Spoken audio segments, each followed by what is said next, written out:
Yo, yo, yo, yo, we're back for part 2, day 2, CRoM Con 12. Yeah, we're having a good time, baby.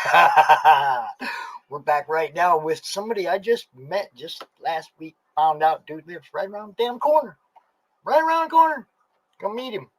Gonna meet him soon. You watch. Welcome back, and this is CRoM Con. Hey, how's it going?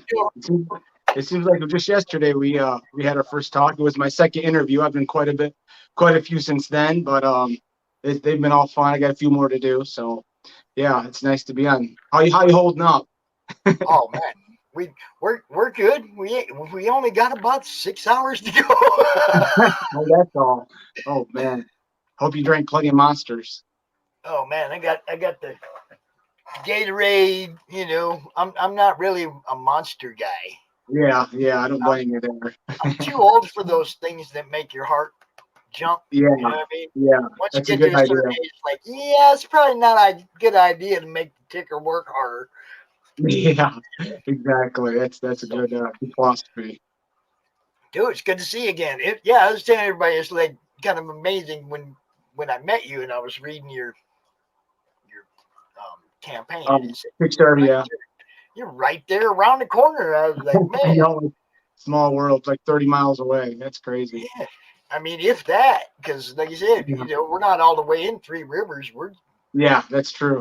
out west in Three Rivers by the lake. Mm-hmm. You know, no, happy jam. This is CRoM Con 12, bro. At the last weekend of every month, all day Saturday, all day Sunday. That's what I do, man. That's what CRoM Con is, bro. We come out here and we give you the weekend. Hell, we was out here Friday night. We're gonna be out here tomorrow night. You know, I mean, this is what I do. Happy jam. I make sure that everybody gets as much exposure as they can. And we started doing this, a year ago.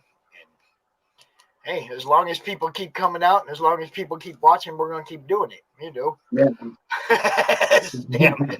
Yeah, I got stamina. And most of it's adrenaline from meeting people, you know, getting to talk to people, especially somebody new or somebody that, you know, you already have developed a friendship with. And then you get to see them again next month. They come out again next month. Dude, how you doing? You know, you get to go through it all over again, man. Appreciate that, man. Appreciate that, brother, because I have fun doing it. I ain't going to lie. You know, we put in the hours. Me and Phil, we put in the hours, but it's all fun, man. Yeah, you know? Yeah, that's awesome. Yeah, so tell everybody about yourself a little bit, and I already got the website ready to pull up, you know, so. Yeah. Well, like I said, I created Alpha Dogs. It's a story about a pit bull with the power of regeneration, heightened strength, and intelligent enough to understand humans. He goes on this journey across America with his pack of dogs to try and stop this tragedy of happening to the American people. But the comic starts out and the dog has his owner. The dog's name is Buck. His owner, Ina. They've been together his whole life, but they've been living in seclusion with this older pit bull named Cyrus because they're running from this group of mercenaries named BlackRock. They know of the dog's powers. So for the dogs' his whole lives, their owner has been protecting them by sheltering them and hiding out. Well, finally, they live in a South Carolina farm, and they believe they finally found peace. They're finally hidden away, and after years of being alone, just her and her dog, she ends up being swept off her feet by this very intelligent man. Little does she know that he already knows of the dog's powers, but she ends up spilling the beans to him and telling them about what the dogs can do. And then trouble ensues because he's been planning for years to get his hands on the dogs. So they end up being on the run and captured. So he has to escape and save these other dogs, and in the process, stop the antagonist's plot to take revenge on the American people. Right. So yeah, Yeah, it's not So, some goofy dog story, fun. It's very sophisticated. It's got a lot of mystery to it, a lot of reveals, and as we go on peeling the onion, new mysteries come about. I was always a fan of TV shows like Lost and Game of Thrones, so I've kind of um, you know, not copied, but been inspired and taken a page from how they do their A storyline. The main plot with the traveling across the country with the dogs, and then the B plot of slowly unfolding how the dogs got their powers in the first place. So it's really exciting. If you just check out the Kickstarter, the trailer alone is awesome. So if the trailer doesn't hook you in the first 6 pages on Kickstarter, oh, I yeah. don't know what I can do. Well, we'll show that trailer in a little while. I was just like, Okay. was 13 days ago. That's when we met, right? Yeah. It doesn't 13 seem that days long ago, ago. It's that been was when crazy. we met, and we kicked this thing off. And check her out, man. You're doing pretty damn good, dude. Yeah. I'm slowly getting there. I started out a little behind the 8 ball because for some reason it started me at 27 days instead of 30. So Right. I'm I remember that. I was like, what happened? What I know. happened? I still don't know what happened, but yeah, it's been crazy because you got to balance work and do the Kickstarter. But it's it's been stressful, but it's been a lot of fun. Happy wants to know, do these dogs talk, John? They talk to each other, but to humans' ears, it's dog speak, rah rah rah, But the dogs can understand each other. They don't have their own language, basically. So, and they can understand humans as long as it's not too complex. So Right. they're intelligent. They're not college, master's degree dogs. Cool. So yeah, we've got a lot of awesome dogs that are going to be coming about. A Yorkshire Terrier. I mean, basically any dog that you have owned probably, and I'm sure eventually, if we get to continue on, you'll see them. There's going to be Siberian Husky, Doberman Pinscher. Of course, there's the bad guy, but yeah, it's going to be really great. Husky's a good guy, right? Husky's a good Yeah, guy, right? well, Okay.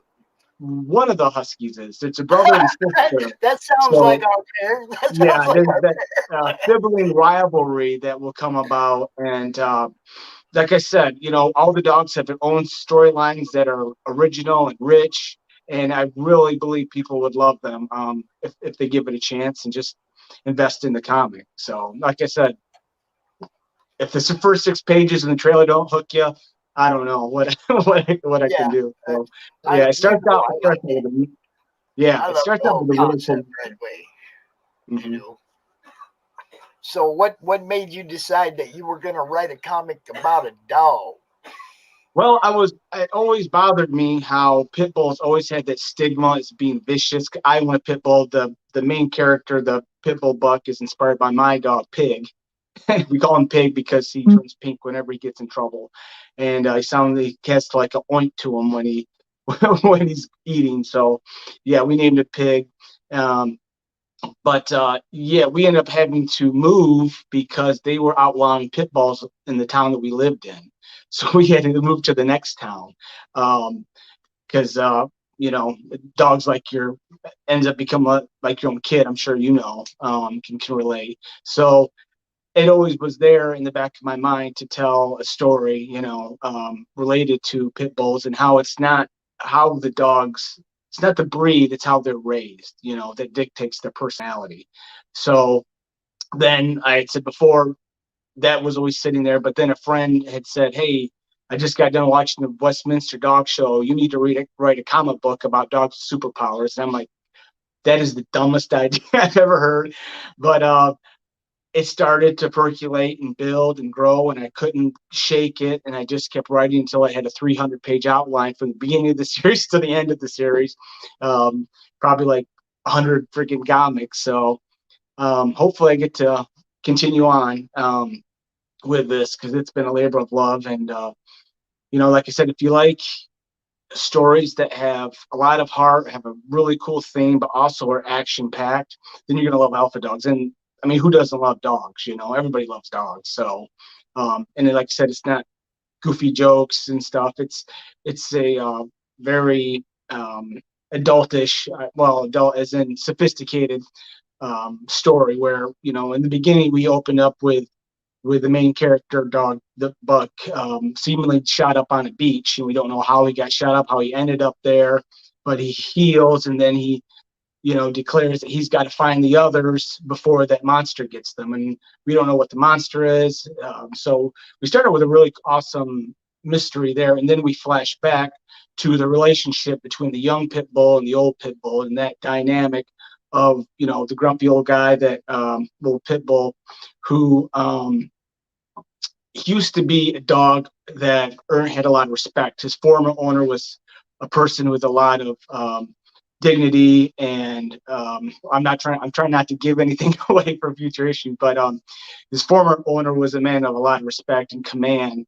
And so, but Cyrus ended up, the older pit bull Cyrus ended up with Ina, the owner of Buck, and he's always hated living in seclusion and hiding when he was a dog that nobody, you know, messed with, or, you know, never said a cross word to because they were afraid of him, of course. While Buck is in love with his owner, just wants to be with his owner.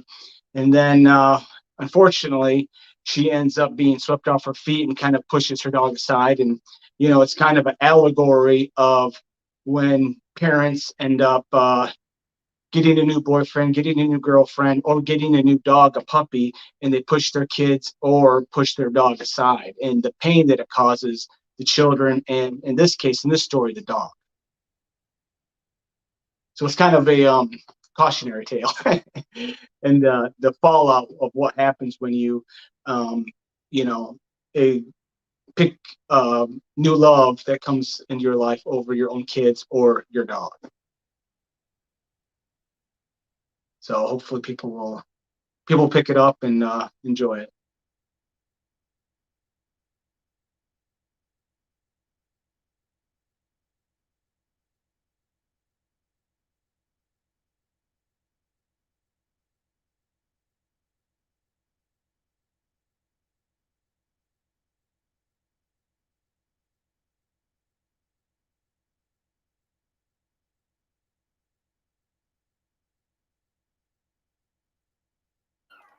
Can you hear it?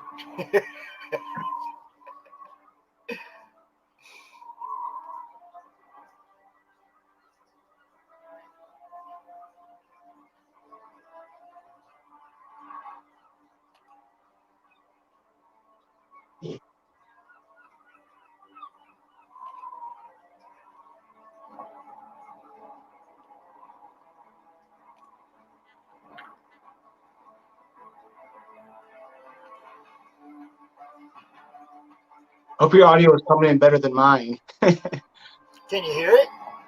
Barely. It's barely. Maybe it's just me. I'm gonna try again. Hold on. I'm gonna do what I was taught by somebody else. Hold on. Okay. Well, it might be, like I said, it might be just me. Nah, there's a trick somebody taught me a little while ago, and let's see if I can make it work. Let's see. First, I got to put it back up there where I can find it. That would help. Okay, because I was sharing other, you know, I mean, I've been doing other stuff in the background. So Yeah, I couldn't hear you for a few minutes. Let's see, what do I got there? All right. Then take me there, and then that'll take me to there. All right, let's see if I can get this to work now. We go like this, open it up, share audio, because somebody told me that this is how you do it. Okay. Well, I don't have to hear it. I've heard it a million times. So Let's see. okay, I can hear it good now. There you go. See? That's Thank you, Sim.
Right.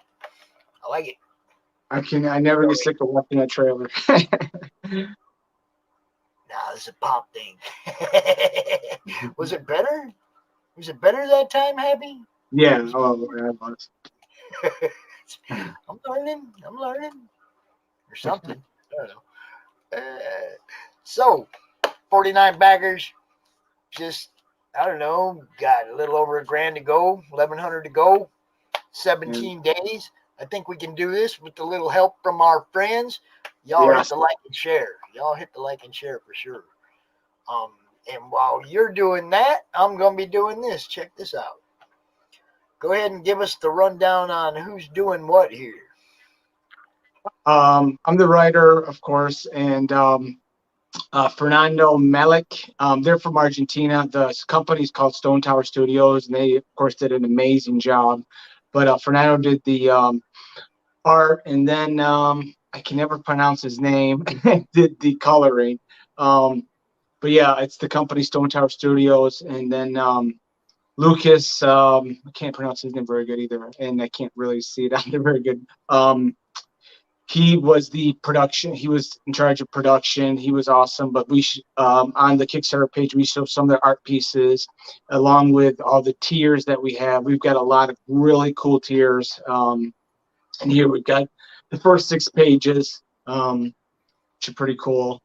And but yeah, they've Stone Tower Studios. They worked for Marvel. They've worked for I believe DC. Another big one too. But yeah, they're well known. They're established. They're huge in Argentina. They've done work for Masters. I know the artist Fernando has done work for Masters of the Universe recently, where he drew the characters in profile. So then they look really cool. So he's on my Twitter and my Instagram. My Instagram is Grady55. I got to try to remember the top of my head. But yeah, Alpha Dogs Comic is on Twitter. Of course, I got on my Facebook is Alpha Dogs Comic. And of course, just friend me on there. That'd be great too. But Kickstarter, Inked Publishing, Alpha Dogs. There's quite a few links to find this book. Well, the only really important one is the Kickstarter page. Yeah, well, that's right where this one on the yep. ticker, it goes right to the Kickstarter page. So yeah, but we've got some awesome tiers. If you just want a PDF, $5 or $10 for the comic. Half of the comic is completed, is done. We're seeking funds for the other half of the issue 1. So hopefully we're getting there slowly but surely. We had a huge, of course, the first day was huge, and then it's kind of trickled along slowly. But we're hopefully going on shows like yours can help make up the difference. But yeah, we've got great tiers. One of them that's really cool is one of the artists for for the company Stone Tower Studios, Lucas, he will draw a cartoon of your dog or dogs. And he's a great artist. He will also, he has stickers that he's got on there for one of the tiers. We have a variant copy. We have a limited to only Kickstarter print that looks incredible of the dogs on a train, and the Siberian Husky is trying to get on the train, and Buck is trying to help him get on. There's a Chihuahua on in it and a Cocker Spaniel. So that's it's an incredible print. It's on the Kickstarter page, but we also have another tier with I've been writing for more years than I can remember. And one of the tiers is I'll read your, for $200, what you get the variants, you get all sorts of goodies, but I'll also read your comic book script up to 32 pages. A lot of, and rate 2 to 3 pages of notes. A lot of people will charge $200 just to do a script critique. So, like I said, I do it plus all the goodies that come along with it for 200 variants, autographed copies. But the big one we have is a $500 tier where you can actually be drawn in the comic as a villain. We have 2 available spots. It's not just a panel. It's like I believe it's two to 3 pages. I can't remember exactly. I think it's 3 pages. Where you're a villain. You give us your picture, whatever one you want to use, maybe today, maybe in high school, and you'll be drawn in the comic as a villain. So you'll be mini famous, I guess. Well, I mean, there's a lot of people are doing this, and like our friend Chris loves to be drawn in and killed. Yeah, That's his thing. I mean, whenever he finds a drawn in thing. But most of these drawn ins, like you said, they're not, pages. They're like a panel, and they're, 50, 75, $100, whatever. And, people love doing that. yeah. I don't know, $500, I couldn't afford it as much as I like to be in comics, and I do. Yeah. I'm in a couple, as much as I like to be in them. It's like, man, I just don't think I can pay that much to have it done. That doesn't mean there ain't somebody out there that will. Yeah. Well, they always say to put a big tier on there because there's somebody with a whole lot of deep pockets. People got their stimulus checks, and maybe somebody wants to be in a comic. So now if it was a recurring role where they knew they would come back for like book 2, you might be able to hook them with a little more. You might be able to hook them with that higher price. Well, yeah, we'll see what happens. It's like, there's always ways, bro. There's always ways. Exactly. I think on issue 2, I'll do one where you can have your dog and name it in the comic. That'd be a good one. You're already drawing my dog in the comic. yeah, that'd be awesome. That might be you're drawing one of them. I'm not sure which one anyway, but you're drawing the husky. We have one that's a high Siberian husky and one that's I don't know, maybe Malamute. Okay. I mean, one's like big and really big and fluffy, and the other one's like sleek and skinny, and Yeah. Well, that's kind of close to the brother and sister Siberian Huskies in the comic. The female's big and muscular, and the other one's skinnier. So, so it might be close to your dogs. Oh, I just love it, man. Looking out the window and shit. See, it's one thing to like see a dog drawn in, but a dog that you can tell has intelligence right away. You know what I mean? Yeah. It's like, that's, I love it, man. It's a great concept. A really good concept. So. There's my dog. He ain't so muscular and big as the other one. He's just pretty lazy. And I went earlier. It's like I went to buy this, right?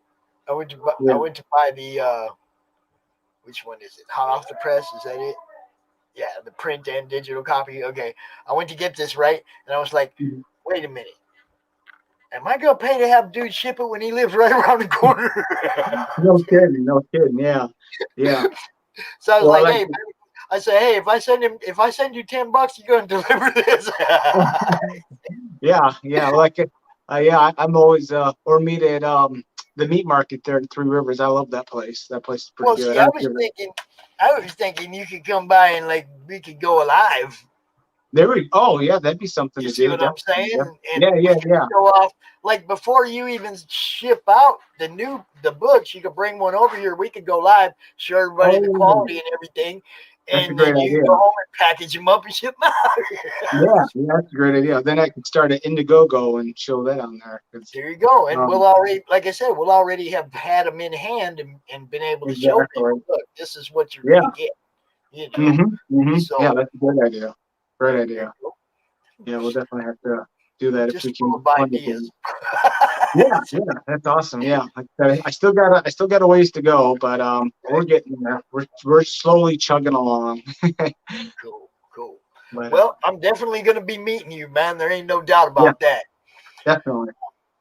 We Y'all shop at the check same it out, comic man. book store, so Well, that's another thing. You know, it's like Danny Morales now is one of the admins in the Madness, and he's a big promoter of trying to get indies in the store where he works. And then we got Varian Grant, who's going to be out here later, probably talking about Liberty Entertainment Distribution, which is also trying to get your books in retail stores. So, you know, when Varian comes out later, you might want to tune in. hey, that's awesome, man. Anything to get the comic out there, that'd That's be right. great. Yeah, because like I All said, right, it's man. all right. Well, it's nice to talk to you, and hopefully Definitely. we get more backers. Jon Dexter, Alpha Dogs on Kickstarter. Go check it out. It'll be rolling around the Indiegogo for those of you that I know. You know, just I get it. It'll be rolling around to you, but we'll get one here in hand. Dude lives right Yeah. around. He just lives right over there. We'll get one right here in hand. We'll be able to show you the quality of the book. And, you know, when you go to hit that Indiegogo button, you'll already know what you're getting. So, Yeah, we're gonna start Indiegogo as soon as the Kickstarter's over with. cool, cool. Cool. All right, John, it's good talking to you, brother. Yeah, nice talking to you. Thanks for the time. I will see you again. Yeah, definitely. All right, man. And our next guest. It's starting to get a little late. It's starting to get a little dark. Starting to get a little dark around here. What's up, Jason? What's up, buddy? Going on, Pops? How you doing, man? I'm staying out of trouble, man. Staying out of trouble as best as I can. How you doing? We're right on time, man. This is like a train station. It's good. It's not been too bad. It's not been too bad. I'm keeping it rolling, you know. You need to drop some links in the private chat for me so that I can do stuff, make banners, show stuff, you know. And if you want to share screen, you more than welcome to do it. If you want me to do it, I'll do it. Don't matter. It's all good. Yeah. My Hold on one co-host, second. my Let me co-host do will show up sometime. let me do some link dropping. All right, do some link dropping. That'll work. Yeah, my co-host will be here sometime. I'm sure he was hungry. He's probably, man, I gotta get something to eat before I go back out there. You know, he's got to do that evening panel tonight, the heavy metal panel. I don't know if you heard about that, but No. yeah, we got a heavy metal panel tonight. A bunch of people that used to work for Heavy Metal Magazine or you know, done work for the animation. Who knows? Wow. Who knows what Phil's got planned? He's always, you know, keeping secrets from me. Don't worry, Pops. It's gonna be good. Just don't worry about it. Watch. I trust Phil though. He's good. He's good about that. So, you know, we're gonna have a little heavy metal jam tonight. And hey, have fun. That is awesome. What was your favorite part of Heavy Metal the movie? Kenny between her boobs. Hey. No. Jeez. I gotta say that the dragon, dude. The dragon dude. The dragon that she's flying on. I'm saying the dragon. dude, I like the dragon. Oh, you're talking about the South Park. I got you. No, I'm talking. I mean, the dragon that she's riding on. I love it. But Well, now it's more like a bird, right? Wasn't it a bird? In the movie, well, okay, I guess it is a bird. I guess it is kind of avian. But in the movie, I like the cab driver. Mm-hmm. Harry Canyon. Yep, I like, I mean, it's hard to remember all this stuff, man. It's not like I watched it yesterday or anything.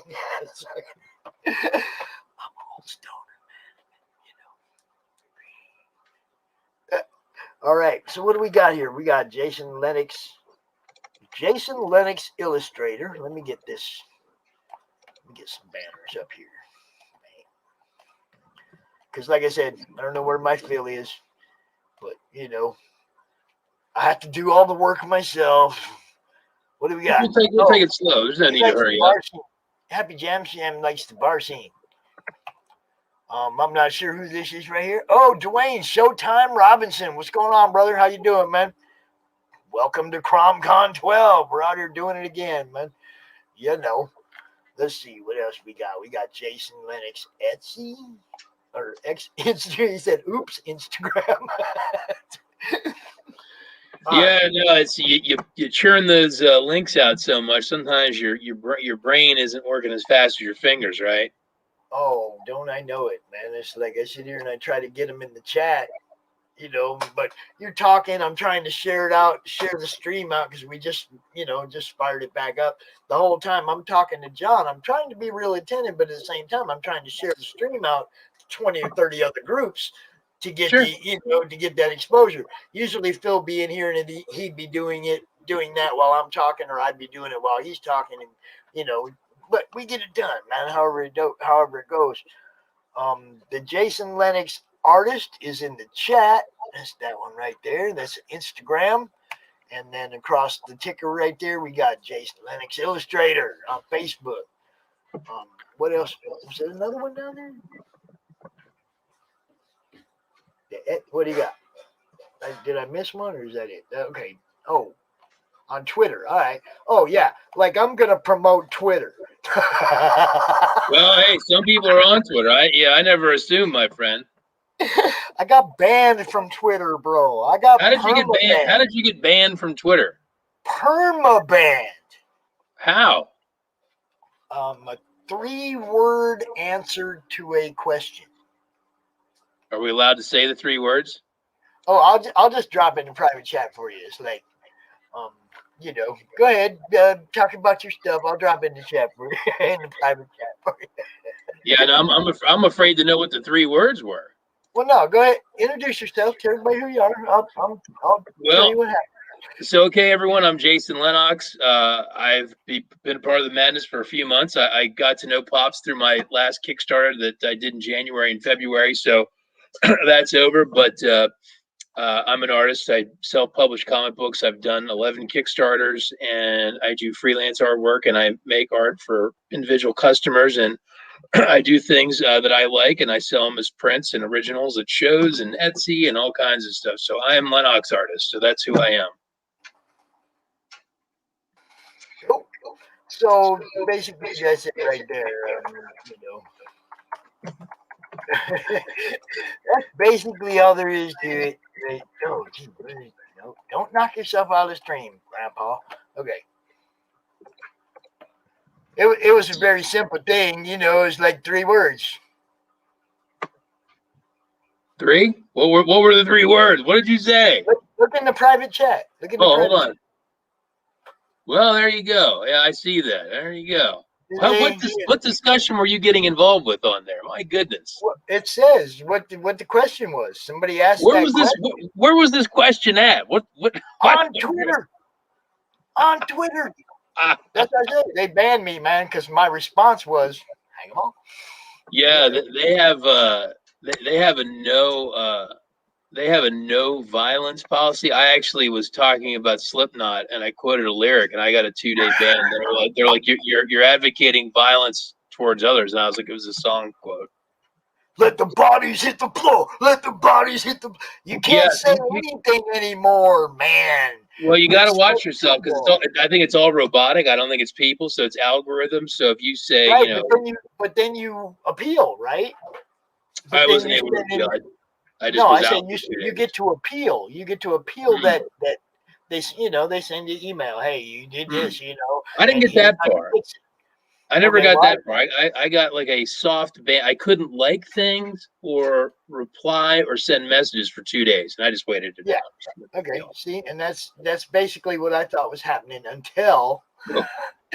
I got an email that said you were suspended for blah blah blah, and if you want to fix it, this is what you have to do. And then when I went to try to go fix it, they say, okay, you're going to have to appeal this. And then I appealed it, and the only thing I get back is we're looking at it. And then I'll send in another appeal. I'm like, okay, you've been looking at it for like a couple weeks now. I mean, just tell me, did I get a 30-day ban? Did I got a perma ban? What's going on? I get no response, but we're looking into it. I figure it's a perma ban. I don't know. What can you say? I mean, there's certain things if you're a passionate person and those situations cross your path, how you respond. Sometimes maybe your reaction isn't wonderful, but it's not like I went out there and I said everybody should go do this. Somebody asked me a question, what my personal, right? Somebody asked me a question, what my personal solution. I didn't say I'm going to go out and do this or you should go out and do this, but if it was up to me, I'm checking. You see I, what I'm saying? you are gone from Twitter. I'm looking right now. Yeah, you're So, you're Jason, gone. what They good killed books us do all. you have going on, man? Hey Phil. Damn it. So You know what? right, Twitter He does asked- not involve no. us. Screw Phil, Twitter. he Who cares? so okay, so what do I have going on? So right now I'm just working on wrapping up Lords of the Cosmos 4 to send it to the printer. So right now I'm just kind of waffling around with getting the credits page and backers page correct and the letters page. So that's it. Everything's done. And when they're done, it'll all go to the printers, and then I'll get Jason proofs and we'll print them. Awesome, man. Do you So, have anything to share that we can see, man? what do you want to see, Phil? Oh my goodness, there's the dog. Any of your good stuff, man. Any of it's good for me, man. Yeah, let me see what I got. How you been doing, Jason, man? Busy. I mean, like the thing is, after you wrap a Kickstarter, it's always one of those things that it's like running a marathon, then you fall down, right?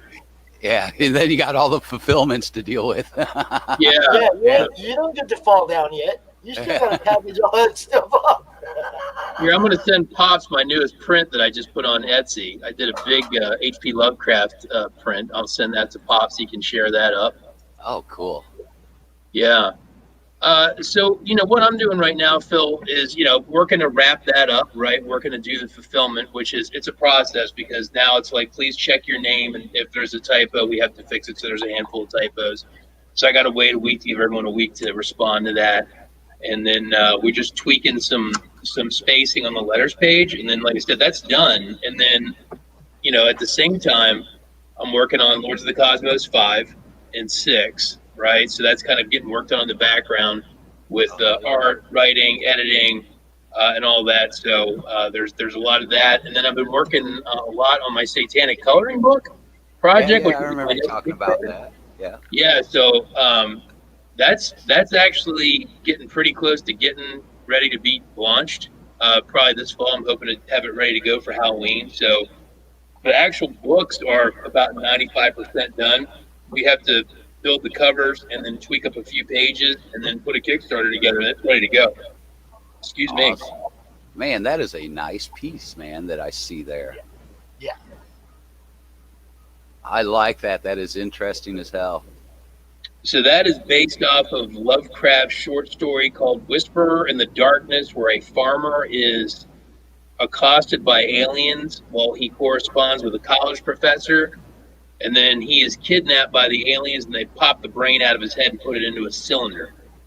Oh, cool. I was only going to say that it had a Lovecraft feel to it, or even like Evil Dead kind of feel to it. Yeah, so that's a scene that they hint at in the book, but they don't show it, where the farmer gets taken away. So I drew him with a shotgun, and these aliens that are described as insects and fungus kind of mutated together. Right. That kind of ambiguous Lovecraft description. Yeah. Yeah. So that was fun. I worked on that for a while, on and off, and then I'm going to send Pop something I just that I've been working on. Where can I find that? Hold on 1 second. I haven't even put this online yet, but I'll see if I can find it real quick and send it to you. But yeah, no. So right now, like I said, just working on getting that book ready to print, working on my next couple comic books with Lords of the Cosmos, and then working this coloring book. Just working it hard, just getting it ready to go. Awesome, man. Yeah. How are you guys doing? Oh, doing okay. Surviving. Yeah. Just trying, staying busy and then doing CRoM in between. And Don't Sure. get him started. All he does is work. That's all he does. I have to, man. I have to. I decided to jump in with both feet, man. So I will tell you this. So out of the last episode of the Madness that I was on for CRoM Con, I talked to Miss Shin, and she did do a guest page for our coloring book already. Oh, nice. Cool. Yeah. So that's cool. So she did that. That's pretty much mostly what I've been doing lately. Coloring page after page after page. Phil's coloring. Phil's coloring. I'm gonna see here. I'm gonna send Pop some new stuff here that's in different phases. So I'm gonna send Pops one of the coloring book covers. Not quite where I want it to be just yet, but it's not safe for children, that's for sure. And then this is a poster that I've been working on for 4 months in the background. So Pops can screen share those things. Well, let's Hold on, I'll pull the usual. Where's it at? What? You're supposed to be pulling that stuff up. Where are you? one of them is probably not going to be good to show. But this other one definitely. Okay. I don't know. I have to do the fast flash. You know me. I can't be held down. I'm not monetized anyway, so I can't. Here, I'll send Phil the one you're talking about so he can see it too. Okay. Yeah, let him make the call. We'll let Phil make the decision so we can blame him when it goes horribly wrong. There you go. Hey, like I'm not used to catching all the blame, man. Yeah. So that Yeah, blame it on the hippie. so that one you got up there now, Pops. I've been working on that since Thanksgiving. And that is 33 by 29 inches high. It is Niccolo Machiavelli monitoring Italy in the year 1500. Nice. Very nice. What do you think about that, Phil? Hold on, I'm doing something. I like it. I'm looking at them over on my messenger right now. I'm trying to figure out how we can. Don't just keep going. Keep going. Okay, you gonna figure out how to make it right? I'm doing a little bit. Phil's getting his black marker out and zigzagging over a lot. Phil already has Photoshop constantly open in the background, man. That's why I say it. It's Phil might be able to fix that. Very good. No, but the one thing with the coloring book was it was going to be one coloring book. I had so much material that was already done. Now there's going to be two at the same time. So we're going to do a two for one, like a set. Right. We got a kind of a big night going on here, man. We got some good stuff happening tonight. We got Dustin and Manny and Varian and Lola and Meredith and Nita and then the middle panel. Wow. We're having fun work with those guys with their greed book coming up, man. It's some cool stuff. Oh, hey, and I just got this from, hold on, I just got another thing from a colorist. Hold on 1 second. Oh, awesome. I just got it today. I got another one of my Lovecraft pieces colors today. Let me pull this here. Okay. PNG. Pops. There it is. Oh, I just got a hilarious message. I'm sorry, I had to go check it out. Sure. You always I'm waiting for Phil to fix that artwork. Hurry up and fix it. I had received a hilarious message. I had to check it out. And now I'll figure out this other thing. What do we Yeah, got and here? I got a text today from one of my favorite clients, fashion mastermind Virgil Abloh is a client of mine. He emailed me today for the first time in like a year and a half since I did his album cover for his electronic record, and he's the guy that owns Off-White. So it was kind of cool getting an email from him today or a text. So I don't know what that means. We'll probably be doing something again. So I just sent you some other stuff. Nice. So the black and white piece is a coloring book, 2-page spread. The other way? That's funny. As I'm touching this up, you're talking about spreads. Yeah, so since it's Palm Sunday, there's my favorite character from the Bible, Babylon. There you go. Yeah. So that's going to be a 2-page spread in the coloring book. That's going to be exciting. You can color my favorite evil character from the comic book, Babylon, with her creature of 7 heads and 10 horns. Babylon is Baphomet, like a Baphomet? I'm sorry, I thought I lost you there. I was going to say kind of like a Baphomet. Babylon and Baphomet, I don't really know that they're necessarily linked in any way, except they're both pretty cool. Right. Now, Babylon shows up in the book Revelations and it, like, scares people and then like goes away. But okay. Yeah. So you got to go back to Sunday school, Phil. She's in there.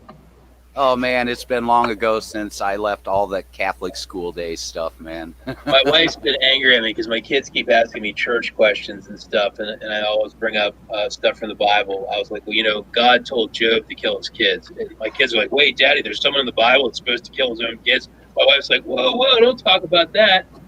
I'm like, it's in the Bible, right? My mom Please stop talking about the Bible. And plus, anyhow, Revelations was an add-on later anyhow. Yeah, it was like fan fiction.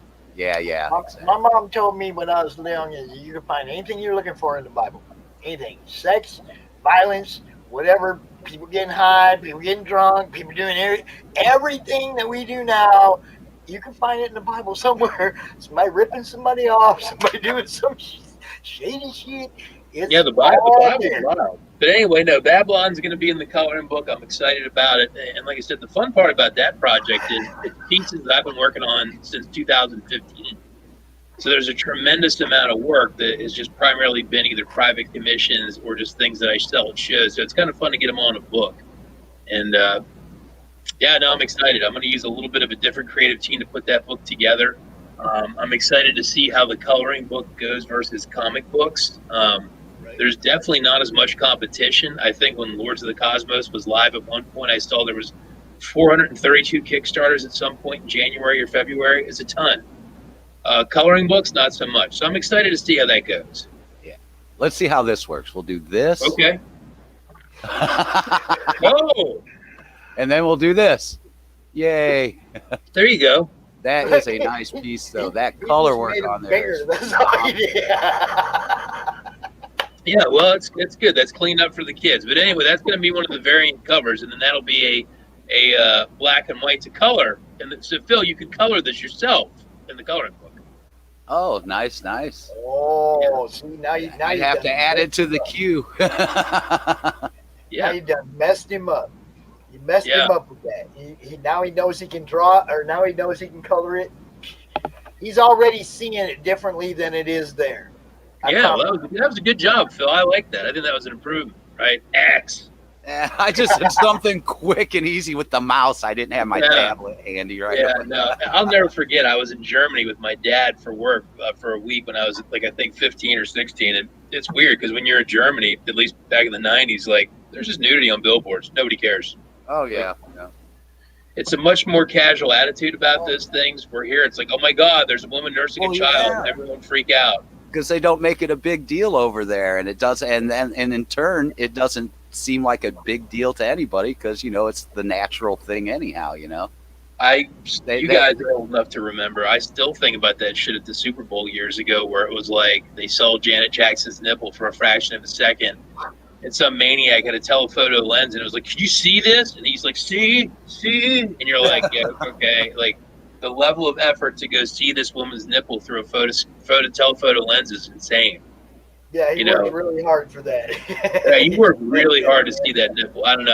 I still kind of scratch my head about that one. But yeah, the coloring book's going to be exciting. Some models that I work with for reference on the book are going to help me promote the book. Some of them have pretty large followings. The person that does the promotional videos for the Satanic Temple's media arm is going to do the promotional videos for me. So that's really exciting, and their videos are great. So I'm really excited to kind of start putting that together. I actually have 2 meetings tomorrow with my colorists to get the covers the right size, because we have to go back to some older art. The book's going to be 8.5 by 11, and most of the art is not. The color art for the covers that's existing isn't to that size ratio, so we have to tweak a couple pieces to make them a little wider. So, but yeah, hopefully I'm going to get that moving ahead, and as we do more CRoM Cons, I have updates as I'm working away on that thing. We can even look at previews when I have something to look at. It's just I have nothing on Kickstarter to see yet for it. So, see, if I would have had time, we could have put them in something like that. Nice. Hey. What's that? I'm offended.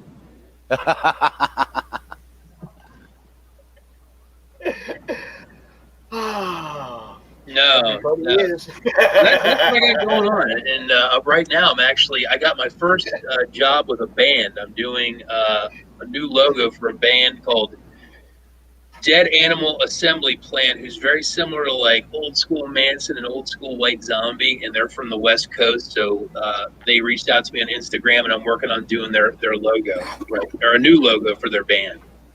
Awesome, man. That's cool. I always dug that. I did that when I'd gigged for years, and I was always the one that ended up putting together the stuff like that. So yeah, it's always fun throwing together band logo stuff, man. Here, I'll show. We'll look at a thumbnail. How about that? Let's do a spoiler. We'll look at sure, the thumbnail. Yeah. Right? Here, we'll pull it up. Do.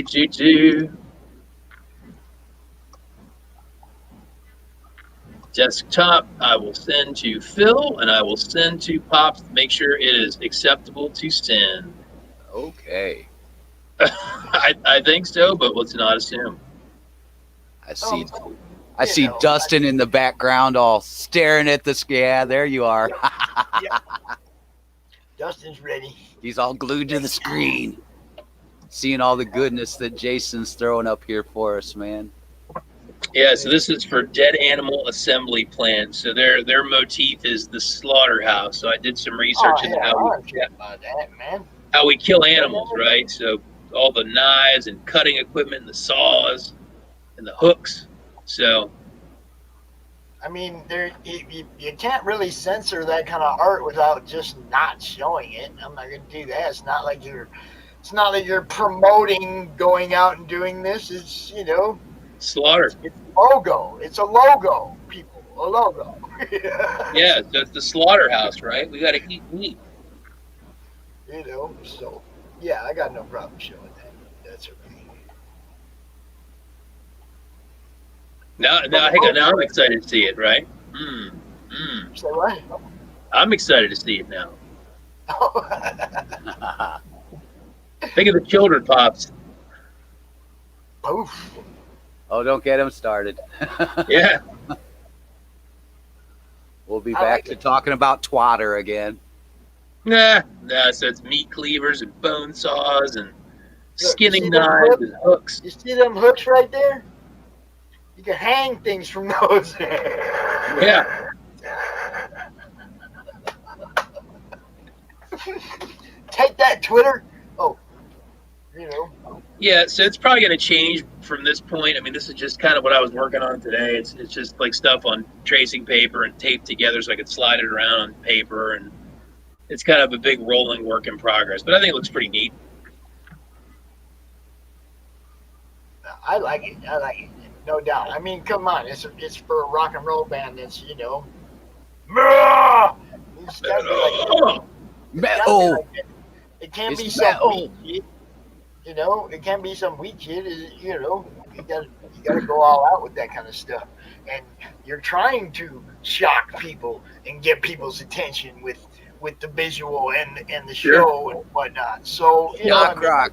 It's happened ever since what? Since Yeah. Alice Cooper days. He there was you go. started There it, you man. go. Thing about Guns N' Roses, Appetite for Destruction, the original album cover was censored. Oh yeah, that was Robert Williams. I Yeah. got to meet him. He was a very cool guy. He's got such a cool history, and I'm surprised more people don't know about that cat, man. Yeah, no, and People that like you cover ain't art, telling them, Bill. Oh. well, that cover art was so cool, and you know, I wonder what would have happened to Robert Williams' career had that been the cover art to that album, since it sold like 29 million copies or whatever. Oh yeah, yeah. But You know, he's 'cause such that- an interesting guy, man. He's he's worked with a bunch of the old underground artists. He even worked with God, spacing on the name, Rat Fang cartoons, all that. Yeah, is Robert Williams still alive? Forgive me, I don't even know if he's still alive. Yeah, he is. I had met him. I met him about 2 years ago. They had a thing here at our cinema center where we do more indie stuff, and they had a documentary on him. He did a little bit of a lecture on things, and then he did a meet and greet. Man, really cool guy, really nice, awesome work. He's like kind of kicked off the lowbrow art movement that hit, started that magazine Juxtaposition that he was bringing new artists and underground artists into light. Man, really cool guy, man. Yeah, because that art that he did for Guns was amazing.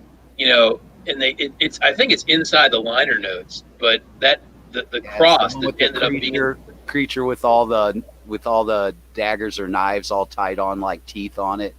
Yeah, and the girl with her panties around her leg Right, and everything yeah. else, and it was too much. And then they had the iconic skull cross with the band members as skulls, and that art has become huge over the years. Like I said, I wonder sometimes what would have happened to his art had he been, or would the album not have been as big because stores wouldn't have carried it. Right.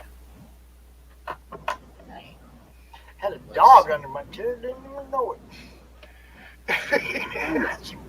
Went to move chair didn't move. I was like, But that's kind of the quick cliff notes on what I'm up to right now. Hey, Creators Outlet, what's going on? well, Jason, as always, it's good to see you. It's almost time to bring out our next guest. Yeah, Okay, well, I Bill, appreciate you having me on, man. And thanks for connecting me with Christy Shin. There's more art. Woo. Yeah, I just saw that in my messages. I was trying to get him over where I could show him. It's like all good stuff, man. Yeah. I feel like this was like I feel like my kids at the show and tell, right? So that's more H.P. Lovecraft art. That's an old one fighting F-117A fighter bombers. Yeah, I like that, man. Dude, you ever have anything that you might want some colors thrown on, man? Let me know, man. Let me play around a little bit. Yay. I'll let you know, Phil. I appreciate it, man. Thanks. Sweet. Because that's what right we down do here. right down my alley, man. I love the horror comics. I love the H.P. Lovecraft stuff, sci-fi. Those are like my favorite areas, man. Yeah, my colorist sent me that today, and I was laughing. You know what this art reminds me of? The old G.I. Joe packaging. Oh yeah. Right? All the explosions in the background, everything's just boom. You know, that was my first thought. This is G.I. Joe. I don't know if it's just because it's on my mind today and stuff, but it's got that heavy metal magazine feel, man. Yeah, my birthday was on March 14th, and the evening of March 13th, we rented the State Theater in State College, Pennsylvania. We had a heavy metal viewing for my birthday. Oh, no kidding. All right. Yeah, big screen, full thing. It was awesome. Oh, yeah. I can almost recite most of that movie by, just, I go to watch it. I can think of the next line half the time if I watch it again. Yeah, it's up there for me too, Phil. I've seen it so many times that when you're watching it, you almost feel like you're at a set reading where you're just kind of, talking along with the characters like, man, first Earth chick we meet 10 years, the robot's got to make play for, It's like, well, how about some of that plutonium Nyborg, man? We only got one bag. How much should we go for? Well, let's go for broke. Dude, are you okay to land this thing? All right, man. It's okay. 7 o'clock. 7 o'clock. 7 o'clock, I'm out. Guys, Lenox Artist, Twitter, Instagram, Lenox Illustrator on Facebook. Guys, thanks for having me on. Phil Pops, appreciate it, man. Thanks. Hey, good. Yeah, hit me up anytime, Jason, man. I will see you soon. We'll schedule you for something else coming up here. Count on it. Sounds like a plan, guys. Thanks so much for everything. I appreciate your friendship. Be well. Thanks for the madness. Good seeing you, man. See you guys. Now, go ahead, Phil. Introduce our next, since you're working with them now. I don't know what you're speaking of, man. You don't? I have no idea what you're talking about. Who are these guys? You have no idea whatsoever. No, not at all, man. I'm oblivious. Well, Oh, there they are. Hold it. I think I know those guys. yeah. What's up, Manny, Dustin? How's it going, gentlemen? It's Welcome, going, dudes. man. Welcome. Will wanted to come out for this one too. What's up, Will? Oh, there he Yeah, is. no. There he is now. We Oh, are. please. Look. Will and I are going to sit down here while you three talk about what you're doing. Drop me some links if you got stuff to share. Let me know, or share screen if you want. I want to give it kind of to the commander in chief, man. He's got his thing down on letting us know what's up, man. So tell him what's up, Dustin, man. Mr. Dustin Brunell and Mr. Manuel Soto. The man. So first off, I have to thank you, Pops, for introducing Manny and I, and knowing that we would vibe together real well. So I appreciate that. That was very, very cool. That was a given. The first time I talked to you, that was a given. Oh, you got hooked up with me. right. So out of that has become a awesome amalgamation of talent and people that are working on this project, Phil included. I've brought over David Acampo, who's killing it on the listener right now as well. And holy cow, we picked up Rich Parada, who's on our team too right now. We've got Frank 40. Thanks to Phil. Phil reached out to a couple of his buddies. We've got a couple amazing artists with us. ESK is doing our lettering for the book. We're really excited. But before I get way too into that, this came in for Pops. I figured I'd show it to you guys. That beautiful cover of the listener. So we're really excited about that. Trying not to catch that massive glare on it. Oh yeah. So I'm excited about that. Dude, that's beautiful. Thank you so much. Yeah, absolutely. So a bunch of you guys know me from the madness, from my own shows, from Comic Roddery. We're actually about to start The a listener. show. Yeah, the listener, absolutely. We're about to start a show on Wednesday nights with Jim Noble, which should be a lot of fun. It's just talking movies and shenanigans and. Oh, that's who you got lined up for that. Yeah, I just saw that one ambiguous one that wasn't saying quite much. Right. Yeah. So, Yeah. we're excited about that. It's going to be a lot of fun. Like I said, it's just talking shenanigans, and we'll have people on and just, talking more about, how, because as creators, we sell ourselves, right? That's one of the biggest things that we sell, and people don't really take that too much into account. You're not just selling your product, you're selling yourself. So when we have people on, it's going to be movie talk and whatnot and shenanigans, and not selling your product if people come on, but just hanging out, Now, Jim, what all this? What all was it he worked on? I'm trying to refresh my memory. He owns Totally Rad Comics. You know what I mean? He's the Oh big yeah, dude okay, over there, yeah, that's right. You know? Have your mute button ready for those shows, That's man. right. That's now right. I know it clicked in with Jim. All right, man. Yeah, man. Yeah. So we'll work out that 15 minutes on YouTube till it's safe, and then everybody will be able to have, their adult time after 9 o'clock. So we're really excited about that. It's gonna be mad fun. You take the shackles off of Jim and watch out. That's right. We're gonna have a blast. And What the fuck you talking about? Exactly. You're talking about clown porn. That's Right. Exactly. That's just like Fight Club, right? You don't talk about clown porn in front of other people. You know what I mean? But Manny has been absolutely killing these interior pages, guys. Oh yeah. And David has been absolutely phenomenal about my mess ups when I miss something and going back and making sure that we get them colored correctly. Those guys are machines, man. Man, he's just like and stuff out left and right, man. Beast, man. He's a beast. And as a writer and a creator, I can't tell you how phenomenal it was for me to be able to come back into a situation like working with Eric Viola is literally like working with somebody in my brain that's literally just pulling pieces of it out. Whereas working with Manny and David and Phil is like that scene from Indiana Jones where they're sitting and they're eating the monkey brains, and it's like my head on the table and they're just there with spoons shoveling pieces of my brain in their mouth. You know what I mean? And it's an amazing experience to watch these guys work and to see the things they create come to life. Manny, if you want to chime in, brother, you're more than welcome. Manny, you're so quiet over there, buddy. I'm always quiet. Because you're working so much. You're tired, right? You guys got to understand, though. I mean, Manny has been around in Part of the Madness for a long time. He Right drew on. that Pops. Oh, He yeah. drew the other Pops. Yep. He drew that Pops. He's been a big part of what we've had going on, and always been very, so helpful every time. I'm like, man, I A need gracious contributor, man. Can I get a happy birthday with CRoM on it? Boom. He sends me, he said, like 20 minutes later, I get this CRoM and Deadpool with a cake, and it's all colored and everything. And I was like, dude, I didn't mean you had to do it right now. You opened yourself up to, Manny? What's that? I said, you see what you opened yourself up to? Yeah. It's like I hate to take advantage of people too much, because I know everybody's working and everybody's doing different things. And I said something about this earlier today about not taking advantage of Lee too much on making videos because I got 3 different shows. I'd like to have an intro for each show. Well, here comes Glenn and bam, bam. I had 2 people hitting me going, hey, I'll make one for you, no problem. I wasn't, it's like I wasn't shopping. Oh, look. Rocky, where are you at? Popeye! Where's Rocky?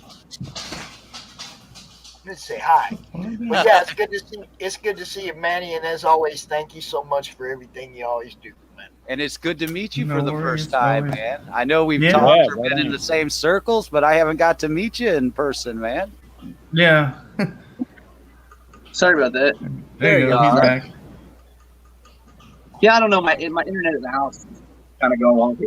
Yeah, I think I think that's a general thing because everybody seems to be having internet issues this weekend. Oh, Yeah. no worries. I'm just gonna go out here. But yeah, man, it's been such a cool experience to work with you guys and this group of people, man, and to see the covers starting to come to life, and pages that are just like huge, like it's painted and it's beautiful. It's written. Oh, you're roboting on us, bro. We're losing you, Dustin. You're roboting on us. Go sit. That's okay. on I know how the that router. goes. I'll be talking to Dustin. Sometimes he'll do that. I'll be like, "What? What's up? What? Wait till you get to the computer, man."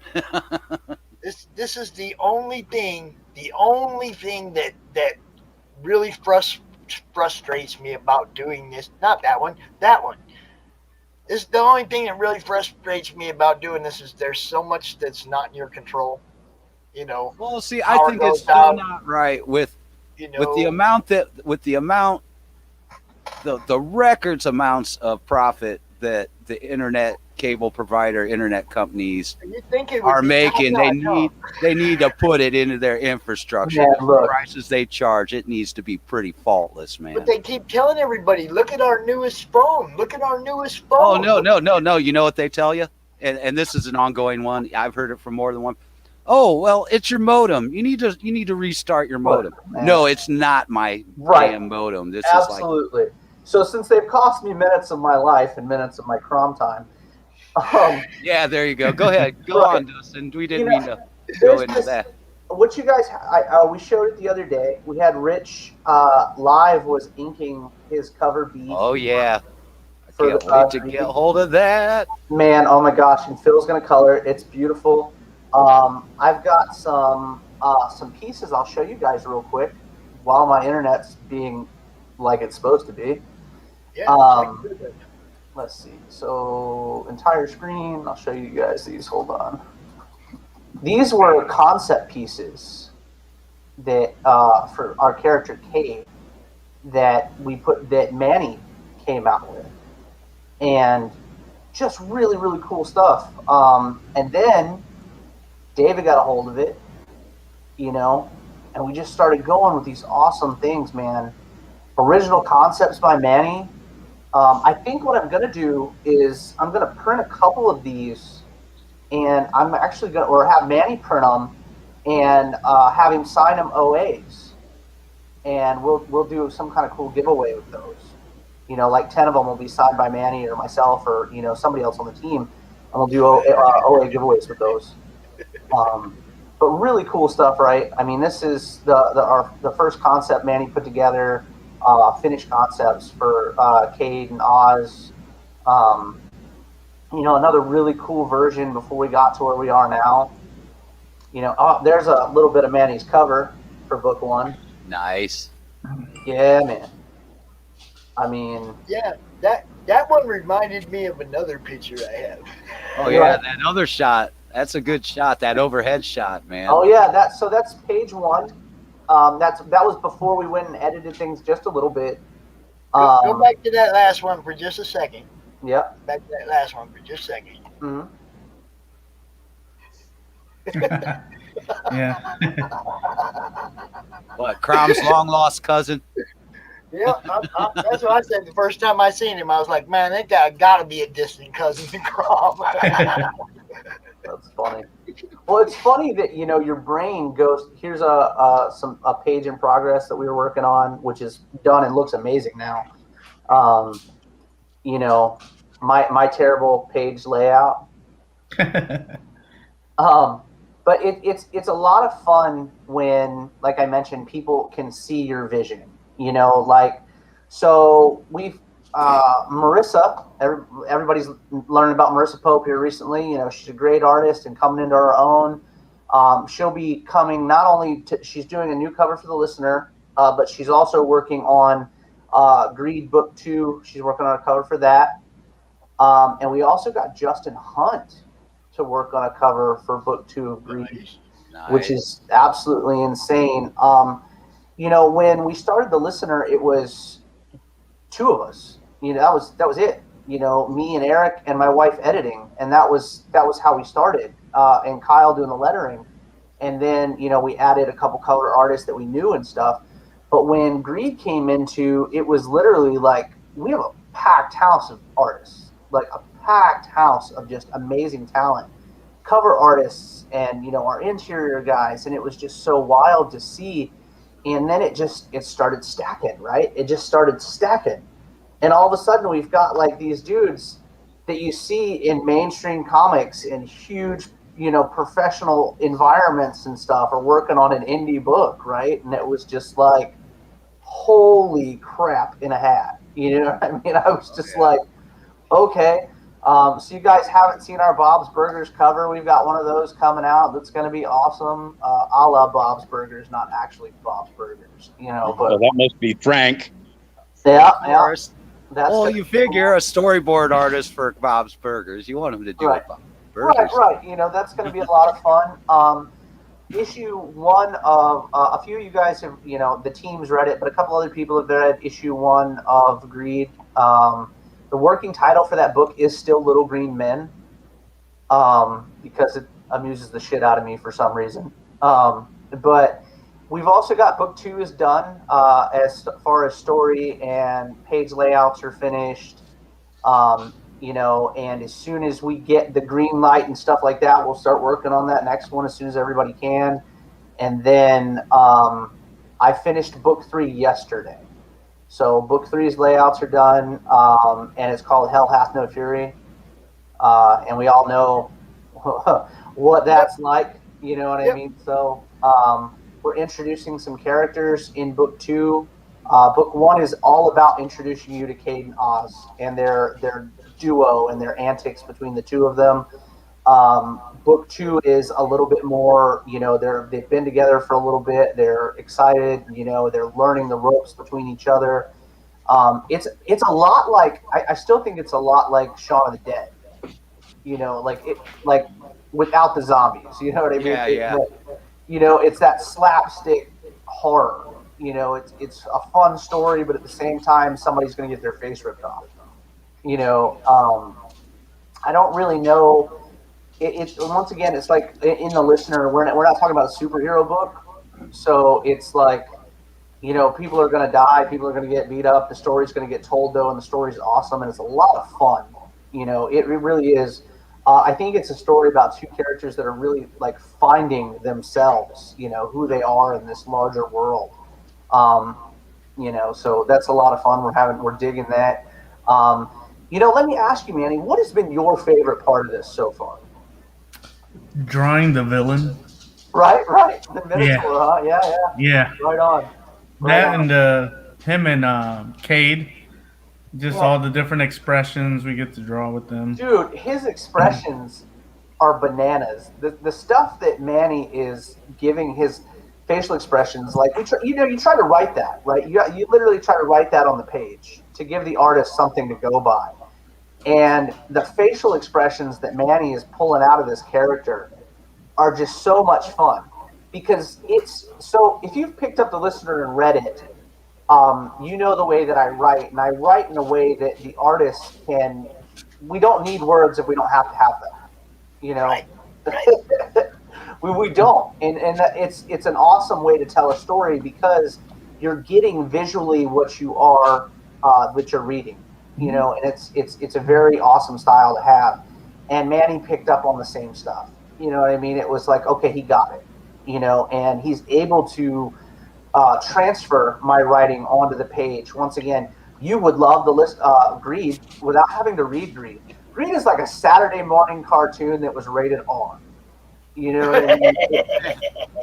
and I've had people tell me that. You know, the few people that have got to look at it has been like, man, I'd wake my ass up at 7 o'clock in the morning on a Saturday to watch that shit. And I'm just like, right? You know? And it's very fun to see what the guys do and where they take the colors on the pages, and you know how the inks change the pages and whatnot. You know, there was a really cool page that we did. It's a splash page that we all got in on it, like, and it took us. We went back and forth on it like 5 or 6 times, and it's such a cool page, right? It's so much fun. That is one thing that carried over from the listener. I love big splash pages. I love big art, you know, so we brought some of that over. We're introducing Lilith in book 2, so we're excited to be able to do that. And we're bringing over a couple cheesecake guys to work on Lilith. Man, look at that page. Look at that. Look at that mouth, man. I was just going to show a brief one, man. I didn't know. No, you're good, dude. That is one of my favorite panels in the entire book. Like, that page is so much fun. Like, it shows so much of the team right there. You know what I mean? And it's just, he's such a cool character. Like, he's such a cool character. And writing him has been such a pleasure for me. You know what I mean? To have this character and create him and bring him to life. Like I said, I just finished the layouts for book 3 yesterday, and I'm just like, holy smokes, what are we getting into? You know what I mean? It's literally this amalgamation from these characters that you're bringing over from a joint universe. So you've got characters that are coming in that have their own story, you know, and Manny's going to get to put them on paper differently because they've never been done on paper in the way that we'll see them in Greed. So we have not, you know, you're talking about a world that we've created that's huge, but you have stories going on in multiple different places. So you're seeing characters that you may remember from the listener, from, you know, and they may be a little bit older, they may be a little bit more grizzled, you know, but you don't have to know the listener to read Greed. And I think that's the best part about it. You can pick up Greed and it's just fun. Like, it's just fun. You know what I mean? I heard the little green bastards coming and taking over my show. I got one that had whet their appetites if you want me to pull it up. It's the one with the fight and the scratch scene. Oh, yeah, bring it up, man. Okay, cool. I just want to check with you I heard first. the little green bastard's going to be here trying to take over my show tomorrow night. Yeah, we are definitely coming over to take over the madness tomorrow night. I'm excited about that. And this page in particular was a lot of fun to me. and it showed me something incredible about Manny's pages when we were looking at it. When I said, I was literally like, I need this, and this, and then Chuck his little ass back behind the hall, like back down the hall the way they'd come. And I remember him sending it to me and just being floored by what we got, because Cade is not just a little green monster. There's so much to the character. There's so much to the story. And when we get ES to go in with the lettering, you guys are going to be absolutely floored by what we've put together. But this was such a fun page, man. Now, just like with the listener, we have the two realms. We have the living and the spiritual. Right now we're in the spiritual realm. That's why the color in the background is a little bit different. It's got that wavy effect, which, Manny and David were like, hey, look, we should do these things to make it stand out just a little bit more. And I thought it was very intuitive on their end to add the waves, to add the little bit of color difference. Talking about that, do you want me to pull up that one, the initial one we did that with? I don't know if that's one you want to save or not. Yeah, let's not bring up the big one. All right, cool. All right, good. This one is a great example of that, though, because you guys can see the wavy lines on just about everything to differentiate, like in almost like a water. That's what you call that, right? Like a ripple effect, Phil. Isn't that what you? Yeah. I think another really cool part about this that we've done that Manny has brought to it is he does these really neat pieces, like his panels. They bleed into the other panels, and I think that's so cool. Like the bottom panel there with the Minotaur horns that are going up into the panel above it. Yeah, it gives it cool. It gives it motion. It gives it flow, man. Right on, and it's just a lot of fun. There's a lot of big combat in Greed. There's a lot of big combat, but there's also these touching moments for these characters that are trying to find their place. Whereas right now, you've got a monster under the bed. A kid is learning he has a monster under his bed. If that's not the most terrifying thing, in your youth, I'm sorry. That would have scared the living bejesus out of me as a child. You know what I mean?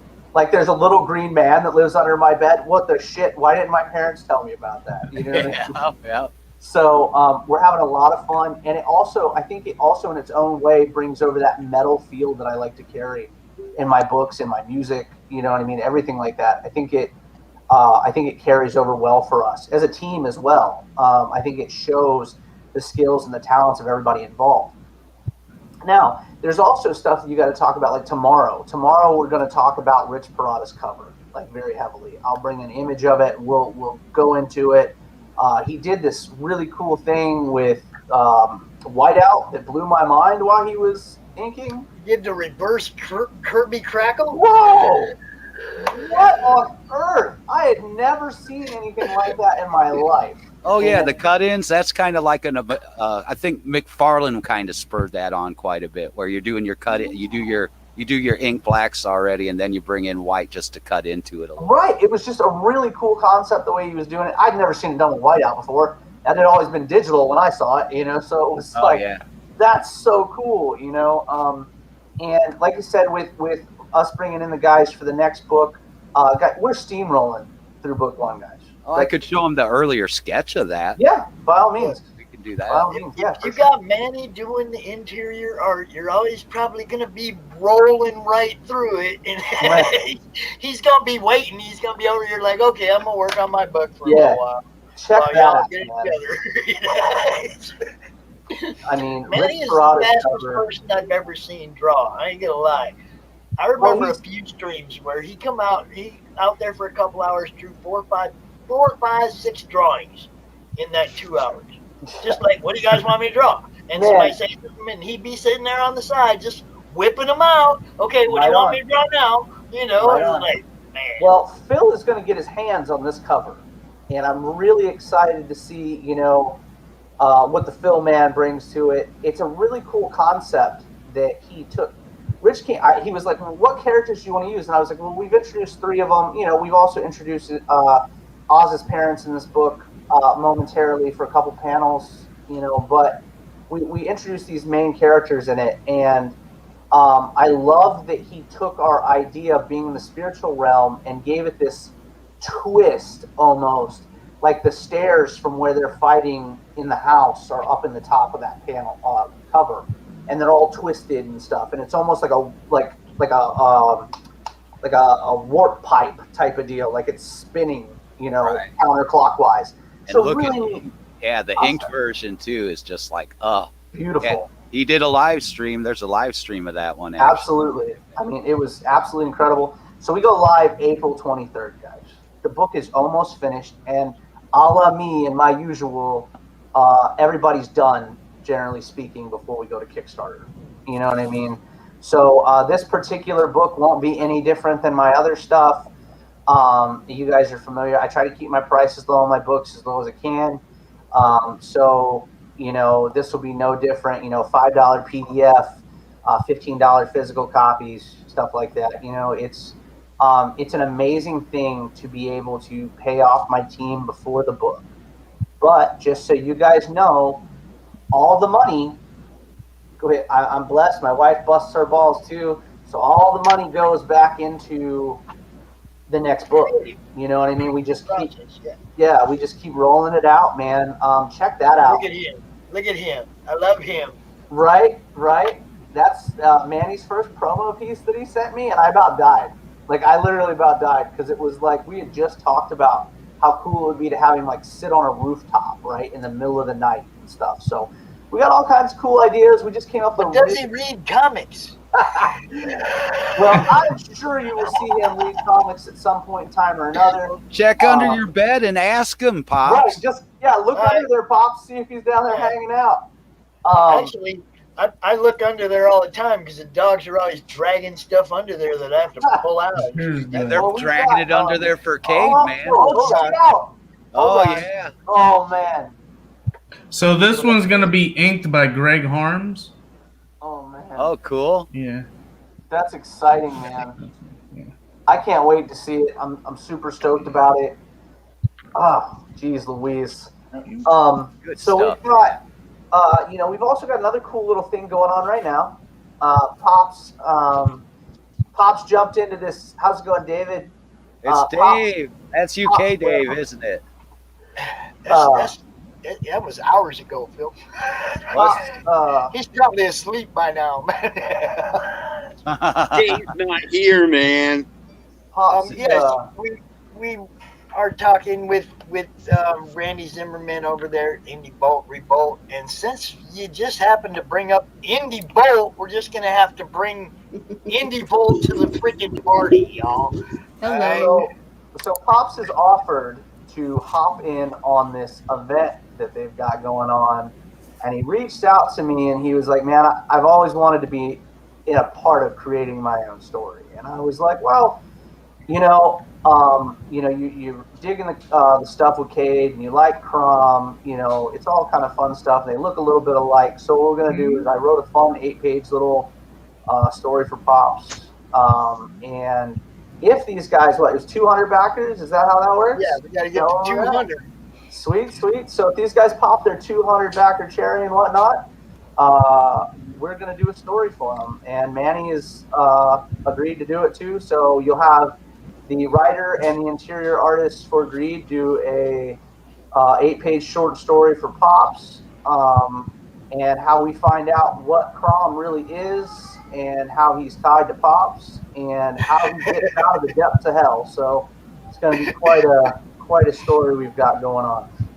Dude, it's going to be a blast. Absolutely. I'm so looking forward to it. That's why, hey, man, I'm pushing the hell out of that book until the day it ends. For sure, right on. Well, we're happy to be a part of it. We're happy to do that for you because you do a lot for the community, man. And I'm really excited to be able to assist you in doing something that you've wanted to do for a long time. Like I said, I wouldn't do it without Manny, and Manny being involved is. I said it had to be, man. Yeah. Well, there's only a couple people that have drawn CRoM, and it right had on, to be one of the right on. Check out that page, right? Oh, so good, so good. I'm just finding ones that won't give too much away. Absolutely.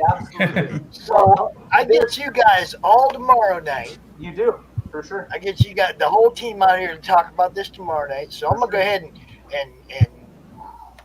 get on with the Indie Bolt, the Lure, the Liberty Entertainment Distribution. Pay attention to this part, Dustin. We are at the half-hour mark. So yeah, and before we go into that, tell everybody where they can find all this good stuff. Oh man, you know, we're on the listenercomics.com. We're on Twitter. We're on Facebook. I'm real easy to get to on Facebook. You can ask any of these guys. It's just me. That's my name over there. Yeah, somewhere around here. That one there. You can find me anywhere, guys. I'm real simple to get a hold of. Just don't ask me to buy car insurance. Other than that, pretty easy to get along with. So, thanks. I appreciate you guys from CRoM Con. I appreciate Manny coming to hang out. I appreciate Phil being a part of our team as well. And I really hope you guys have an awesome evening tonight. I know you've got some great panels coming up. And once again, now we're not doing the listener right now because that's in a couple of months, right? So right now we're all a little greedy, aren't we? So I guess we'll agree with that. Manny, you got any plugs where to find you at? I'm on Facebook. I'm working on an art page because my other account was hacked and deleted. You can find me at Third Empire page at Outlaw Studios. I'm working on Mojo Book 2. I'm also working on my own book called Bloodlines. It's about werewolves. And I'm working on a book with my friend Joshua Caputo for Warhammer. So, what happened to Cold Front? All good stuff, man. All good all stuff. good. Man, Manny is going to be all over this industry before you guys know it. Manny, what happened to Cold Front? I put it on the back burner. He said he put the Cold Front in the fridge. Yeah. But untouched. I mean, I still have a banner for that one. That's why, it's like I kind of just been waiting until Manny goes, yeah, we're getting ready to launch. And then it's like, bam, that banner was going up. It's just how we do it. Again, guys, I appreciate it. And we'll talk shortly on. All right. Good talking to you guys. Thanks for coming on, man. Thanks, Manny. Varian. Hello. Hello. Oh, it's been a day. Oh, it's in the house. What's happening? Yeah. We're gonna get you. We're gonna put real people up here. You're a busy man. I'm sure it's been a day all the time for you, man. Yeah, it's been busy. I had to actually do some shopping today. We've been in the middle of the campaign to help out the 90 Arts over in Cameroon. Raising money for him so we can get supplies over to him. He's if you haven't watched our show, we did a special on Friday night where we're helping Denani get supplies for the children he's teaching over in Cameroon. Very hard for him. He's doing it all out of his own pocket, and so it's starting to be a problem getting that money. So we're trying to help him out however we can. We did a show. We raised $310 in 2 hours. It's not bad. And see, now I didn't know you was doing that. Mm-hmm. We were doing our show, of course, same time, the pre-con show. Right. And if I had known, I would have been telling people, go check this out. But I did get to watch it this morning, a little bit of it, because I was up so damn early. We are still so I did get to watch the video and check it out. It was like good stuff, very good stuff. Yeah, thank you. We just wanted to help out however we could. I know that the Donnie's working real hard to get those kids, just the materials they need so he can keep them motivated to draw. So, every time someone donates, we run out to the store and see what we can find: crayons, pencils, instruction booklets, anything we can get, and we're going to send it all to Cameroon very soon. So we think we're going to take up donations until the 30th, and then from at that point we should be finished. And you got a link? Yeah. They can donate over at Streamlabs. I'll put it in the private chat. How about that? Yeah. Put it, I'll drop it. Streamlabs.com/indievolt/tips, TIPS, and they can go over there and donate anything. You donate $1, donate 50 cents, whatever. It goes to help out the Nani, and he deserves it. Yeah, it'll show up on Lola's screen because she's got a lot of those people up there. You see those bigger tips; those are people who have donated to the this campaign to help out Denani. So look, I see Russ and Brian Rodman. Yeah. I see. Oh, look, there's a whole bunch of people I know. Oh yeah. Everybody's up there.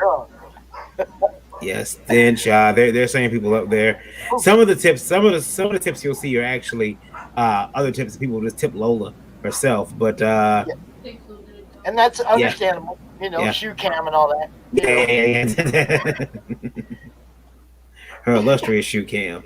How you doing, Lola? Tell him to shut up. Say something. I'm alright. I am tired, man. I know. I hear you. And I'm piecing together my You guys had a campaign. bit of a rough day. He told me. When do we not have a rough day? It's true. We are always busy working on something. And now, all in the mix of it, my campaign's about to come. So I'm putting that together. Have you come up with the launch date yet? I forget. Did you come? Yeah, it's Wednesday. Next Wednesday? The 31st. Oh yeah, that's right. 31st. Dang it. Yep. Let's see. What did I have written down on the 31st? Oh, yep. Where's it at? I know it's there. Yep, there it is. Lord, 31st. It's hard to keep track of everything anymore, man. I'm serious. There's so much good stuff going on, and when you're trying to promote everybody. Oh, we know. Yeah, I know you do. You know what's the worst though? The worst is when you go check your news feed and there's somebody's book that's got 1 day left and you never saw it before. Yeah. And it's like, yo, where'd Or this it's come over. from? Yeah, where'd this come from? I'd have been pushing the hell out of it, but I didn't know about it.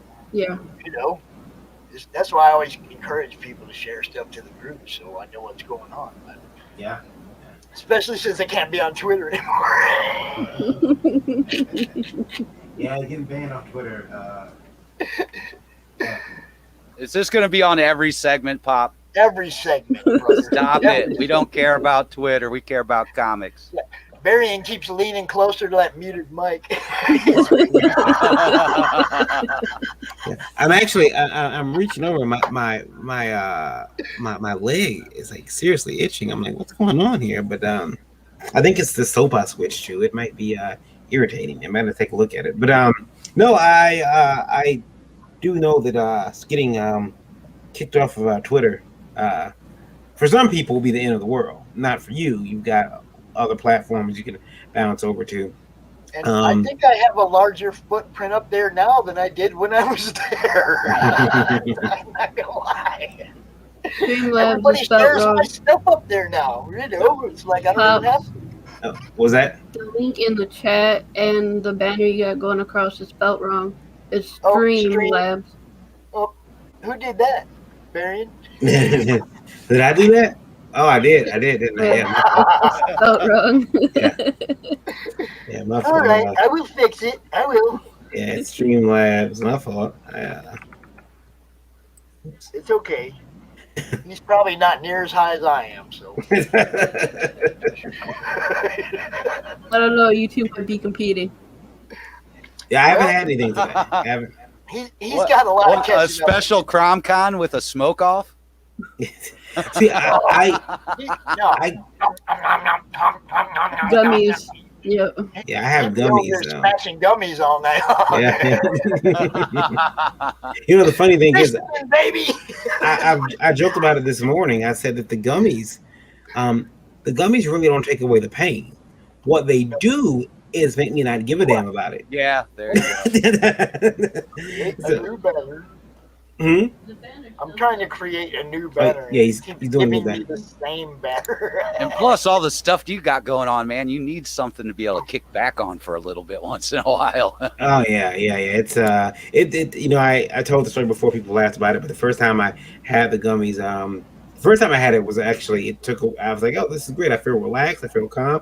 Came home, got some great sleep. Well, the next time that I bought from the lady who makes them for me, I popped one in my mouth, chewed it, no effect. I'm like, oh, this sucks.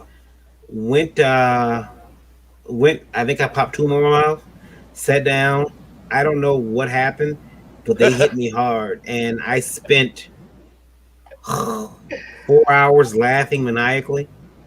Like it's always that way. Yeah, my stomach was hurting. I had laughed so hard. I had a buddy, and he had I guess they're like these extra large gummies. Mm-hmm. He's like, here, just have this. Like rips it, and I was like, no, I'll just. And yeah, that was not. 20 minutes later, I was like, what did you do to me? So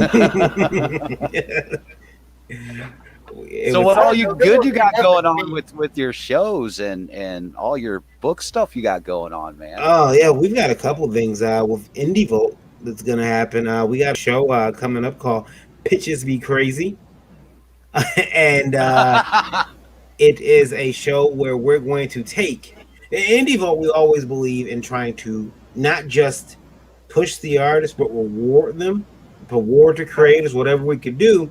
So what we're going to do is, with Pitches Be Crazy, we're going to get some talent, some creators together, and they're going to have an opportunity to pitch their crowdfunding platform or their crowdfunder to us. And here's the thing, it has to be an active crowdfunder. Now they'll pitch it to a panel, an ever-changing panel of judges.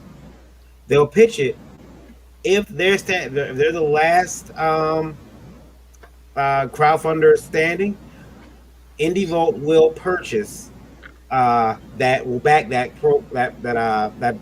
particular crowdfunding campaign up to $50. So that's the idea of the show. Pitches Be Crazy. So basically, if you got a $50 tier, Indie Vote will back it, but you have to be the last person standing on the show. Are you gonna say we got 4 people every week that we're gonna do a bounce off? How many people? It'd probably be about 3 to 4 we're looking at. Yeah.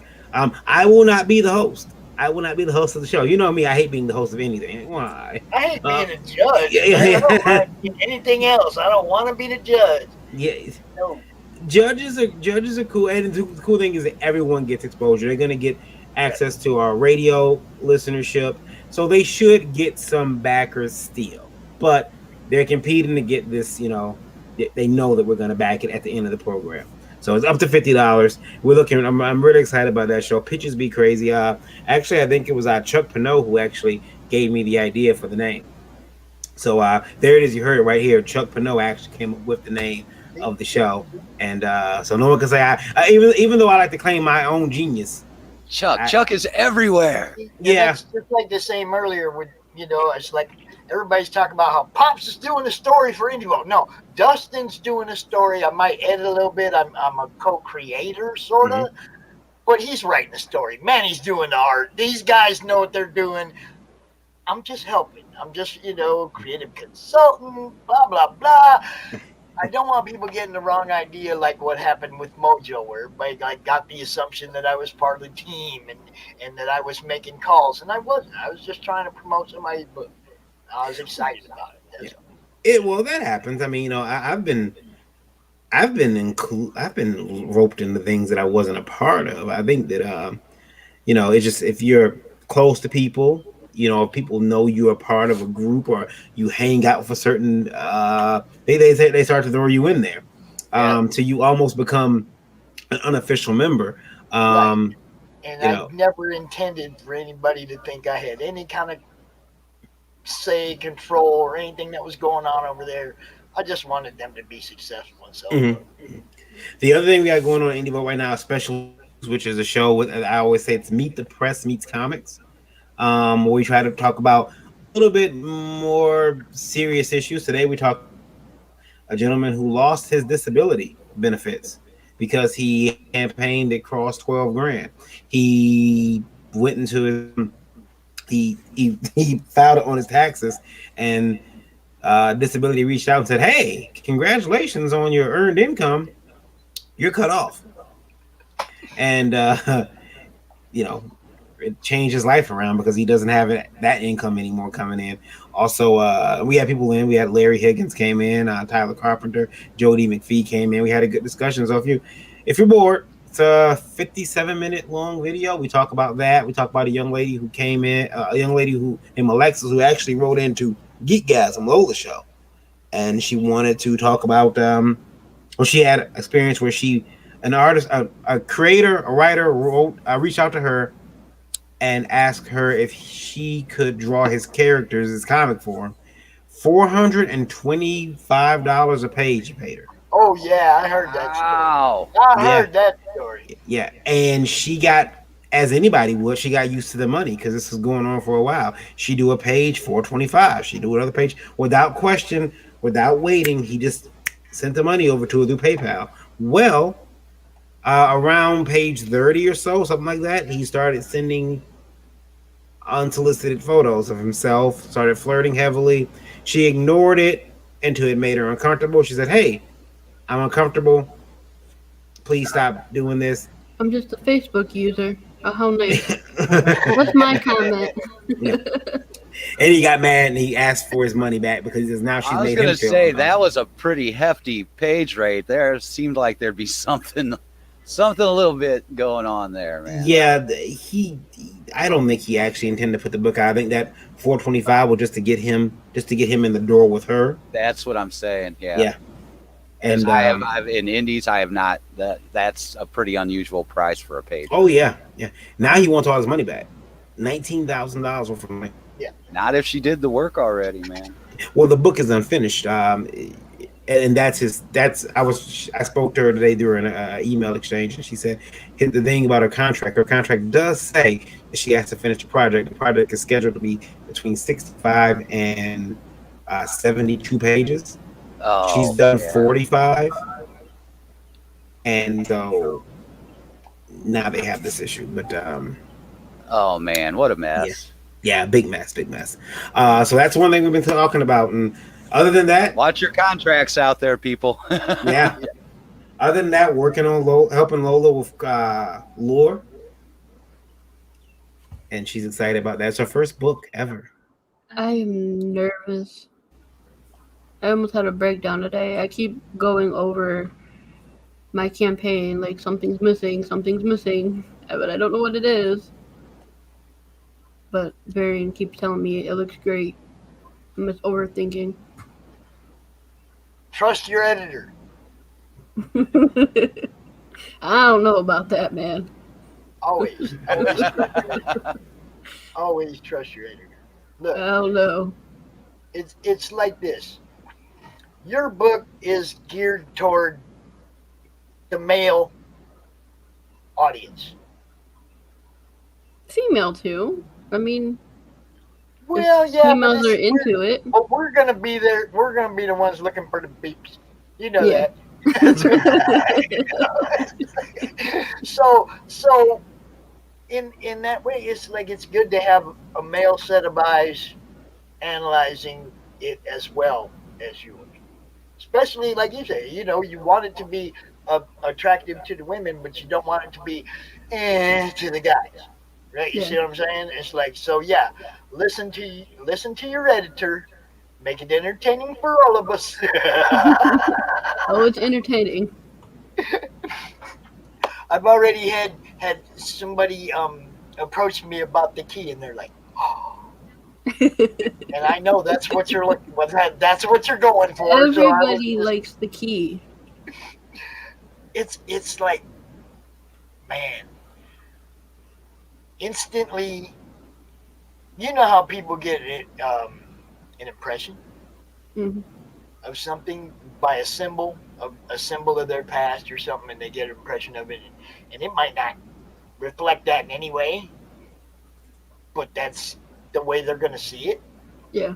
Until they until they actually get to read the story and see that maybe it's not quite what you think it is. I was like, hey man, we all creatives around here trying to get something out that's a little different than what everybody else is doing. So you're going to have to expect somebody's going to kick a foot out the box every now and then. I think Lola's doing that with this book. So with I'm starting a new publishing company under Last Call Comics. So my whole publishing company is out of the box. It's all going to be adult material and different. Yep. And then every time Lola comes on the show, we're going to be able to go. Yeah, you're going to need that tonight. Mainly that's Christy right now, but it's we can expand. It's all good. Yeah, that's probably for my pictures tonight. There's no nudity, but they're sexy. But see, implied nudity sometimes better than nudity. Okay, there is a but. You see what I'm saying? Implied nudity is sometimes better than nudity because it makes you think.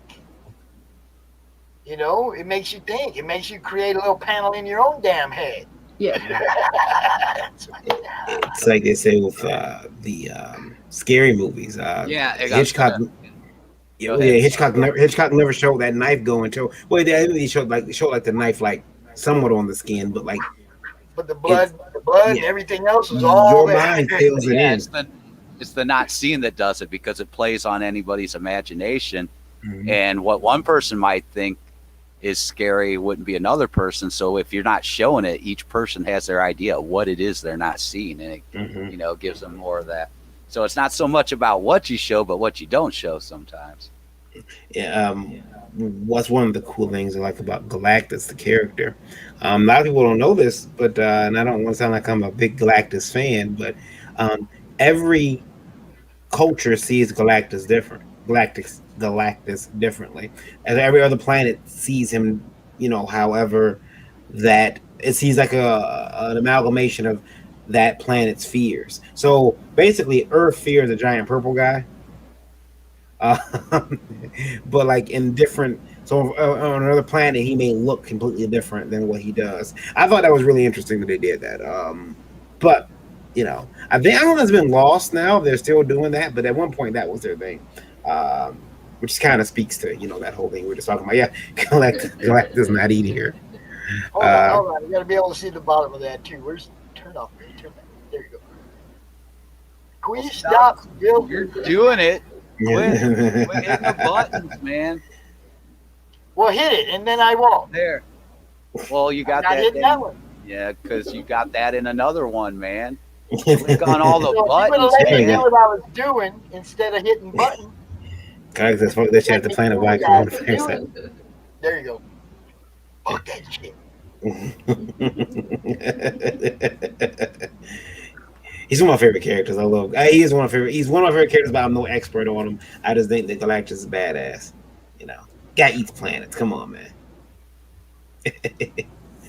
But yeah, I think everything else we're doing. We got the Indiegogo remote book going up. Lola, you have pages to show from Lola? Oh, she's got pages. She wants to show. Here. I think we're supposed to get some kind of an exclusive tonight, something nobody's ever seen before. Yeah. Huh? Are they safe for the show? There's a butt. There's a butt. Well, butts are fine. Look. We had to like black out a little something earlier, but you know me. I'm gonna show it. As long as it's not like explicit penetration or anything. Oh yeah, that's tame. Yeah, she's cute. Look, Phil's got a panel like that on it. Oh yeah, kind of. Yeah.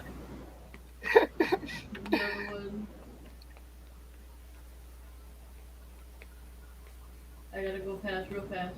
There we go. I seen butt. I seen a butt. A blue. Was that a blue butt? Oh, that page is really explicit. She said that page is really explicit, so yeah. Yeah, I couldn't show that one. That's why I had to go really fast. I forgot that one was in the rotation. And bring your campaign up. Let's see if you can show what your at least a sneak peek of what your campaign is going to be like. And I do have a banner for that somewhere. Or the pre-launch page. Huh? My pre-launch page? Yeah.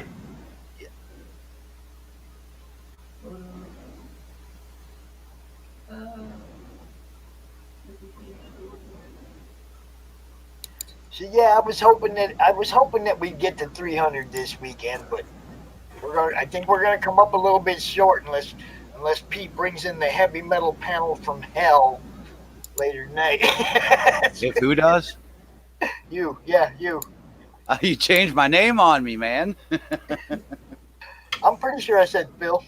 No. I got no teeth, so it's real easy for Phil to sound like Will. Will or Jill or. Yeah, where'd Will go? Will disappeared again. Bailed. He bailed. Yeah, I'll bring up the trailer if you guys want to check it out real quick. Yeah, I brought up the pre-launch page. Okay. So there's the pre-launch page. Which I already signed up for, so. And there's the key everyone's talking about. Yep. Everybody loves that key. I like the ring myself. That's the ring of the villain of the story. That's Yeah. okay. I like the ring. Yeah. That's his ring right here at the bottom. And then I also added the 51st backers get a special Lola card. All right. There you heard it, y'all. See that? A special Lola card. Yeah, I'll You know bring you up want it in your life. Everybody wants Lola in their life. Come on now. Lola, Yeah. L-O-L-A, Lola. I can play this trailer if you want. Let me And see here's here. the trailer for it. Definitely. Here we go. Rock that shit. Do it. Roll that beautiful bean footage. It all started with an invite.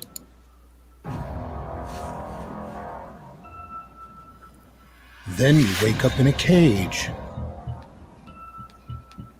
You would never expect what happens next. Who lives? Who dies?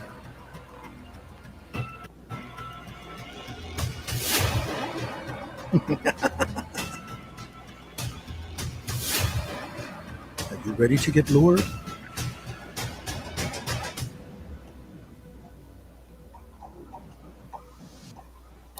Very quick trailer.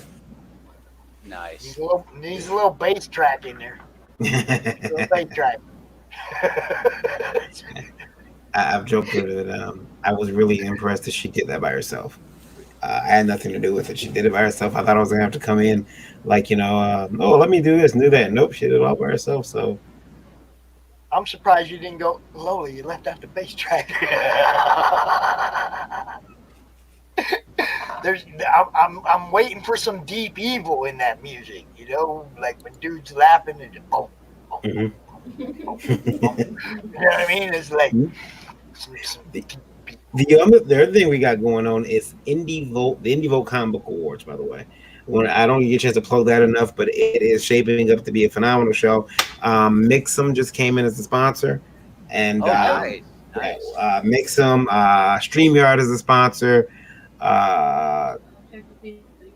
IndieCron, just so many different people sponsoring the show, wanting to see it grow, and it's growing. We're going to be September 18th, 2021. It's going to be a live event, so there will be, a limited number of tickets sold that you can come actually be there at the event.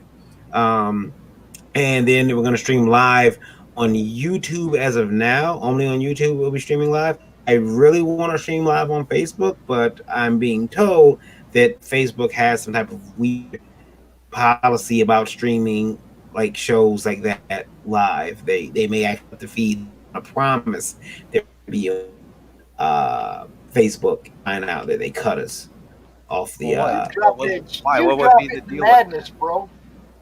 Yeah. Yeah. Now, why would there be an issue with it though? I was told that they have an issue with you streaming events. So, but it's your event, right? Though. Right, and that's what I think maybe they're just meaning if it's somebody else's event and you're there streaming it. Right. I reached out to them. If you're streaming your event to my group and I okay that stream, I don't see where Facebook would have a problem unless you were actually doing something wrong. Yeah. What were you saying, Varian? You reached out to them? I reached out to Facebook to see if there's going to be an issue because I want them to know, like, it's my event.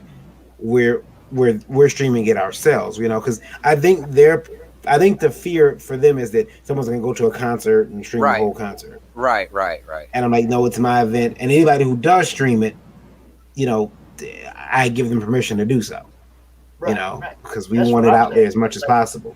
When I try to send my YouTube to my Facebook group, okay, when I do this show, I have to go okay in the apps in the group. It's like basically every month I have to turn off StreamYard and then turn it back on in order for it to stream to Facebook. Yeah. But it's basically they're asking me to ask for my own permission. Whoever's hosting the I'm event, saying? they It's like automatically send an approval. they're telling me that I have to have my own permission to stream in my group. Well, right. So basically, they're dropping it on me. It's up to you what you want. Right, coming and from that's the group, basically like we talked earlier. That's probably just an algorithm bot that as soon as it sees there's an event and somebody's doing it, it's like, okay, now let's send the request to the originator of the event. Yeah, it's gonna be a great event. Madness, no problem. We'll definitely have it there. And then that's September 18th. And then, but if you want to sign up, get your book recognized, get your book in there. Go to indievoteawards.com.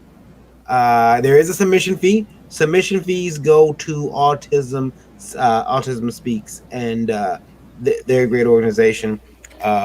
We wore some of their stuff the other day. This is one of the cups, Autism Speaks mugs, that we'll be giving the fees to them because we didn't want to take a fee, but we had to.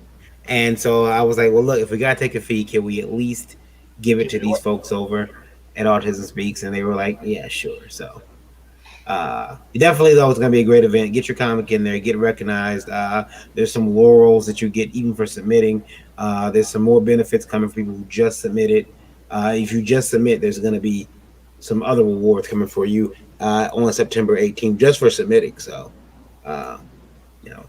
you can pay as little as $6 because it's $5 per title, $1 per category. So definitely get in there, because I believe that the deadline for submitting with our early bird special is coming up very soon. I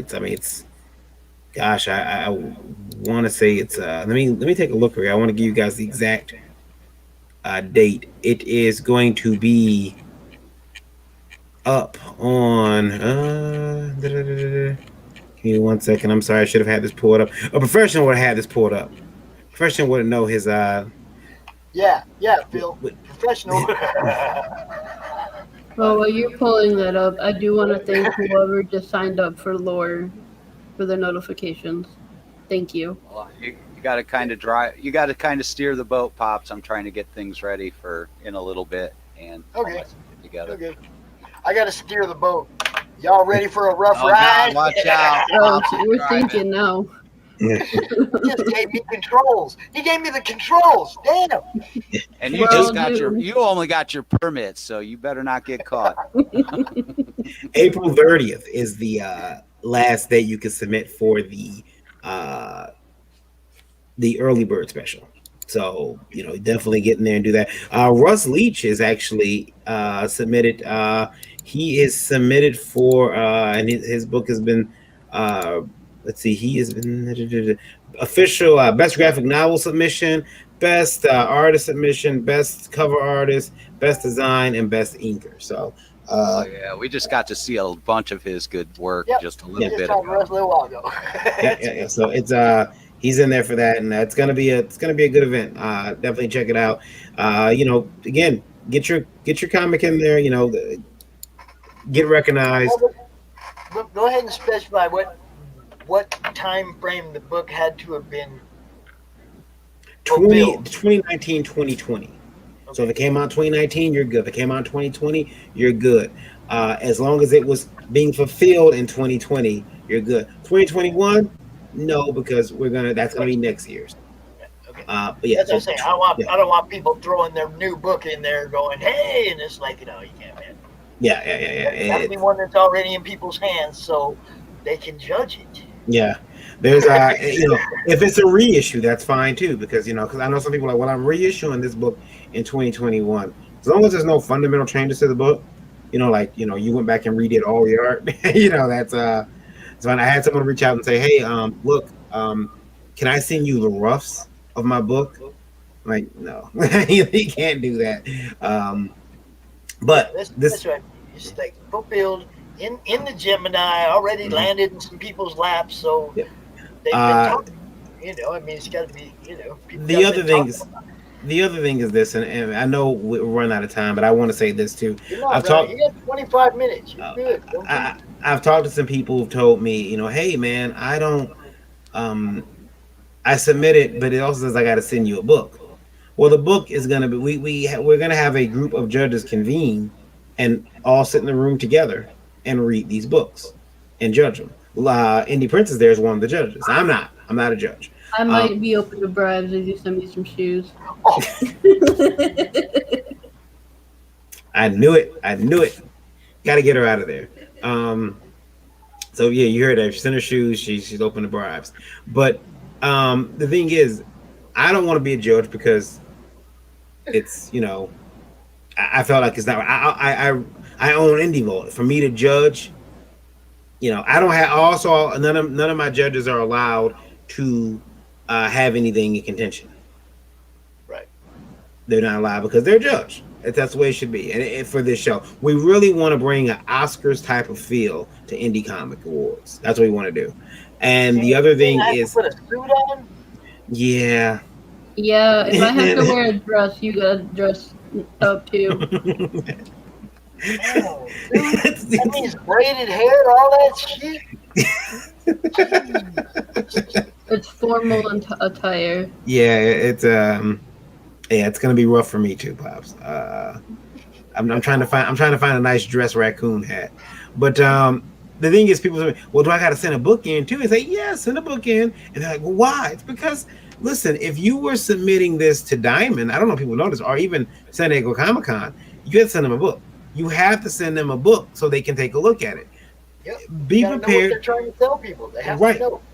Be just prepared like for that. Entertainment distribution. You got to That's send them a book. Yeah, we have to take a look at the books. I'm not trying to get free books from anybody, I promise you. If I already have your book and I know that I have it, I will say don't worry about sending the book.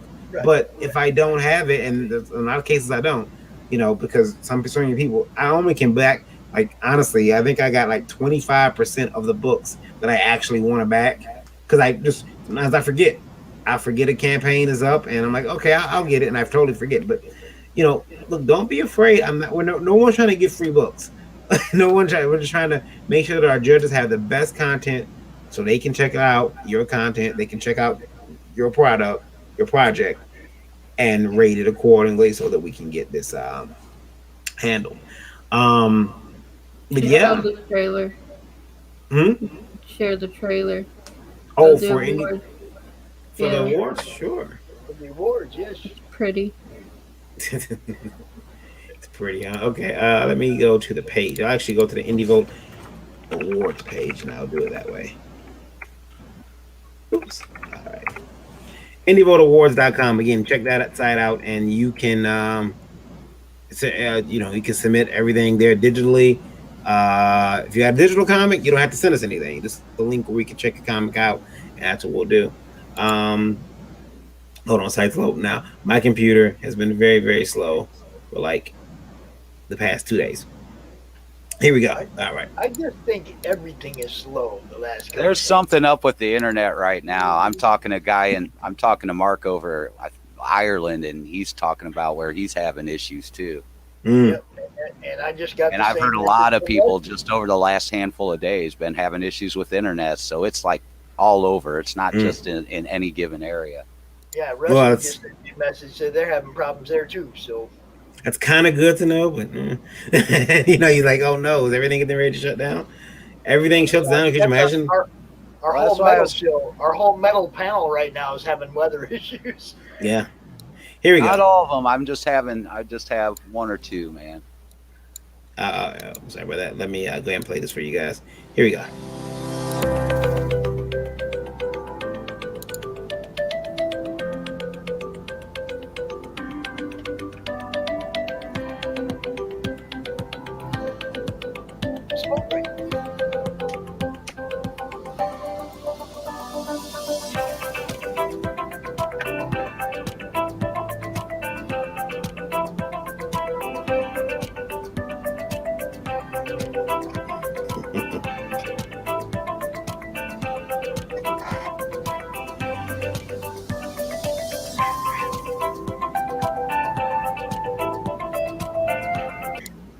Yeah, so again, go over there.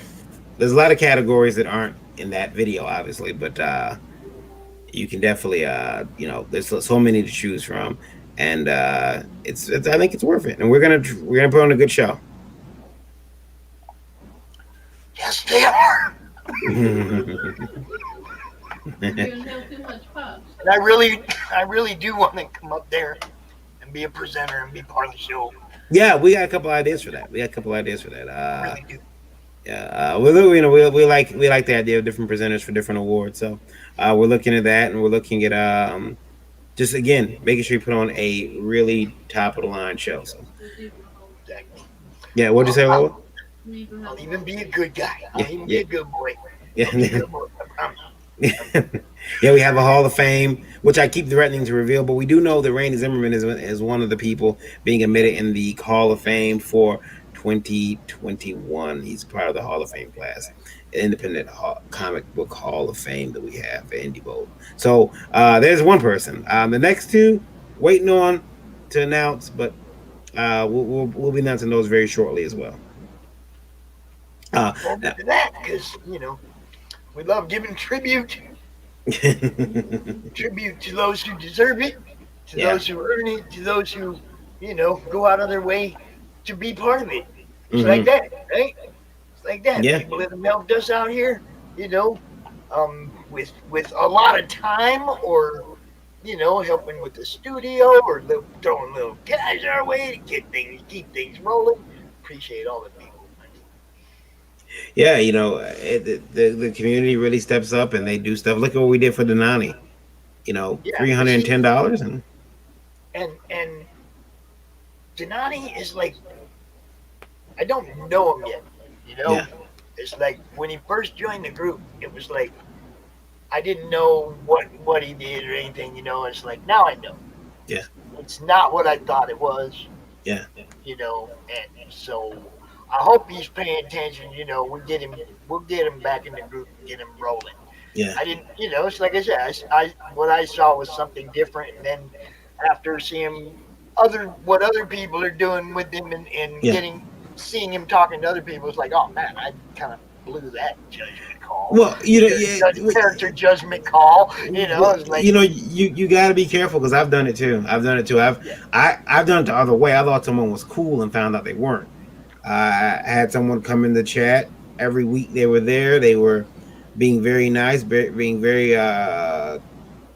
fair to people, and then all of a sudden, Christmas come around, and people were like, "Oh, I'm in a festive mood. I feel like giving." And then this person kind of showed their true colors, and I was like, "Whoa, wait a minute, that's who you are? Wow, okay. I'm gonna distance myself from you because you're taking advantage of people." And I felt bad because I'm like, man, I set this person loose on my on your fan, and so I did what I could afterwards, to try to alleviate that problem. But there's only so much you can do.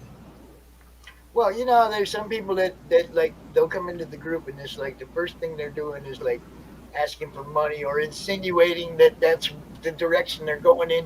Mm-hmm. And I didn't even take the time to find out what dude was about. Mm-hmm. I was just like, I was in a very predictive mood over my group that particular day for some reason, and went, nah, no. Yeah. But like I said, I'm gonna make sure that I make that right. Yeah, you got, he's a young guy. He's a little rough around the edges. But it's can we help him? Let's help him out. Let's help him know. Let's help him and help him understand that you can't, certain things you can't do. And but he's very interested in working, in art to get commissioned so we can keep these kids drawing. And we're gonna do what we can to help him. And that's right there why he won me over right there. Yeah. Because kids. Yeah. Okay, sorry, dude. I fucking made him shit call. Hey, you know what? That's cool that you can admit it, because I'd be like, nah, man, I ain't admitting shit.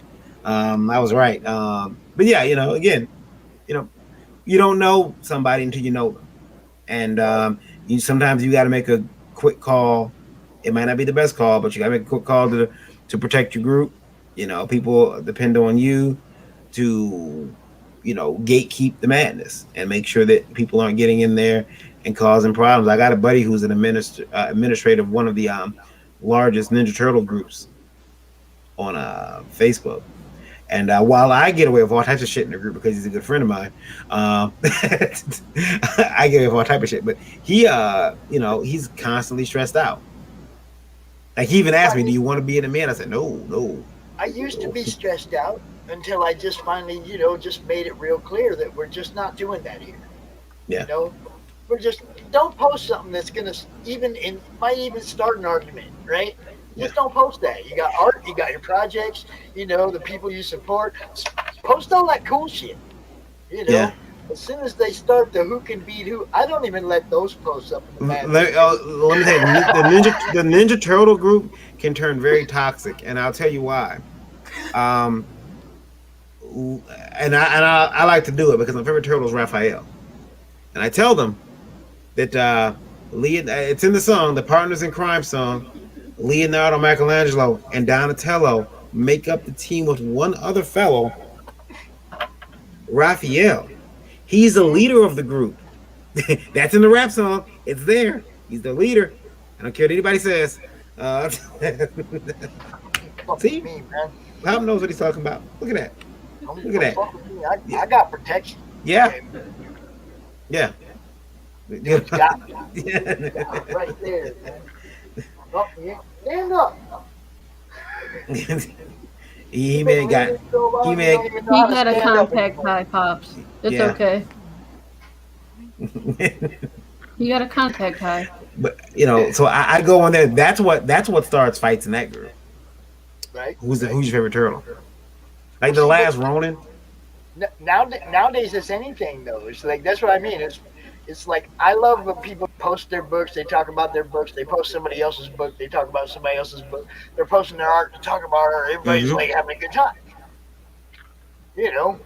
That's all I want is like just don't post stuff that people are gonna like take offense to. Don't post stuff that is gonna start shit. And we basically got the madness pretty solid now. It don't happen very often. If somebody posts something, I'll send them a little message. Yo, man, if that shit gets toxic, it's coming down. I'll let them know. You know? But I mean, I don't just go yank it, right? I'll let them know, hey, I'll leave it up there. But people start arguing. We don't do that here. So, and now I don't have to do that very often at all. Only thing I take down now is a damn auction post. I got a group for that, y'all. I think that we created the group, the marketplace for the auctions, for the live auctions, for those people, because man, they just scroll. They just take up so much space on your feed, right? Okay, well, in the madness, when you got 900 comments on one post. How far you got to scroll to get to the next post? Yeah. It's like those color posts they were doing on Facebook for a while. Yeah. So we made a group for it. We got a group for auctions, for waffles, whatever you want to do. Uh-oh. Coming in with the toxicity. Yeah. Yeah, I'm coming with toxicity. Yeah, I like coming with toxicity. I'm a pretty toxic person myself. I can be too. Yeah. And I think that's the only reason that we're semi-successful at what we're doing, Varian, is because we are standing our ground on it, where we stand. Yeah. Welcome. Yeah, and the thing is, like, I think that people like even us, like, we don't always see eye to eye. Like there are decisions you'll make. I'm like, no, Pops, that's the wrong call. And and you'll say the same thing to me with Rob, with I'm trying to think who was what comics has Joe Tolliver. We make that's the wrong call. I wouldn't do that. We do that. And it's because we all have a different idea, but everybody, I think everyone's heart is in the right place, trying to promote these books, trying to get out there, the content out there as much as we can. It's try to respect each other, try to give each other the room to be who they are. Okay, I'm never gonna come up on Varian's show and go, yo, man, you should change this about your show, or something about. I go on Varian's show and I roll with the way he has his show set up. That's what you're supposed to do. Yeah. You come to my show, you roll the way I have my show set up. Don't come in here and bring some other kind of, crap. I bring enough crap. I don't need nobody else bringing the crap. I think we can all cross promote. I go on Larry's show. I go on. I've never been on Tyler's show. I have to fix that. Never been on Draw and Talk, but I have to go on Draw and Talk. I have to go on, because look, we're all doing the same thing, and it's. I think the only way, different people have their audiences. I got some people that will probably not watch Larry's Rebel Comics and Gaming. Larry's got people who won't watch Indie Bowl unless we go on those shows, and that person says, "Well, I'll go check out." I'll go check it out, maybe. I look at it like this too. The more, I always say it, the more people are bouncing off each other's fan bases, the more you're increasing your fan base. Mm-hmm. You have to go on all those. Every one of them shows has its own crowd. Yeah. Every one of them has a pretty distinct crowd, and it's like, go on all of them. Yeah. Grab some fans, grab some followers from every one of them shows. Mm-hmm. Jeez, man, all week long in the madness. It's all week long in the evening. It is 4, 5, 6 shows all night long. And it's like there's so many shows to go on now that have huge audiences. Get some. I mean, I started right at your house. You know that. Yeah. When I first started looking for exposure and wanting to be noticed and be seen, I went to Indie Bowl. Yeah. Tell everybody that. I went to Indie Bowl. Go on Varian show. You had I think back then, like, your record was 30,000. Yeah. 30,000 listeners. 30,000 listeners. Yeah, that was the good old days where I had to worry about bandwidth. It was like, okay, we're good. Now it's like, you're gonna pay, guys. I gotta get out of here. I gotta run over to another stream, but you got 3 minutes to talk about Liberty. Do it. Liberty Entertainment Distribution Group is a company I started 5 years ago, almost 6 years ago now. And it took 5 years of investigating and figuring out the industry, and we came up with a bunch of different ideas about how to run a distribution company that was suited and made for independent comics, independent creators, and retailers. We never took retailers out of the equation. So Liberty Entertainment Distribution Group, ledg.us. Again, it is distribution to comic retailers, and I'll be honest with you, a couple other places that aren't known for comics, we're going to be distributing them too. There's going to be some news next week. You guys will see about that. We're going to start talking a little bit more about, what we're doing, what the plans are, which companies are signed on, because we got new companies that have come on board, putting their comic out through our catalog, and our online and our physical catalog. And we have the Liberty Pledge. Liberty Pledge is for, and again, that's one of the ways we protect retailers, because so often these retailers will order a book and they're stuck with it. Yeah, don't sell. We didn't want it to happen at Liberty, because that doesn't mean it's a bad book. That means that retailer can't sell it for whatever reason. Maybe he just It's like their customers might not be all into that, Right. Like, hopefully retailers know what they'll be able to dangle in front of their customers and sell. Hopefully. Right. So that retailer has a set amount of time, to get that book back to us, and they can get that book. They can get money back, because we want to be able to put that book at a store where it can sell. Look, it would suck if Pops can't sell that book at his store, but Phil down there can't get enough of them.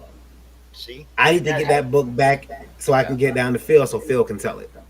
There are a lot of genres that are regional genres. You have to remember this kind of stuff, man. If you got a book written in New York City, you're probably going to have some fans that are just a fan of it because it's in New York City, and maybe their damn building is in a background that they live in or something. Sure. There's that's one thing to do. We have this. I used to joke about it. I called it the my girlfriend or extra lunch money. I guess it's OnlyFans now model, which is where we would where they can see how much they have. Any creator who signs up. And at that point, they can request their money. Right. And they can request to get, their money at any point, sent through PayPal, sent through a check in the mail. We want to make sure they get their cash. And So creators are getting paid, store retailers are getting their products, and we take a lot of pride in our shipping too. So you're not going to be getting damaged books from Liberty. The books come bagged and board. We call that from ship to shelf. So when the minute you open that box, you can take the content we sent you and put it right on the shelf. Yep, and it's a beautiful box. Yeah. Ain't got one handy. He ain't got one handy, but it's a beautiful box. Yeah. Now look, we're gonna have to start getting together a little bit so I can help you out a little bit more with, making sure that your ad for Liberty gets seen a little bit more around my neck of the woods. Yeah. I'll get you a Liberty box. Send me a video or something, bro, that I can pop up every now and then. Yeah, I'll get you a Liberty box. You can put it right there over that Deadpool box right there, right on top of it. We can get it right there. Yeah. We'll sit it right there. That's prime ad real estate right there. It really is, man. It's like, I don't know why I don't have anything up this weekend. I didn't have my CRoM Con sign or nothing this weekend. I gotta get out of here, but you guys can find me though anytime you want. KYD_V on Twitter, ledg.us on for if you want to get your independent book in stores, ledg.us is the website to go to. There's an 800 number up there. Feel free to call. That's it's got business hours, but you can definitely reach out to us. Lastcallcomics.com and indievolt.com as well. Reach out to us there. Happy to have you. Happy to talk to people. Is that what you said? Yep. LEDG.us. Got that one right. That one right. Yep. That one's correct. Yep. Indievolt.com, lastcallcomics.com, WhenWeRiot.com is my personal website. Don't worry, I don't post much. Alone. Yeah. You probably get visited by the FBI if you start interacting with that one. Yeah. But yeah, Varian Grant on every other social media network. Feel free to reach out to. I'd love to talk to you, especially about comics. And Lola. The best way to find me is go to Linktree, look up indie_princess, and all my links are there, including a link to the pre-launch page of Lore, which launches Wednesday on Indiegogo, and for Geekgasm, it will be a launch party. Cool. I might have to come out on Wednesday. Yep, you're welcome. In the chat. Yep. Anybody's welcome to come on Wednesday. It's a launch party. We're gonna have fun. All right. Y'all have a great evening. All right, sir. Thanks for having us. Say goodnight. Say goodnight to the kids. Say goodnight to the kids. Hey, guys. Hey. Hello, ladies. Hello. I just I came in and Varian was talking about his box. I don't know. What up? Don't talk about Crystal like that. Pretty nice. It's a pretty nice box. He said it was a really nice box. It was a really nice box. That's okay. Nita always likes being underneath me. She likes grabbing the boobs. A little extra support there. I shaved for this. I'm just kidding. Good night, everyone. Bye, guys. Good night. Thanks for coming out, man. Bye, Lola. Hey, you guys. What's up? What's happening? The Raisin Cajun and the Raisin Asian are here. I am the Asian, in case you couldn't tell. Yes. So. I guess that would make me the Cajun. I have to make sure that Nita's happy, so I am Batman too today. I have to make sure Nita's happy. You don't want her grabbing you, Phil. Right? You just don't. Ooh, oh, hey. That's a different motion altogether, Pop. I'll just say hey real quick as I continue working here in the background. It's good to see you too. Hey, Phil. Links. I will drop it in private chat here, but What are you doing? Playing Zelda? Pop? All that stuff. Well, we are at if you go, so I made a short link. It's bit.ly, if you're familiar with the bit.ly links, bit.ly/Ragin-YT, and that gets you to our YouTube channel. And I don't, I'm beginning to question whether or not Nita loves me.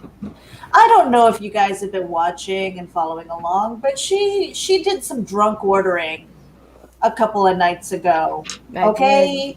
And this care package to me is going to be like the care package from hell. So You love it. If you saw the Reapers challenge, okay, I was like, okay, we've done Reapers before, but we're gonna do this again. You know, it's kind of fun to do it with a friend. Now she's ordering bugs. I am. Look, Bugs. check it out. Cheddar cheese maggots. What up? Sour cream and onion crickets. Bacon and cheddar crickets. Salt and vinegar crickets. And I have candied earthworms and chocolate covered scorpions on the way. What up? I'm telling you, I don't know if that's love or not, and I'm sending her booze. Like, wait That's a right. minute. What? Now hold up. We have to revisit. We have to revisit the first 2 rounds of this challenge. Okay. I will explain how this went down. There was the Reaper challenge. Reapers. Which was amazing. Okay. These ladies smashed some Carolina Reapers. Nita won by 1 because Meredith showed the slightest bit of weakness. Okay, Nita was about to cave. She was about so to give about it to up. quit. I'm done. And Meredith showed this little tiny crack of weakness. And Meredith's like, all right, screw it. And then she's, oh man, it was amazing. It was one of the funniest. It was as good as the Rich cut his hair video. Okay? It was just as good as the I'm Rich still upset chopped about off that. all his hair video. And Nita won. So Nita was ahead 1-0. And then Meredith evened the score by sending the squid. Oh my god. See, and that wasn't even a challenge. And she said squid, and she's like, oh my god, it's going to be slimy. I'm like, I promise you, it's not slimy. It's not slimy It's at not all. slimy at It's all. worse It's like than jerky, slimy. and I love it. It's something that I grew up with, but it wasn't even supposed to be a challenge. It was more like a reaction video, and we got it. Oh yeah, We you got definitely it. got the reaction video. I wish I had the video of the cat. Oh, me too. That was hilarious. I offered the cat a piece, and he like sniffed it, and he kind of put his mouth on it a little bit, and he was like, and his like tongue was hanging out. He like gagged like 3 times. It's like if your fucking cat's gagging, you know. You see, Meredith, it's just not natural. Cat wants to fake fish. Yeah, you know yourself. And then the jelly beans. Then we went to Bean Boozled. Oh, that which was the our worst. third. Oh god, That that was was the a worst. challenge. Hold And on, there was a hold on. point. I threw up twice live. I missed that one. What Did was that you? one? Oh, it's on there. Oh. It's night before last. Oh my gosh, Pops, the Bean Boozled ones, okay? Now they even have this where you can do they have a spinner. So it lands on a jelly bean and you have to eat the jelly bean. Now the choices were canned dog food, which looks like chocolate pudding, so it's one or the other.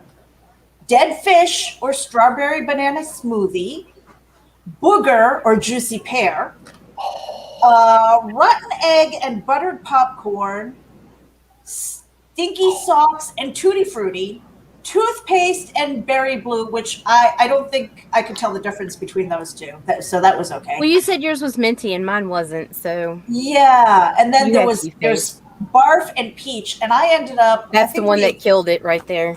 That was I think it. we ate 3. Was it 3 or 4 of them? We ate all 4 of mine were barf. And Only then one of mine was, and I quit. dirty dishwasher and birthday cake. But the worst one, I swear to God, Pops, there was one that was worse. Spoiled milk. Spoiled milk and coconut. It stayed in your throat. It stayed. Those- that those- flavor stayed with you. It stayed Overnight. with me for 2 days. Yeah. 2 days. Those aren't the Harry Potter ones. though. Yeah, it's kind of Kind of, yeah, yeah. it's like those. Okay, Except I think okay. they made the flavors even more grotesque. Oh yeah, Because no. with the Harry Potter ones, it was like grass, and I think Well, booger was not one, that. but Meredith, hands down. I Oh, was yeah, barfing. she Oh yeah, She- I she threw up was- on camera. I threw up off camera. I threw up outside, hosing out my garbage can. And see, like me, off camera, I was just like trying to scrape the taste of the sour milk out of my You because could not get rid of it. it was somewhere in it. in your mouth where your tongue, you couldn't be like, nah, nah, like you couldn't get rid of it. And then it wasn't like you could gargle it. You couldn't eat anything and get rid of it. It was somewhere like between your nose and the back of your throat, and it was stuck Tell me there. you got something for tonight. Yeah. I mean, we were talking about Varian's box, weren't we? No, that's so mean. Please tell me you got something for tonight. No, you do have something though, because you guys got, your thing that's going on. You got your other thing that's going on. It's like, we just got things going on all over the place, and all hearing kinds of- rumors about us breaking up. Like, what the hell, people? Nah, Meredith's my girl. We're not breaking up. You know what? We got busy, and she was sick as a dog, and she was busy, and she's got like a baseball team full of kids at her house. I really do. And for me, I've been just trying to put my head down. I'm trying to get some lettering done. I'm trying to get some writing done. I've got basically between Continuum Comics and then my own book, I've got two crowdfunds that I need to deliver on. can't stream every day, can you? No, and we missed, like, I don't know, I think we were out like 9-10 consecutive days, and so apparently if you don't stream together, you've disappeared. It's like, dudes, we were working together behind the scenes the whole time. We were just preoccupied. Yeah, everybody's got stuff to do, man. Right. The streaming, the going out and on the streams, like for me, this is what I do. So that's what I do.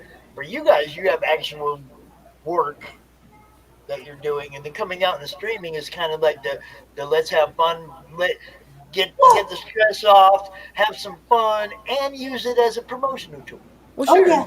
Brilliant. And the thing is that we kind of went back and forth. It's like, well, should we do the daily? I'm like, honestly, for me, it felt like, of course, I wanted to do it because it's fun though. I mean, when we hang out, when we have the time and stuff, and when we have the time. But when we're sitting there, like, I am so busy. It's like, and you want to, and I got to stop the momentum to do that. Then it feels like work.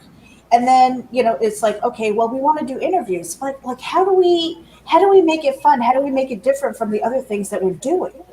I mean, because between Sunday Comics Brunch, I have Geek Insider still. And then, we're vlogging and stuff like that. And it's like, well, how do we make our Friday interviews fun? It's like, well, why don't we try and integrate our guest as either their reaction to us doing stupid shit, or joining in. I mean, there's this one, it's like, I have a couple of people who I would love to sit in with us when we do the Chubby Bunny Challenge. Oh, yeah. Now, I don't know if you've ever heard of have you heard of that one, Pops? Go ahead, tell us. Nita, you want to explain the Chubby Bunny Challenge? Okay, the Chubby Bunny is when you take the big jet puff marshmallows and you put one in your mouth, and the jet puff marshmallows. The marshmallows. The big flat ones. Yeah. The big ones. You shove one in your mouth and you say Chubby Bunny.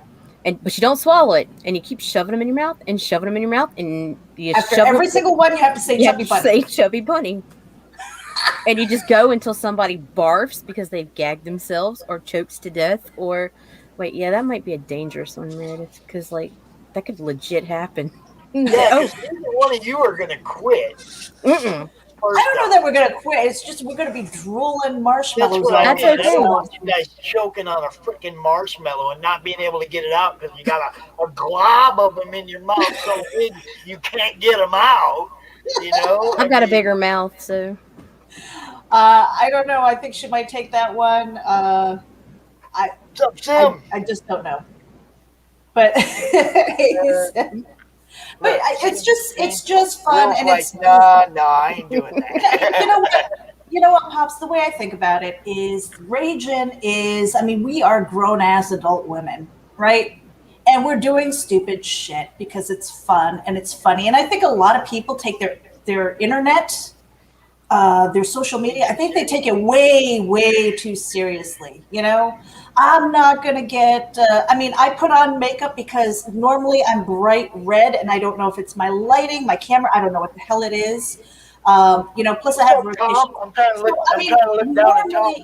Normally, I don't put on any makeup. I barely brush my hair. It's usually up in a ponytail or something like that. And I'm not out there to be perfect. I'm not out there to get the perfect selfie and take 200 shots of myself to make a really pretty Instagram or whatever. I'm just me. And take it or leave it. I'm not going to take myself seriously. I can't. Look, I don't even have to try. Hold up. Turn Perfection. around. Nita, turn around. Take a picture with us in the background. Mm-hmm. Turn around. Take a picture with us in the background on the screen. Hurry up. I'm gonna die. I can't even. Of course, see we got my no screen. fill, but You ready? Yeah, we're ready. All right. There you go. Nita, live on CRoM Con, baby. Oh shit! Now I screwed up my mic. All right. But that's what I mean. It's like you can be free to be stupid, and I mean we're not hurting anybody. If anything, we're challenging ourselves, and it's just fun. I mean, It's there's just no a break. pressure. It's a break. It's a break. And it's nowhere near perfect, but that's the thing. It's like we hang Can't out. be perfect. I'm there. Yeah.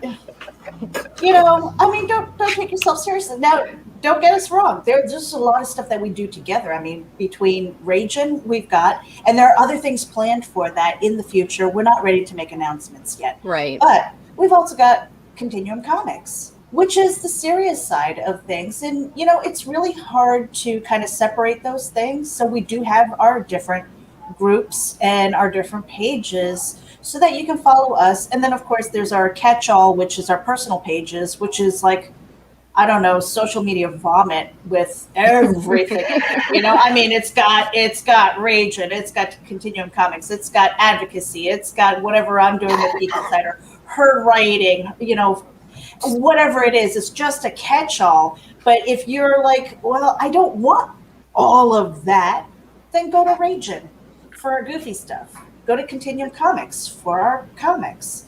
I mean, that's how we're kind of structuring things because, quite frankly, I don't want to be in one lane. I've never been a one-lane girl, Sometimes I need to be in the fast lane. Sometimes I'm in the slow lane. Sometimes I'm in the granny lane, and sometimes I'm not there at all. So it's one of those things. My ducks go. Right? It's like, where'd the Asian go? Find Meredith. Where's Meredith? Oh my God. Meredith, I have to let you know, Meredith. Nita and I developed a bit of a relationship. I have to let you know. You taking my woman? No, she told me about some family members that and I told her about some family members that and she said, hey, you'd be my sister. Mm-hmm. Because it's like family's supposed to be cool with each other. Yeah. We both have the members of our family that don't treat us the way we should be treated. So we go treat each other like brother and sister, right? Word up. That's it. I mean, but that's the online community is the family that I've developed over the years. Who I bring in a little bit closer. That's the family that I choose. It's not the family that I was born in. And don't get me wrong, I love my family. I don't always like them. And it's the same thing with the people that I surround myself with. But, I choose to be that goofy person who, maybe I can be an example for somebody who's just taking it way too seriously to say, hey, it's not that bad. You can laugh it off. You can get past this, and have fun and find people like everybody here who is just, you get past whatever issues, whatever adversity, and move forward. It's like this. If anybody in my family has a right or reason to have an issue with me, it's my mom. Okay? My mom loves me. The rest of y'all should just shut up. And I told my kids that I'm like, I love you, but I don't have to like you all the time. And they are free to dislike me too, and that's good. That's healthy, you know.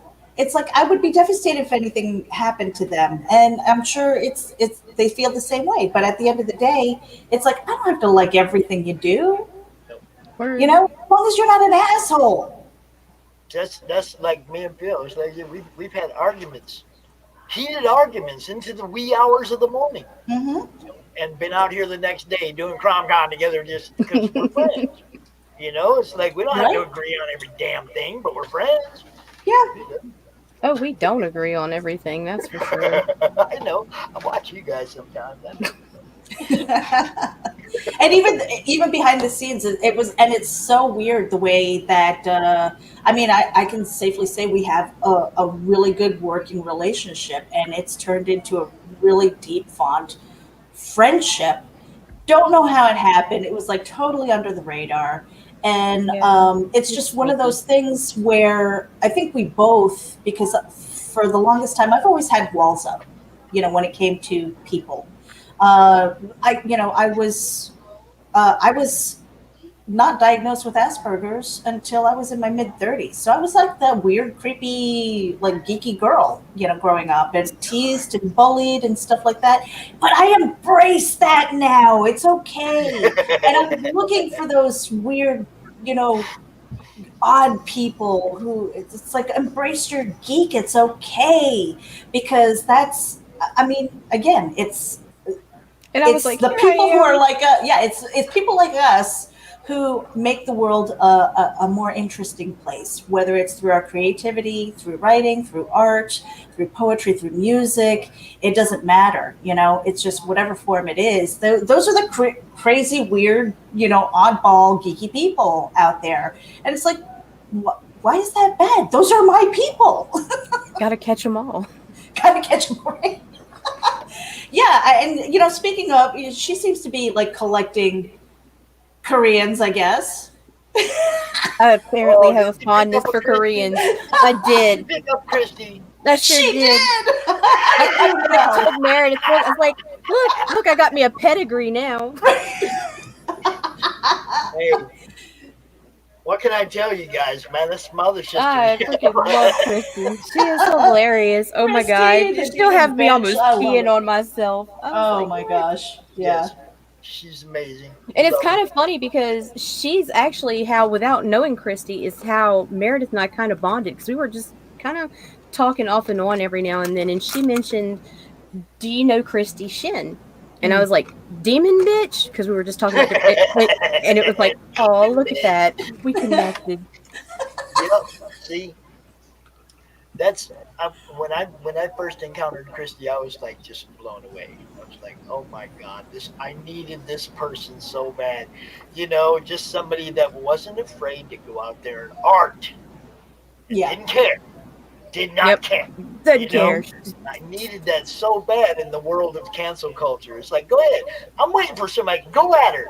Because if she don't ruin you with that pen, I'm going to ruin you with my group and my everything I got. You know, it's like, leave her alone, man. She's like, God. She's awesome. Integrity. She's brave.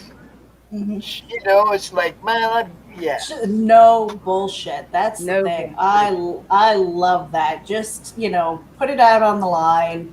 Say what you mean what you say. It's not that hard, but a lot of people can't do it for whatever reason. You know? I love that lady. She's awesome. And you know what, Pops? I brought her in as an admin. You know I love her. Now, I don't know about you guys who are listening in, but Pops and I, we were kind of going at it when we were going for that newbie awards thing with the Independent Creator Awards. The Rookie of the Year. Rookie of the Year. Yeah, bring it up. Uh-huh. Yeah. You dirty dog. Somebody took it and made it even like, congratulations for standing out in the crowd. Yeah, you dirty dog. We were going at it, and then he brought out the CRoM Con, you madness I know. people. But see, it's your fault because you provoked them. I did. You know what? And it was all in good fun. It was all in good fun. And you know what, Pops? I want to tell you something. Something that I am working on probably for June-ish is going to be the Shelfie Awards. The what? The Shelfies. Shelfies. Okay. All right. So it's going to be like, it's going to be fan-based, and it's going to be people. I don't have it totally organized yet, but I'm letting you know right here on CRoM Con that Geek Insider is going to be doing the Shelfie Awards, and it's fan-based. People are going to be able to take pictures of their shelves, their curio cabinets, their walls, whatever, and it's going to have different themes, so it could be movie themed, it could be books, it could be art, it could be, comic books, it's all kinds of things. It could be Funko Pops, just show off your collection, but you have to take a picture with your shelf and all the swag that you have to go for that category.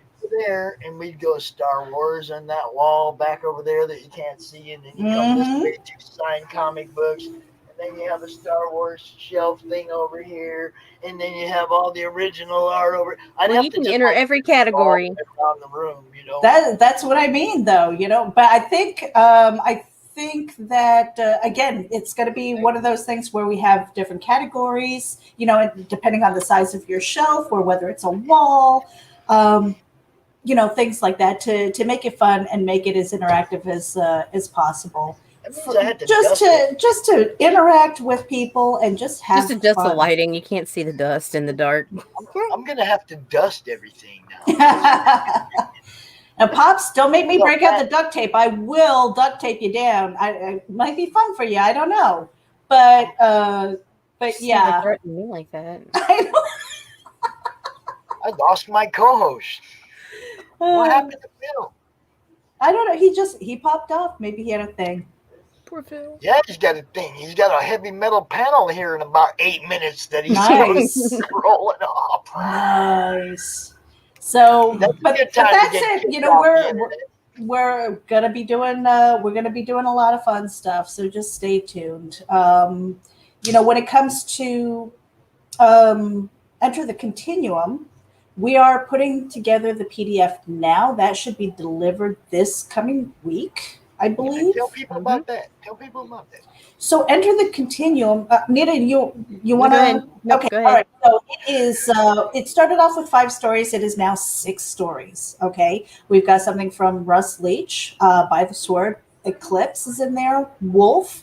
I've got 2 stories in there: Reapers and Karma. And what am I forgetting? Which one am I forgetting? Monsters. Which one? A Monster of a Cosplay. Oh, a Monster of a Cosplay, yes. And that one is brought in by Rob Anderson. And that this issue, Enter the Continuum, our very first one, is going to be dedicated to, oh my gosh, I'm having a brain fart. Oh, you better not. He's on. He's in the hall of what? Yes, he is. You went and changed the name on me, man. Into the suck. Oh, fuck. You're gonna get in trouble. I know I am, because I am totally having a brain fart. I woke up and look, I'm showing Nita up ain't here. even helping you out. Look, Nita ain't even helping you out. I know. I'm like, Nita, save me! Damn. Hold on. It was Google. Keith Thomas. Keith Thomas. Okay. Keith Thomas. Oh my gosh. My apologies. That was horrible. But so dedicated to Keith Thomas. He is the creator of Enter the Suck, and we had.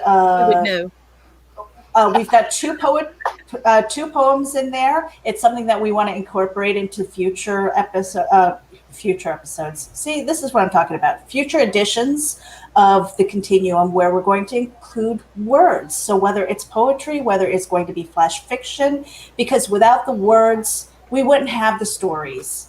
And I think that's important to incorporate into that. So we've got the 6 stories. We've got 2 poems, and We've got multiple Virgin covers. Reapers has got a premiere cover because we liked it with the logo on top, so it's not a true Virgin cover. And this very limited edition is going to include By the Sword, which is Rust Leach. So we're only allowed one printing of that. So that is, we're getting ready to send that to print. That will be the print books. I'm not exactly sure. I didn't get a timetable for that, but I know that the PDFs are being put together so that you have a nice presentation. You know what to expect with the print books this week. So lots of stuff happening. Happening. We got a CRoM Con exclusive. Mm-hmm. Pops has actually been writing. Nice. Oh. All right. That's not the other thing. That's not the Indie Bowl thing. That's a story that I thought. When I was a kid, I took creative writing. Mm-hmm. One of the electives. It's like I had an uncle at home that had a total shop. I didn't need to take shop. We had all that at home. We didn't need to go to school to learn how to do that. So I was taking real courses, creative writing and stuff like that. And I had a great teacher, and his name was Mr. Wolf, and he was a long-haired dude, and he's just like my kind of guy. We got along great, and he encouraged me to write. And I wrote a story a long time ago. The 1,500, have this in by Friday, 1,500 word stories. Well, now I'm trying to write it as an outline of a larger story, but still take that concept that I had when I was a little teenage rat. When you was a baby pops. Yeah, my mom always thought I was going to be a writer, and of course I was just too much of a partier to care. Everybody else was writing. I had stuff to read. I didn't care. I didn't need to write. I loved all the stories and everything, but they didn't need me out there. That I could go to the bookstore and get all kinds of stuff to read, and so it just never grabbed me. But now that, of course, everybody I know is writing something or drawing something for somebody something, it's like, yeah, okay. It's kind of got me. Fine, I'll do it. It's got me wanting to be part of the crowd. And, the Indie Revolt thing, when Dustin took that idea and went, yeah, let's run with that. I was like, oh, shit, here we go. And then right the next day, I was like, I wonder if I can still remember all that crap I wrote when I was 14. Let me tell you something, Pops. We mentioned it on Ragin today. I've been writing prose my entire life. As soon as I could pick up a pen, I was writing. It was my escape from, everything. Writing and reading. And I am so glad that I am doing comic books now that I'm older. Working on the first few scripts that I have, I've probably got about 6 scripts that I'm either done with or writing, editing, whatever process is it. At least 6, and I've got so many more stories. I'm so glad that I'm doing it now because it's one of the hardest things I have ever done. Seriously. Anybody who comes at you and goes, isn't comic books for kids? I'm like, shut up. Yeah. Don't say that until you try it. Actually, when somebody says that to you, ask them if they buy comic books for their kids. Mm-hmm.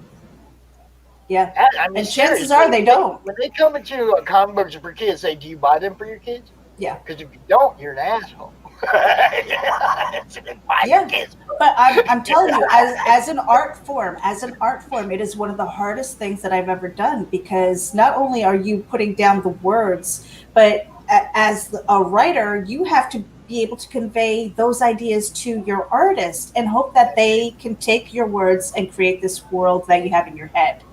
And not only that, but give it right, and then give direction like that. And it's like some people they don't they might not be able to visualize that as well, and it is hard. It took everything that I've learned in life as a creative writer to turn around and try and do this and hopefully do it well. I'm hoping that it's a good reception because you're going to get two stories from me in this book. I had 2 pages in a trade paperback, which was horror, and I thought it came out really great. You know, the way that it came out. So I mean, I'm slowly, and Pops, I really commend you for doing it too. Build up those comic book credits. Do what it is that you can. Develop any of those skills and try. I would say even try it all if you can. You might not be good at it, but at least by putting your hand to it, you can say, all right, I know how I should better convey my ideas to an artist, to the letterer, to whoever it is, and just say, yeah, yeah. I mean, I'm going to be doing a little bit of art, a tiny bit of art. You know, I don't consider myself an artist, and I wouldn't put myself out as I wouldn't put myself out for commissions or anything like that. I do have somebody that actually asked me to draw something for him, though. There you go. And I've only drawn 6 things in my life, so to have somebody, I thought that was kind of cool. I got to draw Ace Frehley for Cheyenne. Cheyenne Wheeler, he's in the group. And he asked me one day during stream, he's like, man, I'd really like to have the Pops Ace Frehley. So for me, drawing is like, you know, inspirational. It's like, it's not something I'm just going to sit down and do. I want it to be decent. So when it grabs me, I'm going to draw that for him. And I'm going to blow him away. But everything I draw is on comic backing boards. Everything I've ever drawn is on the good side of a comic backing board. That's my trade. Brand yourself. Yeah, but just I'm trying to draw on the crappiest thing there possibly is to draw on, you know, and then trying to put colors on it too. And it's like, if I ever actually had the right stuff, I might not be mad. Let me tell you something, Pops. I saw something. I don't remember who the creator was, but the cover artist basically used multimediums. They took newspaper, they took paper, and they kind of did a collage thing, and then they painted over it, and the effect was amazing, and it translated very well. Wasn't that the cover of The Listener, the Dustin Brunell book? I think it might be. It might be. It sounds very familiar. So the Indian chief headdress. Yeah, and that art is phenomenal. It was so good. I was like, oh my gosh, yes, of course. Take whatever materials you can. I mean, as an artist, the world is your oyster. Throw it on paper and see what happens, you know? I know, see, and again, I'm not an artist, but I do like to sketch every once in a while, and I doodle and things like that. And sometimes just going there and you make a mistake, it's like, oh crap, you can't fix it because it's on paper, it's there. But how can you make it better? And sometimes that final product, even after the mistake, is better than you anticipated. So you just never know until you try it, you know? But don't judge unless you've tried it, and unless you've walked a mile in those shoes and go, okay, these are the challenges. Now I get where that perspective is coming from, you know? Yep. And that's what I was, like, the reason I drew my first drawing was because I wanted to know what these guys were going through. And, you know, it's like, so I did a pretty decent drawing, but I got to the point where I kept wanting to go back to it and fix this and go back to it and fix that. I was like, no, I better just frame this thing up and get it, put it somewhere where I can't get to it anymore before I ruin it. You know? And I think it was Russ Leach that said there are 2 things that are going to get you past that, a deadline and money. Yep. It's like if you give yourself a deadline, it's like, okay, hey, that's it. It's that. It's got to be done by then, or forget it. You know, so you have to hit that deadline, or you like run out of money or something, or you know, somebody's paying you. It's like, okay, you got to get the job done. Yeah, I mean, and I guess it's good because Nita and I consider her my accountability partner. You know, we say something that we're going to do. It's like, hey, where are you? You know, always in constant communication to do that. And there are days where it's like, hey, I'm bad company. I'll touch base with you, but I need a minute or I need a day or something like that. And we respect that. You know, we're not going to be just all on top of each other, but it's nice to have somebody who will check in on you. You know, I think that's really important too. Yeah, I have to do that to Phil all the time because he'll drop off the damn face of the earth for a week. You know? Normally I do. I'm really good for that. And normally, like Meredith, right? Well, Nita says that February is trying to kill her, and so we spent the whole month basically like it's okay, and I swear to God, from February 1st, every day happened. You know, something happened. It was like, I told her it was coming. I was like, you just don't even know. February is a bad month for me. February 1st, my dad had a heart attack. Yeah. Yep. Shit you not. And it just snowballed from there. It was something every single day. And it's like, oh my God, you weren't even kidding. And then March came around and it felt like it was my turn. So, well, ladies, as always, it is wonderful to talk to you, as always. And I'll probably be gabbing with at least one of you after the show tonight because my sister's probably going to check in on me, you know. Shoot, I got to run tonight. Oh my God. Oh, we went over. Yeah, we did. All right, we're out. Bye, Pops. Love you guys. Bye, Pops. Love you. Raging on YouTube. Subscribe. The Asian and the Cajun. The Asian and Cajun. Find us. I'm out. Bye. All right, Phil. Phil, we're having a weather problem in the UK, man. We're having a weather problem. Internet, I don't know if it's weather, but internet has definitely been an issue for everybody over the last few days, man. So, but well, thankfully we got a connection going with Hillary. I see Hillary in the backstage. Yeah. We got one. Okay. How's it going, Hill, man? Okay. Welcome to CRoM Con.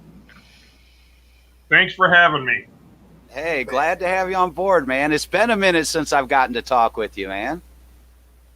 That's right. You've been trying to refresh my memory, but we met at a convention. How many years ago? 3, 4? Yeah, 5, almost 6. Yeah, probably 6. Once you get over 3 or 4 years, my brain cells don't work anymore. Oh, I know. I understand, man. It's like, yeah, I know we have a little bit here and there. Like if you throw something up and it's like I get a wild hair to color something that you threw up there, and which, yeah, let's do that. While we're waiting to see how everybody else filters in, why don't you tell everybody about yourself and what you do, man, and what you got working? I've been doing comics for some time now. I started in the 80s sometime as an inker at Marvel, and been doing it ever since in different capacities. I went from being an inker to being a writer, penciler, you name it, whatever I am now. But starting at Marvel was pretty crazy. I think I was pretty lucky. And I was inking books like The Defenders, Thing. And after that, when a local company opened up in Chicago, First Comics, you guys probably remember them. Right. I live in Chicago, so it was kind of cool to have a company right here. So I kind of jumped over there because they were doing some really cool stuff. And that's where I first started writing and drawing my own stuff. Oh, yeah. And what I know you've worked on a lot of different things. You've worked on, like, recently you were working on a SpongeBob run, and yeah, I mean, after I've done a lot of things for majors like Marvel, DC, but in recent years I started doing Simpsons books when Bongo was still around, and that led to me doing SpongeBob, and I really haven't been working over at the majors. I was never really a superhero artist anyway, which is really what those guys do.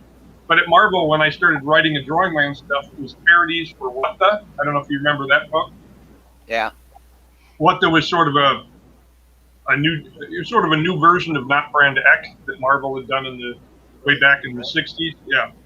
And it was something similar, and we would do parodies. I did a lot of parodies of the Punisher and the Wolverine and that kind of stuff. And these days, since the pandemic started, there hasn't been a lot of work, and I've been doing stuff on my own. That's mostly what I've been doing, is just kind of figuring out how to stay creative during this time without work. And I've been putting comic strips up online. I have a website and a Patreon. I'm doing all that kind of stuff that a lot of people are doing. But I'm putting all my stuff up for free. So Your limericks, you got limericks going on. Well, yeah, I'm not. I put a pause on that for the moment. I was doing that limerick thing. You know, it's funny. A writer that I started working with at First Comics on London's Bar, which was a backup to Grimjack. I don't know. I'm dropping a lot of names here from the past, but a guy I knew from then, Steve Sullivan. The very first Treehouse of Horror story I did for The Simpsons. Right. Well, I did it with Steve Sullivan, and I had this idea. I was going to do the entire alphabet with a horror story for each letter, right, A through Z. And I decided to do it in limerick form because I had done a story in London's Bar with Steve that was in limerick form. Steve wrote the script, but I really enjoyed the limericks. So we ended up doing my first writing job at Bongo was in limerick form. And I don't know. Don't ask me why, but I got hooked into it. It was a lot of fun writing it. Oh yeah. And you've been working for. When did you start getting into comics? Working in comics? Well, back in the '80s. Yeah. Right. Like I said, I started at Marvel as an inker, and that's really what I did for a lot of years. I would alternate between doing my own work, penciling, and inking, but I did a lot of inking at Marvel, and I did some inking at DC and Dark Horse, and you name it, all over the place. You've stayed very busy. You have a lot of stuff out there, a lot of good stuff, man. I've always dug your inking style. I love seeing that traditional style, and I don't know about you, but I see a little less of that sometimes with the inkers these days, man. What do you think about that? Well, I mean, without a doubt, I'm pretty old school when it comes to inking. I mean, inkers that I gravitate to, really, the style is more 60s and back. So 60s, 50s, 40s.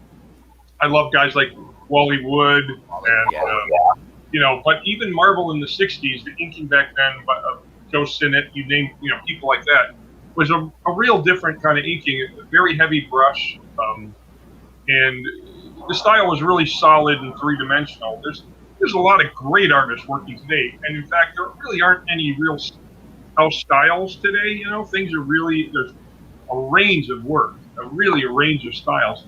But I still work conventionally. I don't work digitally, so I just work with a brush mostly, and I just really love that lush brush inking. Hello? Yeah, I'm here. I'm listening. There's some sort of crazy noise going on there. So are you having trouble getting the other guys? Is that what's going on? People are having internet issues. One guy, Mark's over in Ireland, and he's having major storm issues going right now. Frank, I'm trying to get Frank in. Frank was going to, but then he's like, man, I'm so busy with deadlines, but I don't know. We'll see. I sent him the link anyhow, and if he's Frank, you can keep drawing, just show up. Yeah, exactly. Rusty, I'm gonna stop him from working. I'm not sure what's up with Rusty. He's got the link. Rusty is someone, he worked on some of the he's worked in indies for a long time. I don't know if you know him or not. He's been around for a while. I know Frank. Frank and I, I'll say that to see if Frank shows up, but Frank and I go back a ways. I think we met through working in some horror comics that this guy Robert Stephen Ryan was publishing. But I've sort of, we've never really met, I don't think, actually in flesh. Right. But I think we were going to talk about heavy metal. I did a 2-pager for heavy metal because Frank was editing. He was like a guest editor some years ago of one issue. Right, that Asylum Press issue. Okay, I didn't even know that was Asylum Press. But he asked me to do a story, and I was like, well, I don't know. I hadn't really thought about heavy metal. And so, but I did a 2-pager for him, and that's how I got a story into heavy metal. But it was all through Frank. But the fact is, I'm friends with Tim Seeley, who's an editor there and been connected to heavy metal now for years. So between Frank and Tim, I have an in at heavy metal. I just haven't done anything for them. So. Yeah, and I know when we had talked at that convention, the way back and long ago, we talked a lot about that. We were discussing where, how they were heading, what their direction was. And now it looks like since then we talked they've the direction has changed a little bit between, there's not quite as much as the cheesecake that used to be. And they're going more for hardcore sci-fi and fantasy and stuff, man. So Well, to me, that's encouraging because I remember my story was not cheesecake. It was rather political, actually, but it was a short story. It was just a 2-pager. But it was in between 2 stories. It was basically science fiction boobs. That's pretty much what it was. Right. Yeah. And I felt like I was kind of trapped between boobs there. Not an altogether unpleasant experience in real life, but in comics, when the subject matter is a sharp left turn, between my story and the other. Anyway. It's like what was that saying from Stan Lee? The same with comics. He did the metaphor with boobs. It's better to have them hold them in your hand. Yeah, have them in your hand. I see. Then virtual again. Okay, I'm not sure. I'm not sure what that metaphor is applying to here, but okay. They look good on the computer, but it's not the same as holding them in your hands. Gotcha. Okay. Yes. So yeah, we were talking about that, and you followed it for a long time too, and that's one of the things I've always loved about it is they had such good sci-fi and fantasy stories. When I first got into reading it back in the early '80s. When heavy metal started, it was a French magazine called Metal Hurlant. Hurlant, yes. Which translates into screaming metal. Yep. And that's when I first saw it. And so you had Mobius and Verrier and a number of other amazing French artists in there. And it was, yes, there was nudity in there, but it wasn't as over the top as it became later, as you were saying. But in any case, I don't really feel qualified to talk about the history. Right. Yeah, that's like. There was good, all the good stuff. There was like Corbin and Siempre and Julie Bell. There was a lot of good stuff through there. You can tell me if you heard about this. I heard that Corbin actually had some regrets about some of the stuff that he had done when he was younger, and including probably Den and some of the more sexual stuff. Had you heard that? Yeah, a little bit. I don't know if he had any kind of it was just simply a matter of maturity, or if he had some sort of religious conversion. I don't know him at all. So it always struck me as kind of sad because his stuff is so great. And heavy metal's a cool thing. I wish some things happen sometimes, and just can't get everybody on board tonight. I'm hoping they'll be dropping through, but we'll see what goes. But man, you've done so much cool stuff, and since you're the one that's here, let's talk about some of the stuff that you've done through the years, man, and what you enjoyed about the different books and stuff, man, or people that you've worked with. Well, I'll give you some high points. How's that? Sure. So Marvel, one of my favorite stints as an inker, and I was on the book for several years. I was inking John Bogdanov on Power Pack. And Louis Simonson was writing, and that was really just a blast. I really got along with John, and I learned a lot as an inker, but it was just a really fun book. And let's see, what else? Well, then I mentioned What The, which is really What The was a parody book where we would do parodies of Marvel heroes. And the best thing about it for me, besides the fact that I got to write and draw funny material, is I was given a lot of freedom. I could pitch a plot. They'd buy the plot. They'd say, go ahead, and I would draw it and submit a script. And they're really, nobody said, you can't do this, you can't do that. And it was really very free creatively. And I found the same thing at First Comics. I had a lot of luck there in that one period of my career where I was first starting to write. And unfortunately, I hit a wall at some point because I think the problem with working at major publishers is most of them want to do action adventure. That's what comics are geared to, right? Superhero. Right. And I'm doing something slightly more humorous than that. I like short stories. Superheroes are ongoing stories that, big epic kind of stuff. Soap operas, if you will. That's not what I do. So I find these little niches where I can fit in. And what's great is when you have freedom. And not a lot of companies, especially when you work on licensed characters, can you really do whatever you want. Very few people let you have fun and really just go ahead, go crazy, you know. Right. And I think the best comics are done when they really let you go. Personally, that's me. You just let the creators go. Give them their I think you get some of your best work that way, really. If you don't box in an artist or, you know, the creators, man, you can get some really, really, really cool stuff that way. Yeah. And so one of the guys that I work with on collaborator I've worked with on many projects is Doug Rice. He's another Chicago guy. Doug did Dynamo Joe. That was his comic at First Comics. He's a big fan of Japanese animation, and Dynamo Joe was a giant robot comic, basically. If not the first, one of the very first in the U.S. And Doug and I worked on stories for London's Bar. And when I did What The, he came over and we did a number of those stories together.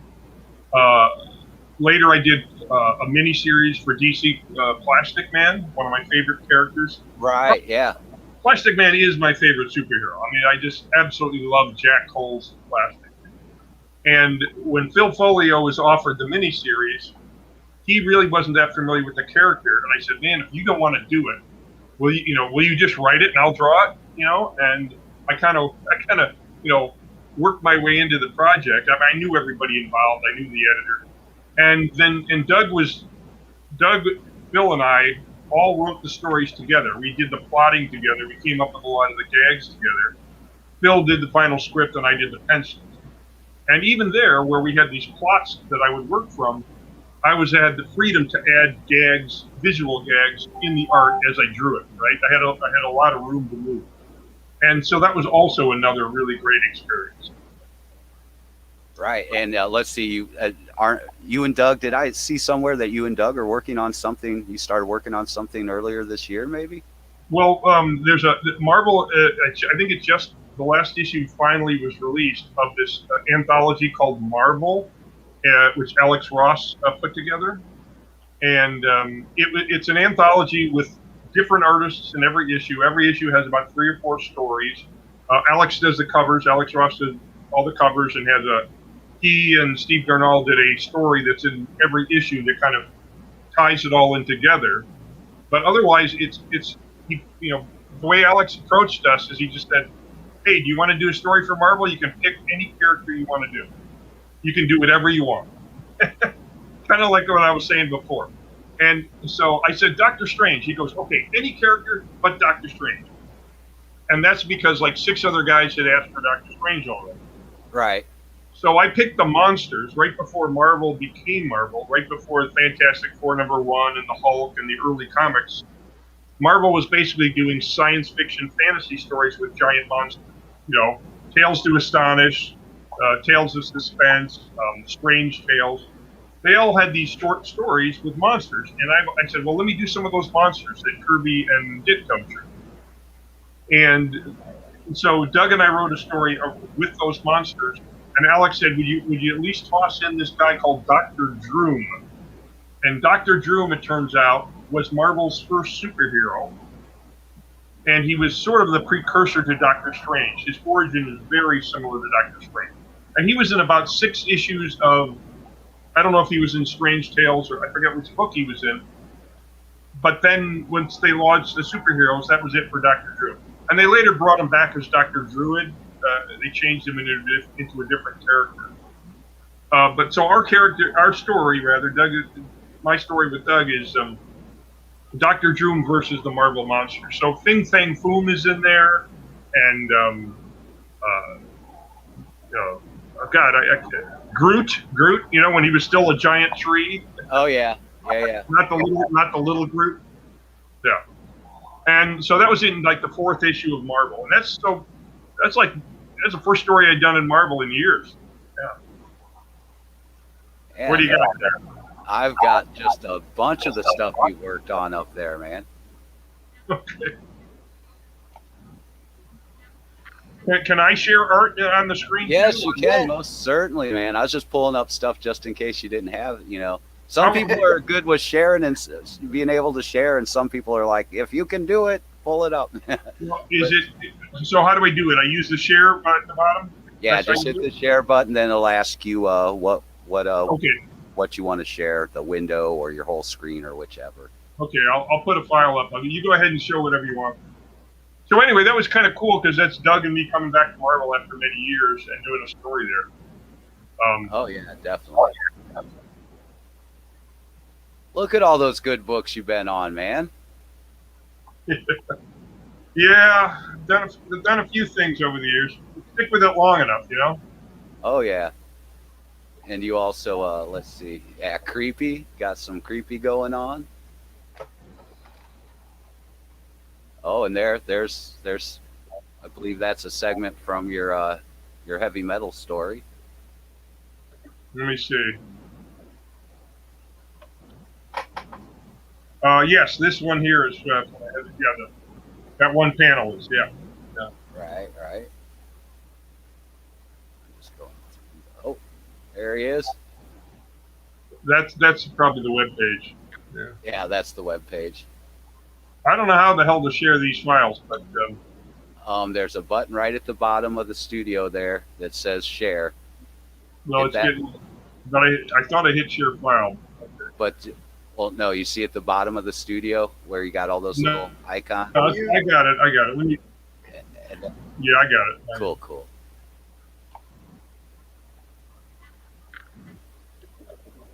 But yeah, there's good old Plastic Man. Oh, that's right. You did a piece in that in the comic creator book too with the Wally Wood thing. Well, that's actually a pretty big interview that I did in that thing. Yeah. Right. I have that one. Oh yeah, and your Splash Brannigan stuff.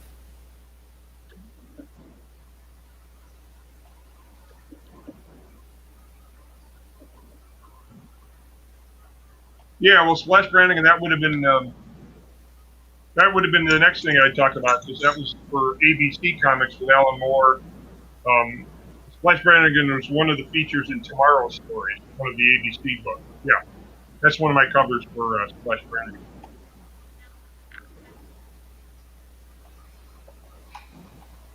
That was a lot of fun. Awesome, and then there was some other stuff. Let me bring this up too. I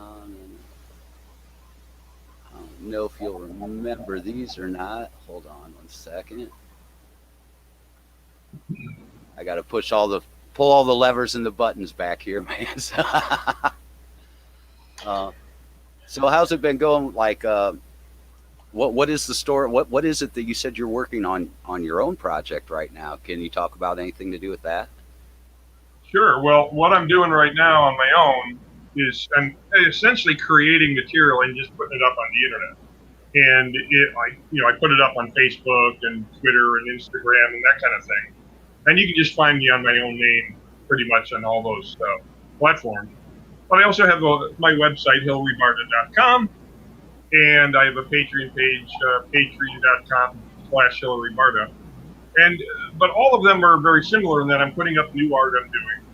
And the Patreon page in particular, there's no pay window on my Patreon page. It's very unique on Patreon. It's totally on a donation basis. But I do my step-by-step stuff, so I show my process. And it's really a great thing for either anyone who's interested in art or kids who want to be artists and want to learn. I just show from rough sketch all the way to finished inks. And I'm posting drawings every single week. But on the website, at hillarybarta.com, I'm posting comic strips. I started this, this is kind of like this pandemic thing where I'm sitting around, well, what am I going to do? I got to be creative. I want to have some fun. And I miss working with other people. That's part of I miss even seeing other people. That's part of the pandemic, right? Right, yeah. And so I started this thing. I gave it a name, Flip the Script. But, just flip the script. But the name isn't important because I just draw a comic strip, and I'm doing it in comic strip format, the sort of horizontal, kind of the shape of a Sunday newspaper comic strip. Right. And I draw the strip, and then I ask a friend who's a writer. I say, hey, would you want to script this? So it's sort of like the Marvel style, supposedly, that Kirby and Lee had, where Kirby would draw the story and Lee would script it. But it's just for me to be totally creative, come up with a humorous visual or a strange visual, but usually it's humorous.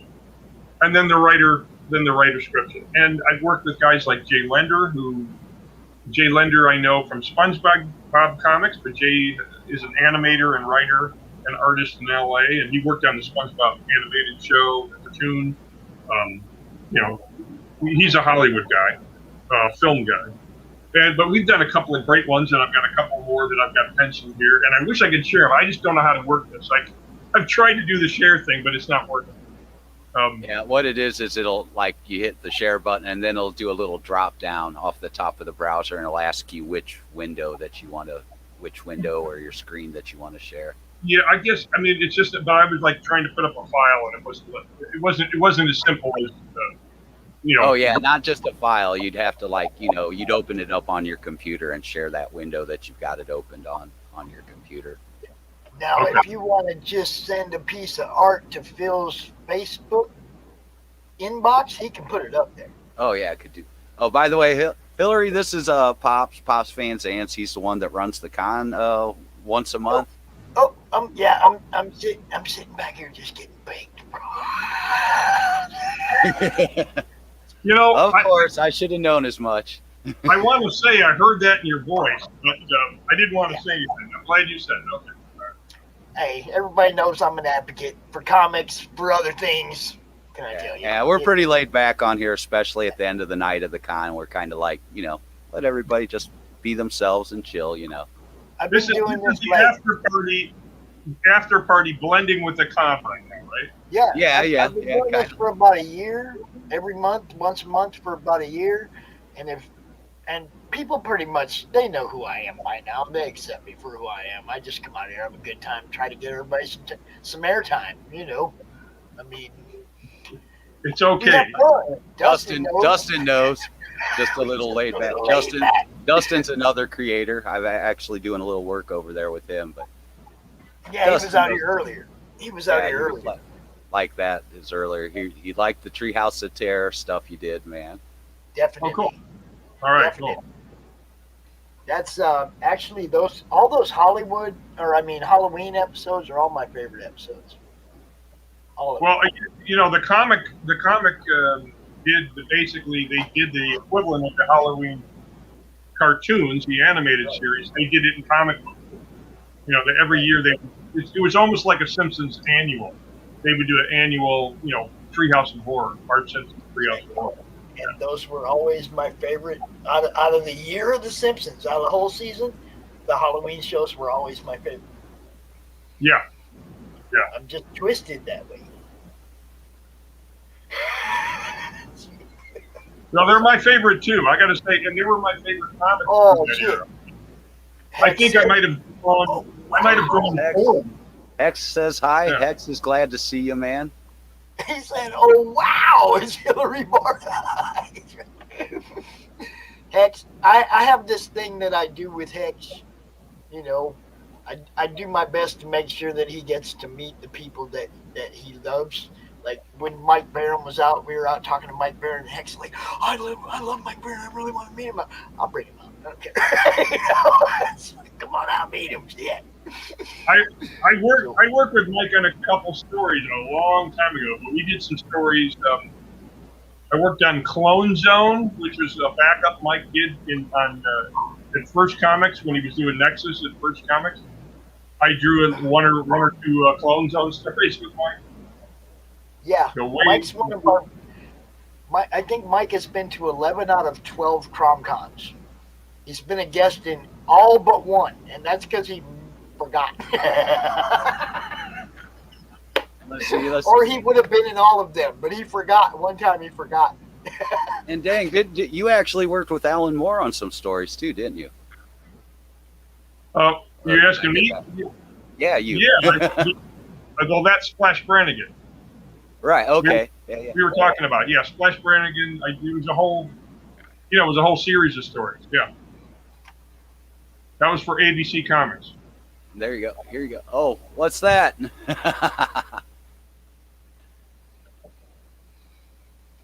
don't remember that? That was what, one of the minis that you did or something like that?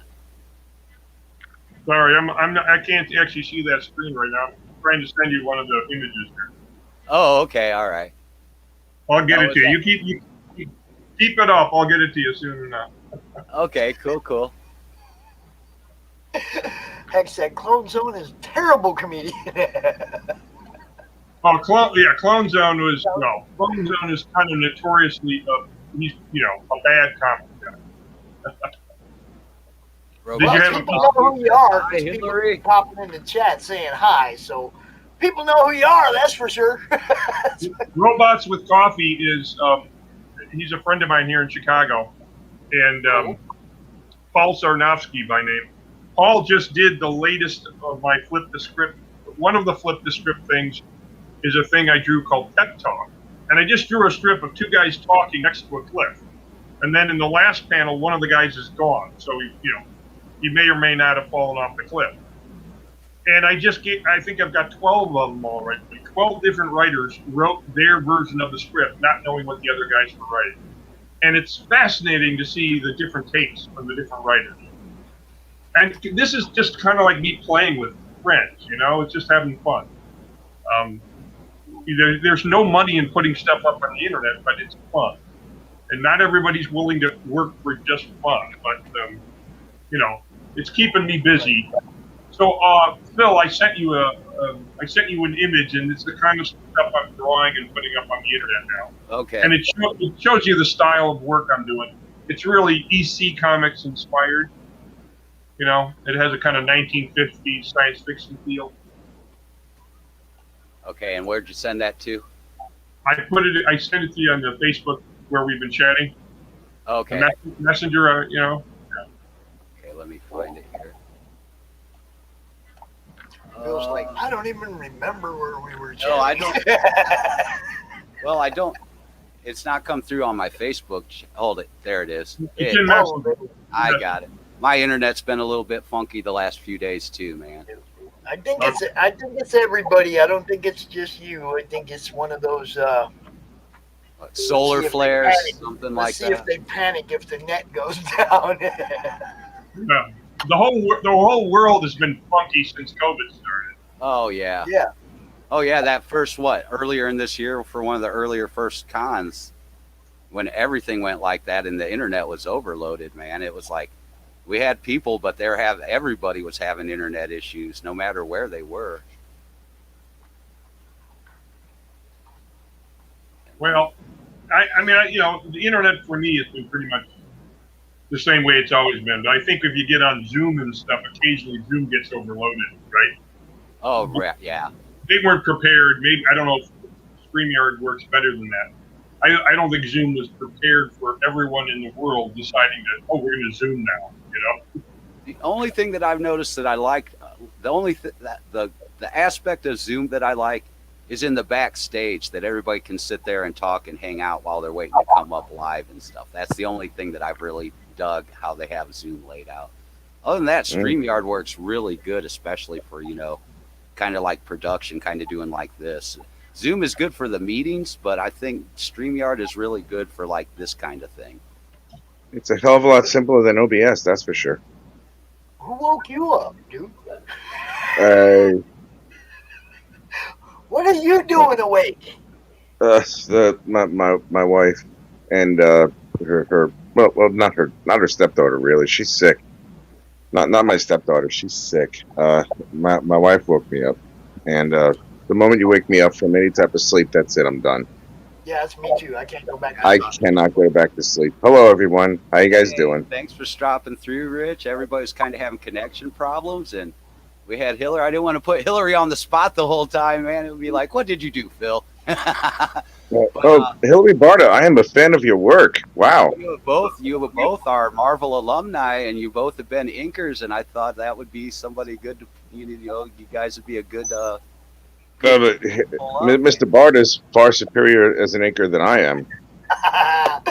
Thank you. I'm embarrassed here, but inking is. I got started as an inker, and I got known as an inker, and it's one of the things I think I do best on my own work. I've never thought I was a good inker of anybody else. Like, to me, I always wanted to serve the penciler, but I was amazed by the guys that were really strong stylists, like Klaus Janson. Right? It didn't matter what he was thinking. He'd make it look like Klaus Janson. And he would turn it into this particular... I never really had that... I felt like I had that kind of, license or talent to do that kind of thing.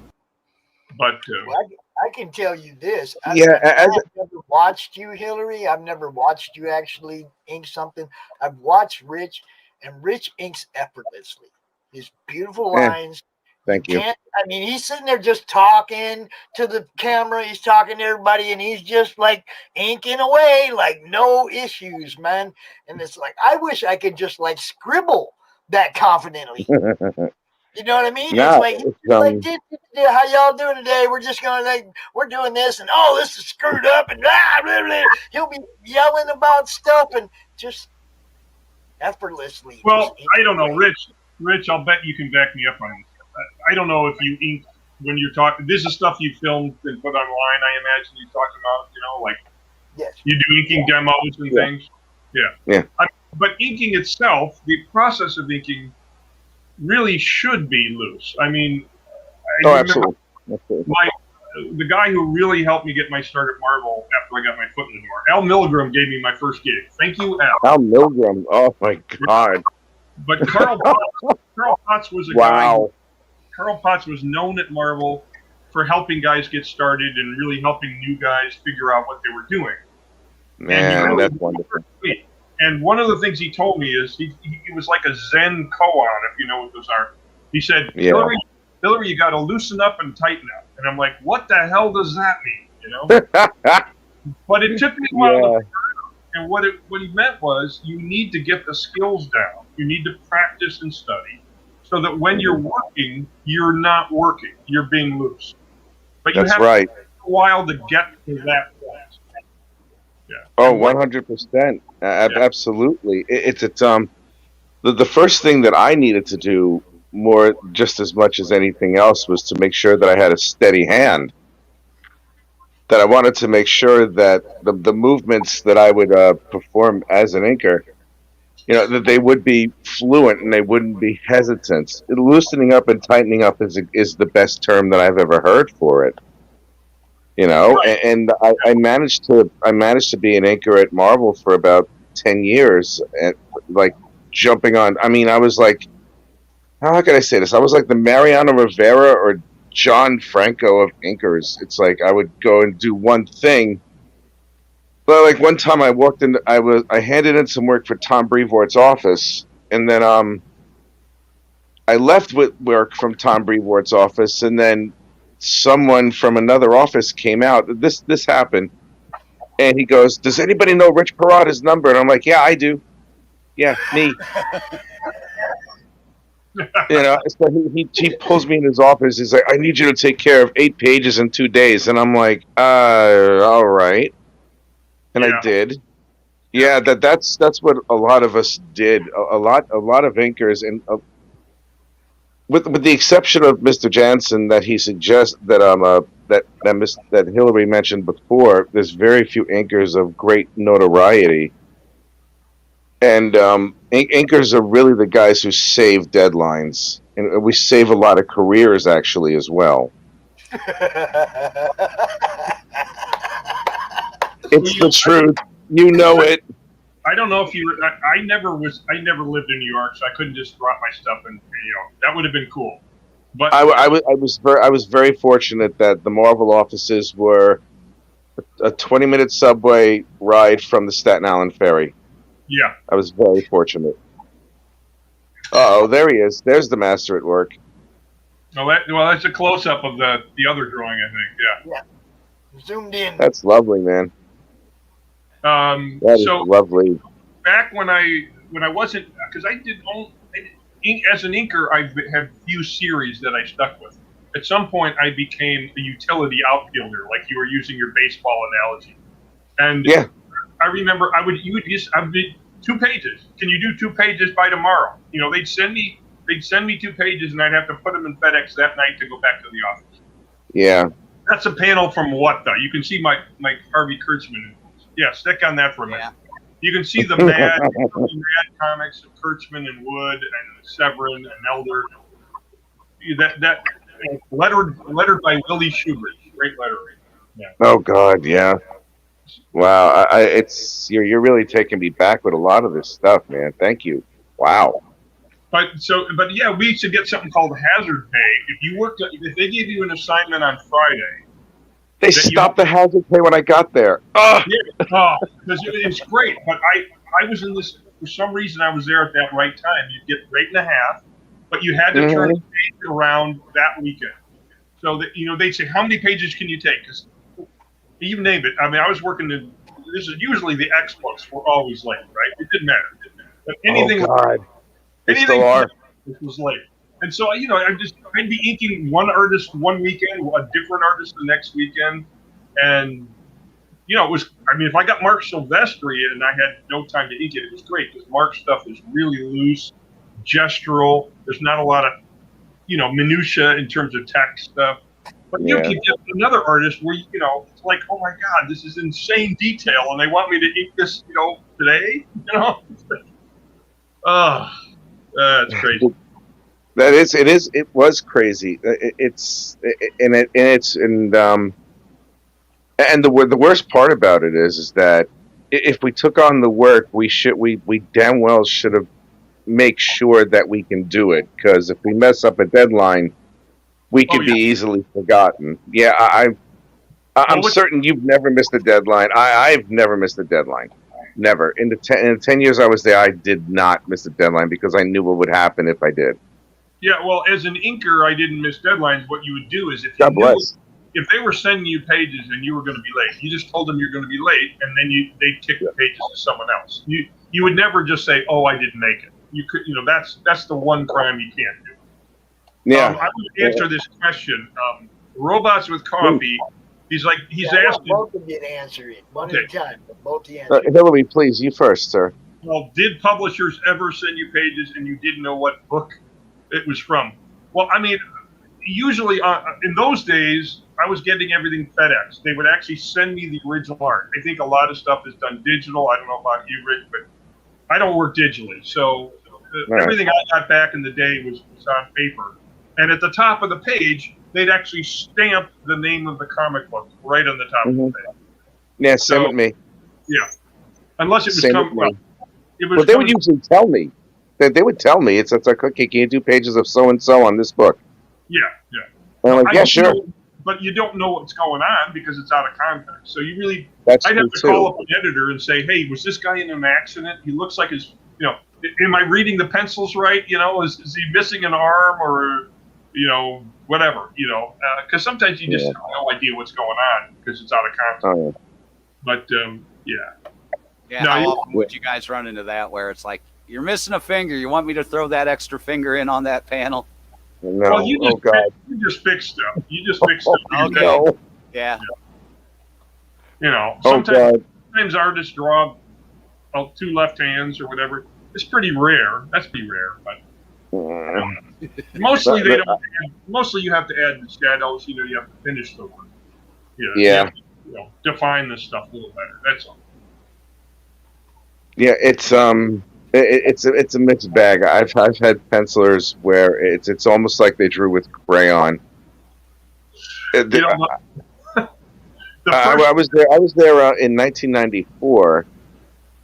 I worked in the Raider department, and this is when Marvel was trying to take over the whole market by inundating it with the worst comic books you will ever possibly read in your life. And I've had pages that I could swear they were drawn with a Crayola crayon. That's the texture that they had, and I was just like, "You have got to be kidding me! Who passes this?" And it's like so much stuff, and having to correct a whole bunch of things, and then just like you said before, you get an artist that was so detail oriented, it wasn't even funny, and it's like go from something that's really loose to really tight.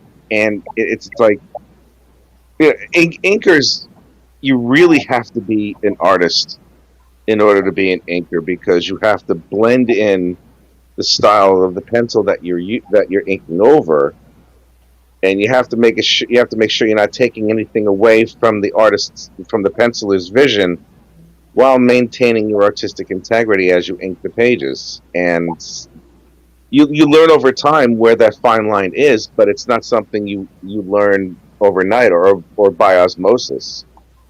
You know, you just have to you adjust as you go along. And after a while, it does become as easy as breathing, but that's not after, doing hundreds of pages over an extended period of time. Well, in the course of my career, we were talking about the detailed guys. Yeah. At the beginning, the first penciler I got to ink at Marvel was an old school guy named Don Perlin. Okay? I've heard of him, yeah.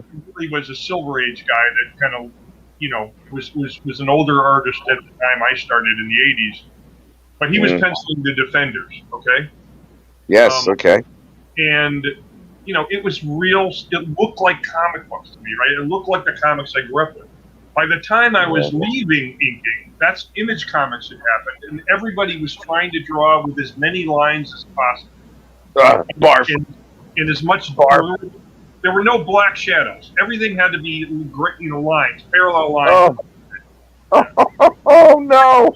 It drove me crazy because to me it wasn't comics. It wasn't, what I grew up with. Barf. Oh God. This is beautiful work. That's my Big Daddy Roth kind of style. I like the Big Daddy Roth kind of style. This is great. That's cool. Yeah, we were just talking about Robert Williams earlier, talking about Big Daddy Roth and cartoons and all that. Yeah. The old school, the cartoons. Yeah, cartoons. The rat pink stuff, right? I mean, they actually brought that back recently. Cartoons, yeah. Yeah, yeah.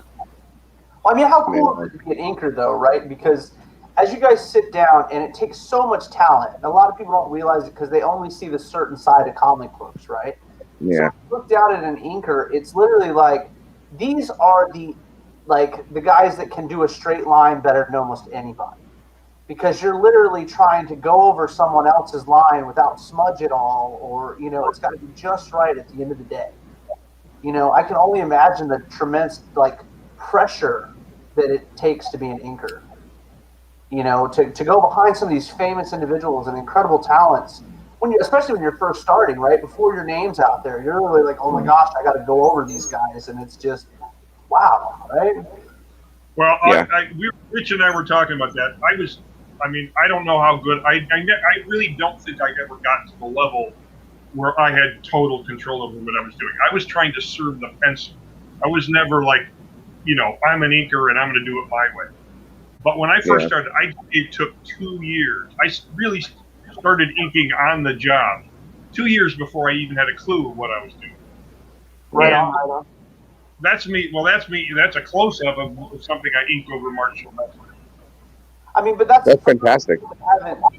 Haven't seen anybody that actually inks, right? So to the layman that doesn't get into comic books as close as we all have, it's like, it almost, if you didn't tell them you were shading and you didn't tell them you were adding shadow, or even adding aspects to the background that you may have added because someone asked you to. You know what I'm saying? People have no idea what it takes to be an inker. It's not just tracing over other people's work. You're bringing these pieces to life in a way that we wouldn't have otherwise. It's a fine line. It's a fine line where does the penciler begin and where do you end? It's like, it's just that thing where you don't want to take away from the original vision of what the pencil is trying to do. And there's a lot of emphasis on that. And I think I mean, half the pencils that I've worked with, we're happy with the end result. And I've had a couple of pencilers who really acted like, why is there one white M&M in a bowl the size of a tire of green M&Ms on my pencils? And an analogy like that. It's like one little tiny minutia thing that's like, why was this done? And I just look at him. Well, not really look at him. I would just go, because that's what I needed to do. Right. I didn't have that one little iota of myself in this. Oh, there was one penciler, and a couple of the guys here already know who I'm talking about. That thank God I lived somewhere else. I would have gone to his house and punched him in his face. You know, and it's like you get some pencilers once in a while who really are just not good people. That's the best way to say it, right? They're just not good folks. You know what I mean? Well, I'm not going to disparage anybody. I mean, 'cause this was a while ago, but after a bit, you just look at it and you're just like, it's like one thing, you know, and it's like something as innocuous as that can't even remotely even compare to the fun that I've had. Absolutely. Working for Marvel in DC, you know, it's like, you know, I mean, you get to a point where it's like you climb that mountain, you know. I could get that. Yeah, for sure. I mean, It's like I work for Marvel, I work for DC, and then I'm like, okay, I'm good. Right on. What other You know? What other tower do I need to climb to prove that I was good enough for your pencils? You know what I mean? Right on. Yeah. And I'm guessing I became a penciler. With different pencilers, you guys have to approach it differently too. Yeah. Because I've heard how it is where you've got way looser pencilers where you actually got to embellish a little bit to, you know, and so it depends on the job, because every artist is different, and not every artist has.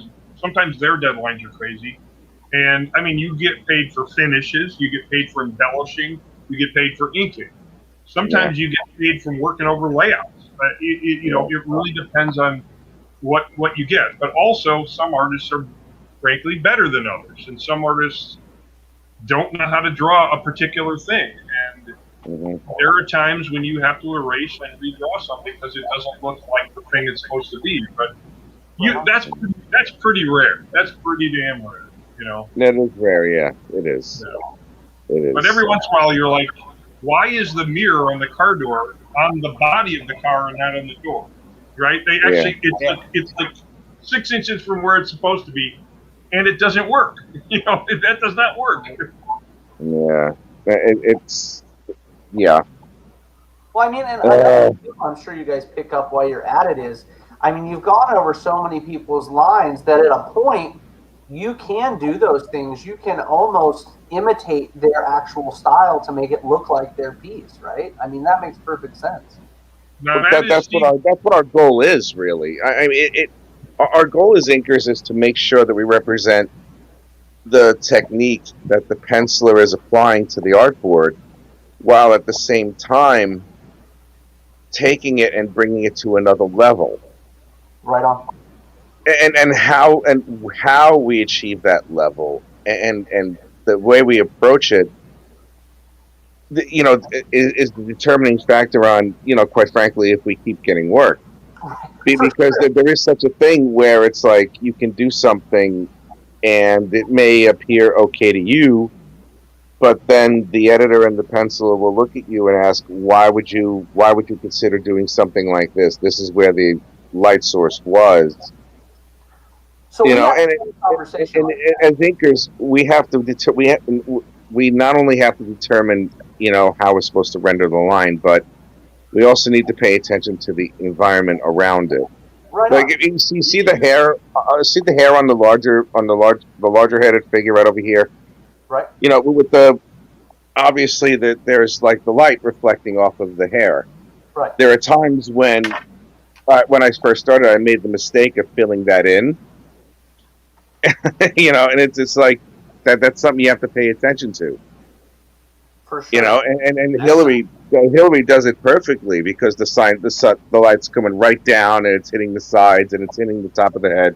And man, as a colorist, I appreciate it when line artists do that, because otherwise it's like, okay, so what? I got to figure out where all the shadows are and how I'm going to make the form and where the lights hit. Exactly. Well, we just talked about that, Phil and I, with Manny just the other day on a page because, and I didn't notice it, but Phil was looking at it and he was like, hey man, you've gone in and made this fence in the background too dark, right? You remember what I'm talking about, Phil? Yeah, the fence where he had kind of did semi gray wash basically. Right. And it was just like, you know, you were like, hey man, if we don't do it like this, it's going to look wonky when I go into color.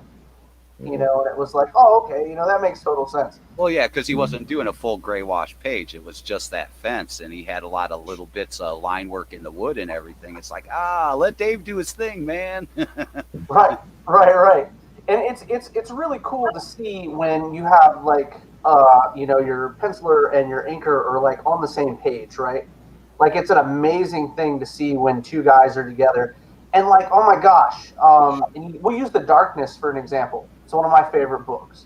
The Darkness from Image was beautiful, beautiful stuff. You know, Silvestri was killing it in those books. But there were so many lines, right? You guys mentioned it earlier. When Image came out, there were so many lines. And it was just like trying to figure it. To me, it seems like such a difficult book to work on because it's like it's all dark already, right? So you're trying to get in and do what you guys got to do. And then there's cross-hatching and all kinds of insanity. Hey, Phil, some of the work you're showing is not mine. You're just grabbing it off my page. I am sorry, sir. I'm trying to catch that as I pull it up and then pull them down right away if it wasn't. Oh, my God. That'd be so messed up.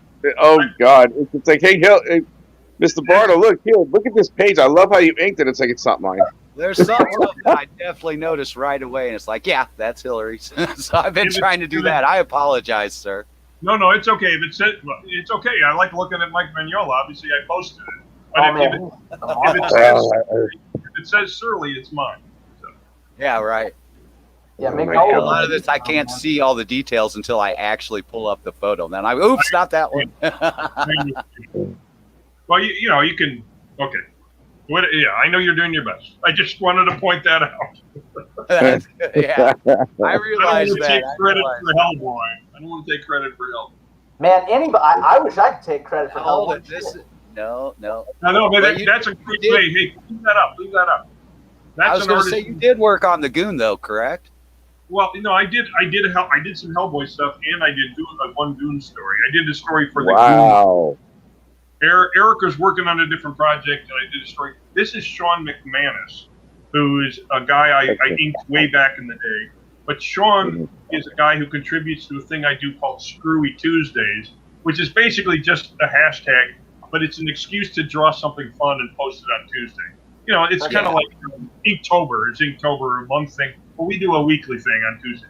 But Sean is just one of my favorite artists. He's fantastic. I mean, look at that. They're playing baseball. This is kind of like that EC story that Jack Davis drew, right? Where they're pitching with the head, but he's got the leg as the bat, you know. And yeah, it's great. That's great. Yeah, it's a lot of fun, man. That head looks awesome. Yeah, also really old school in terms of his brush inking and everything. Yeah. See, I love guys that know how to spot blacks because that's what comics is to me. The play of light and dark. Yeah, the contrast, the chiaroscuro. It's awesome. That's easy for you to say, Phil. I about couldn't spit it out. One of those old art history terms I had to learn. Sorry. Hello again. I'm back. I had to. So someone messaged me for a second about a commission. I'm like, all right, whatever. I'll do it after the con. Yeah, after the con. Yeah, after the con. Oh man, no, I stopped being an inker because it's after a while. It's like, you know, again, it's like you do Marvel and you work for Marvel and you DC. I'm like, okay, what's next? So I don't know. You have to. I mean, for me, I had to do something. So I decided to pencil. Well, you pencil and ink. You're both. Yeah, that's the benefit of it. You know, it's like if you decide to become a pencil, you can ink your own damn work, and you don't have to deal with anybody else. You just do it yourself. You're like, haha, it's mine. Right on. So, Mr. Barda, what was your favorite project, man? Oh, I mean, I don't know that I have a favorite project. I listed at the beginning of this. I was talking about things like as an artist, as a writer, working at Plastic Man, Splash Brannigan, Those are things that I really love doing. Those are series that I was penciling and or writing. This is from a Grimjack parody I did for a Dark Horse book called Insane. Probably no one has heard of the book. But Mike Richardson is really fond of Mad. He really loved doing this thing. Anyway, we called him Dim Jack. That's funny. And I think Jack is currently making the rounds in Hollywood again. They're talking about a TV show, man. So, oh wow! Speaking of that, didn't you? And I don't know exactly what you facilitated in it, but you worked on the revival of the Creepshow series, didn't you?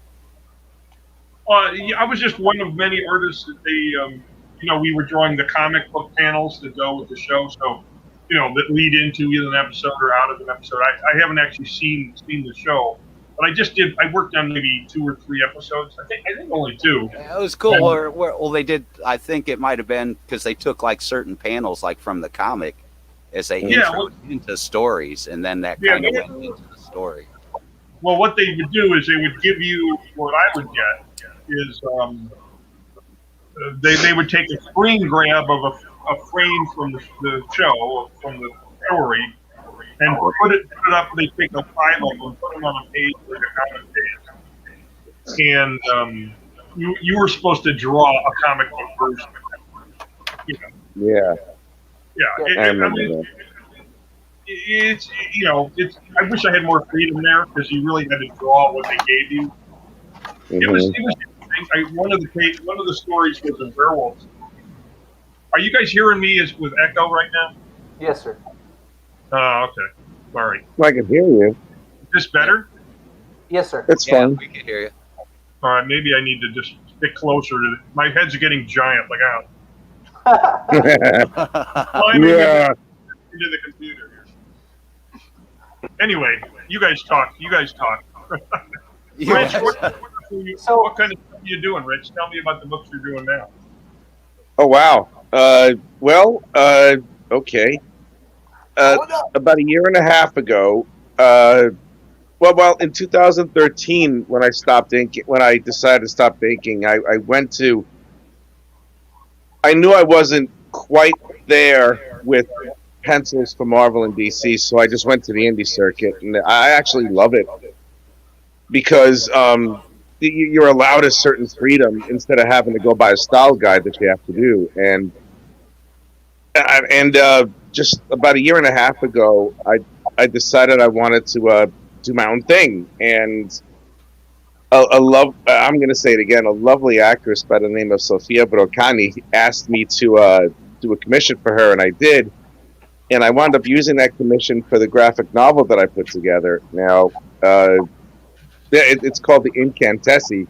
So good. And I'm the writer, the penciler, the inker, the colorist, and the letterer on that thing. And he's a hell of a promoter, too.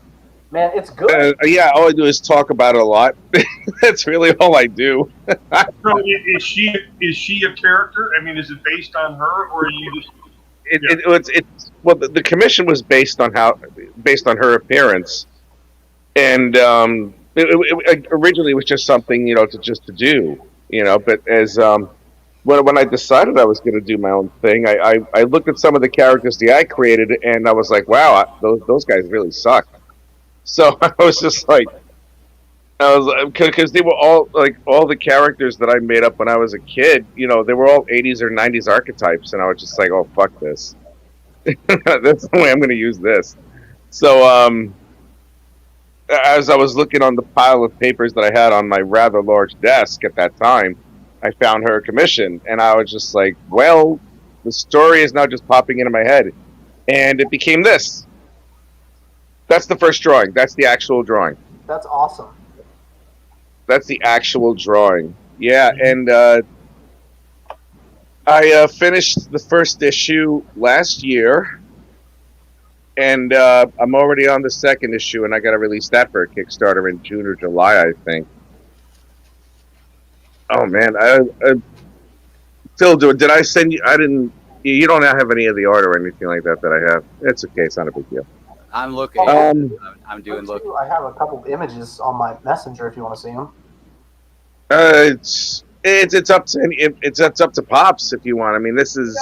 I mean, I just showed up out of nowhere. He showed up out of nowhere. Me too. I just kind of showed up.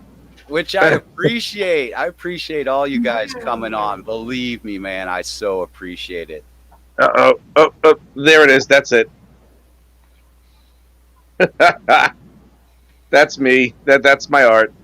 I love it, man. It's so good. Thank you. It's a wonderful book. It's a wonderful story.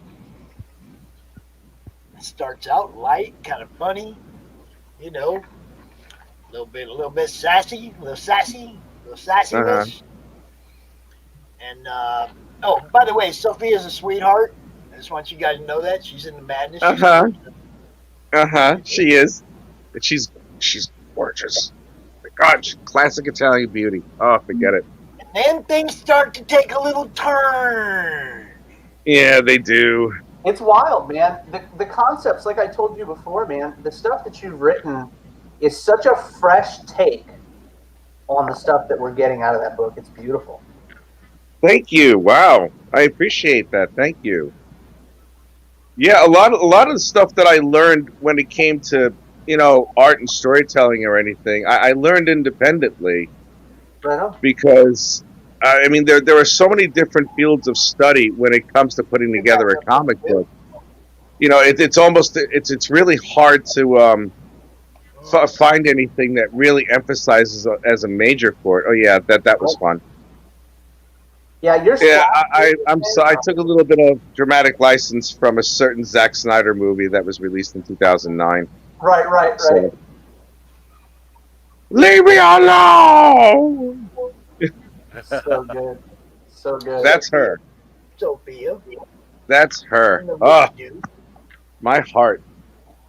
My heart. She is so wonderful. Fun, man. It's such a fun, you know, when you sent it to me, I had seen a couple images, you know, and I'd seen the cover, and I was like, well, that's real cool. But then when you get into it, man, it's really fun. Like, it's such an interesting way to tell a story, because you're following this character that has no idea what's going on, doesn't really want to be part of the shenanigans, and all of a sudden is the it factor, right? Yeah. It's very cool, man. I really enjoyed it. I couldn't stress enough to you guys. Get ready for book 2 because it's going to be a lot of fun too. Yeah. Wow. Thank you. Yeah. It's developing the story on the character, on the main character. I didn't want it to all of a sudden. You know, I didn't. It sounds like a weird terminology. I didn't want her to be an immediate Mary Sue.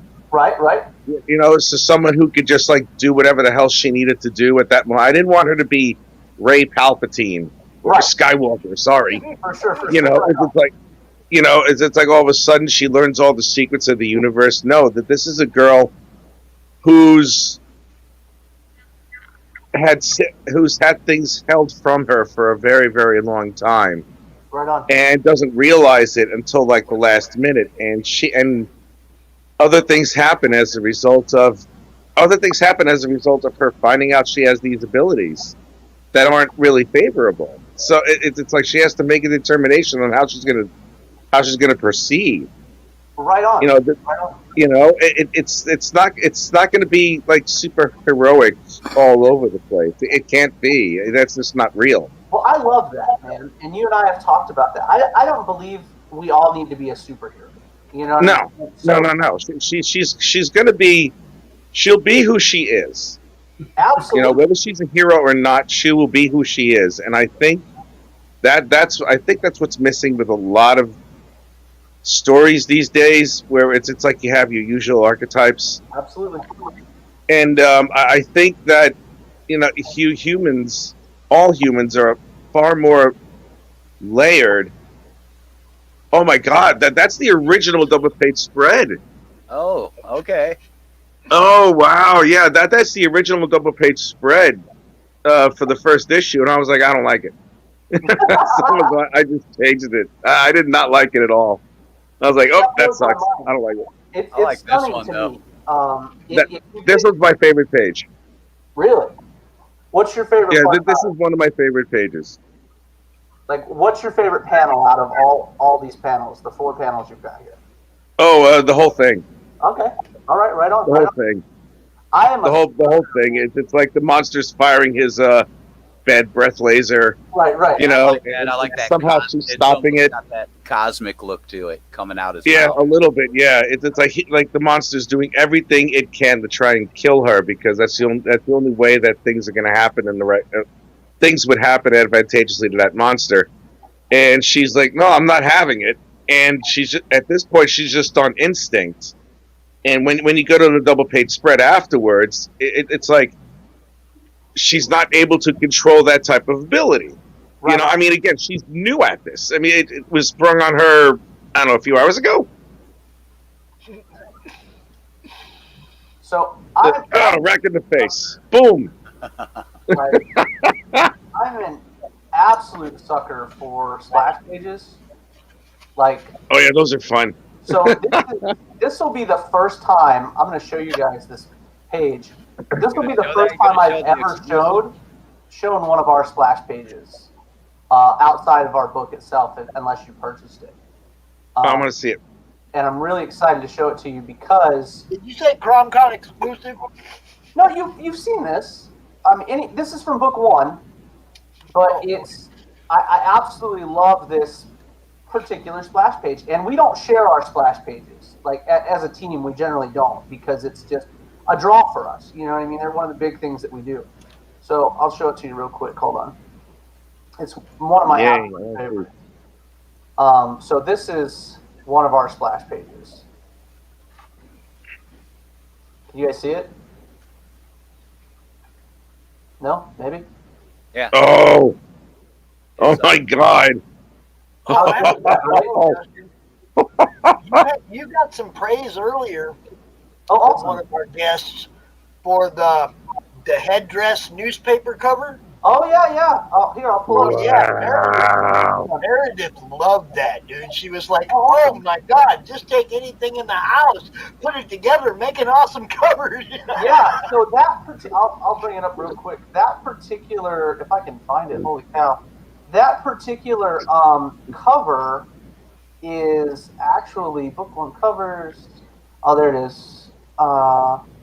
Basically, it has. Oh, there it is. Yeah. So. That cover was actually painted on a newspaper that was printed the day after Pearl Harbor. Wow. Like a real newspaper. But yeah, it was a lot of fun, man. And we used the likeness of Gary Lightfoot on that cover. We actually sent the book to him, the actor Gary Lightfoot. And we sent it to him because as a kid, to me, being of Native American descent, I always thought that he was the coolest actor in the world, right? When Indian in the Cupboard came out, he was the dude. You know, I absolutely love that guy. So my buddy Kyle, he actually sends it to him and is like, "Hey, can we use your likeness?" Before I knew anything about it. And he was like, yeah, use my likeness on the cover. And it was just phenomenal. I mean, so much fun.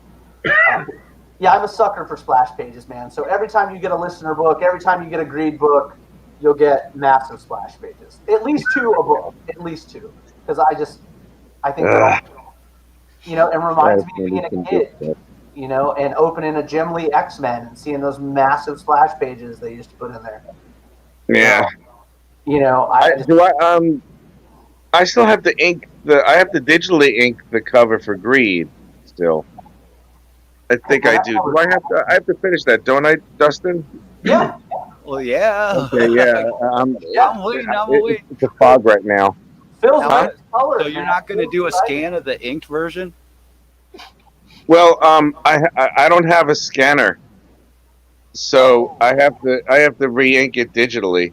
How beautiful was that stuff that he was doing, man? With the white. Yeah, the reverse Kirby crackle. Bro, Sugar's in the Sugar. I about fell out, man. That reverse Kirby crackle thing, man, was super cool. Yeah, that's fun stuff, man. Hey, it's Rich. Rich is falling asleep. He's gonna get off in a minute.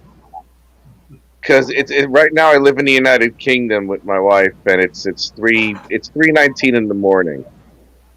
Oh man, You never, Well, we got- never falling tell when you're asleep. going to be up or asleep, man. Your schedule goes all over the clock, man. Yeah, I know, Phil. You don't have to remind me. I'm reminded it because your schedule is the same way. I know.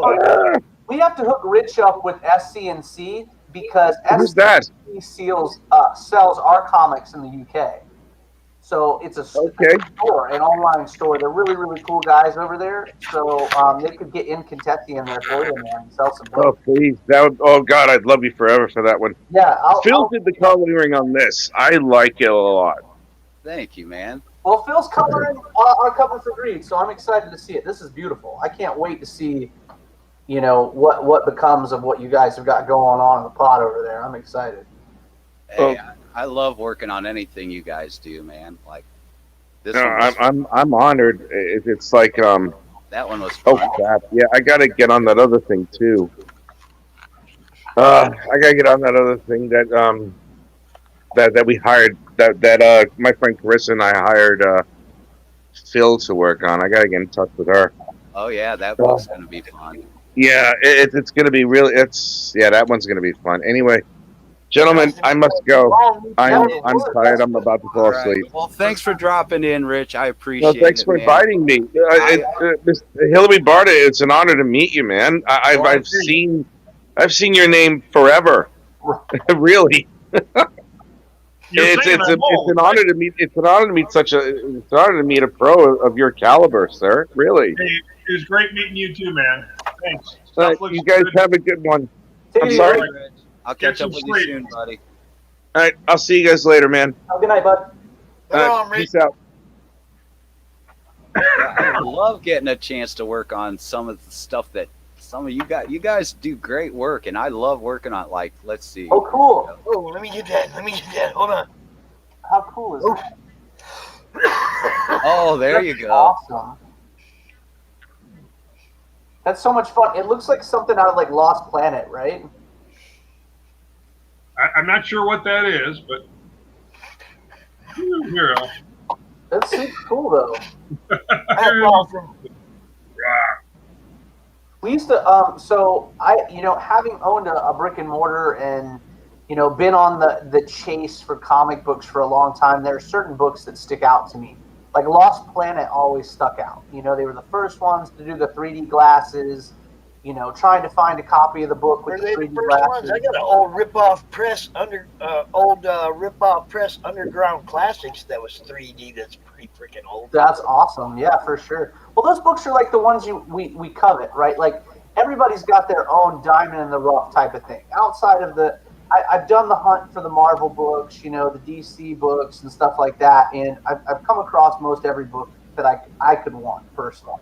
Outside of books like Amazing Fantasy 15 and stuff like that, but there are certain books that we hunt. Like I went on a spree of trying.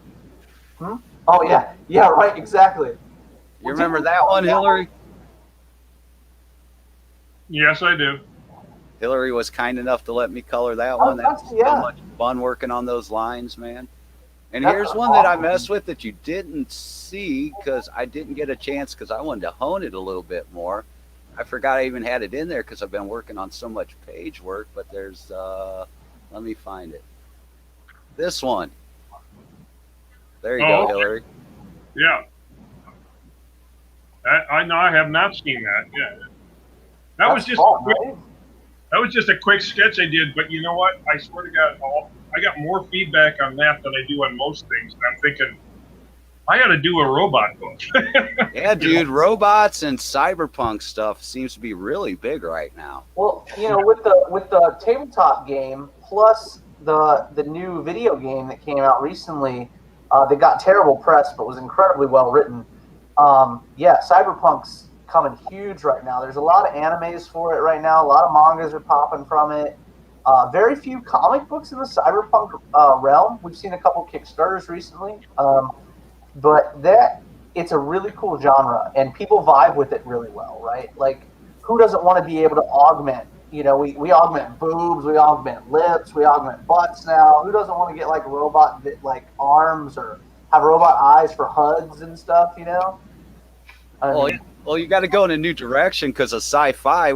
the science fiction is already a lot of it's already become science fact now. Oh. So one of the areas that we haven't hit yet that's still in that realm is the transhumanism, the incorporating a machine into man kind of thing. Right, for sure. Well, I mean, if you look at the early stuff from the early Dark Horse Terminator stuff, they actually put out a series where they had they did a movie about it where they Batman. What was Batman's name? Bale. Christian Bale. Christian Bale was in it, and he played John Connor. Well, in that movie, they were trying to fuse humans with machines so they could infiltrate the human culture and not just look like people, but be part people, part human. And they did that in the comics a lot back then with Dark Horse, and they would fight. The human beings' minds would start fighting back. It's a really cool concept. Definitely dig that stuff. Going off on a comic book nerd rant, my fault. It happens. No, that's fine. That's why we're here. Well, you collect things so much, and then you get to meet the cool people, right? And the cool people that put these products out that we've known all our lives. You know what I'm saying? And it's like we were joking, speaking of Terminator, joking earlier tonight about the fact that I'm going to do everything I can to get Michael Biehn to come to the listener table and sign, a Terminator arm, an Endo arm at the table, because he'll be at ICC when I go.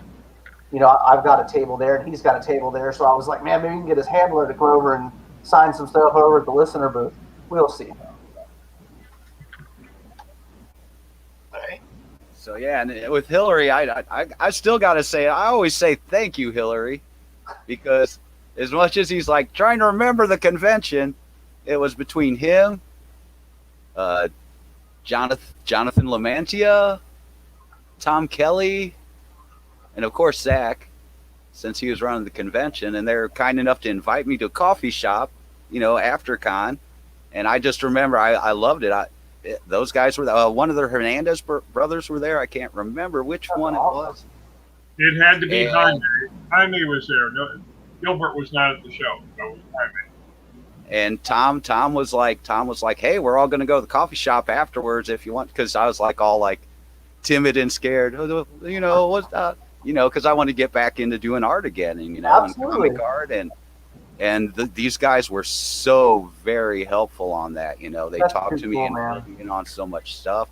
The coffee shop thing that first night was great, because it's like, yeah, we're going to go over there afterwards, and I was only going to go the next day, but Zach was so cool. He's like, just go in there for now. So, I talked to Hillary, I talked to John, I talked to Tom, and then we over the coffee shop, and I was basically just like a fly on the wall. I was just feeding on all of it, listening to these guys talk about comics and working in comics and just all that in general. And after that night, I was like, man, yeah, I'm going to do this. That's for me. Right on, dude. Right on. I always got to say thank you, Hillary, man. And all I got to say is just don't blame me when it goes south, okay? Well, I know I always say this. You know how it is with comics and stuff. It's like, I thank you, and how dare you at the same time. Well, the crazy thing about comedy, if you have a table at a show or whatever.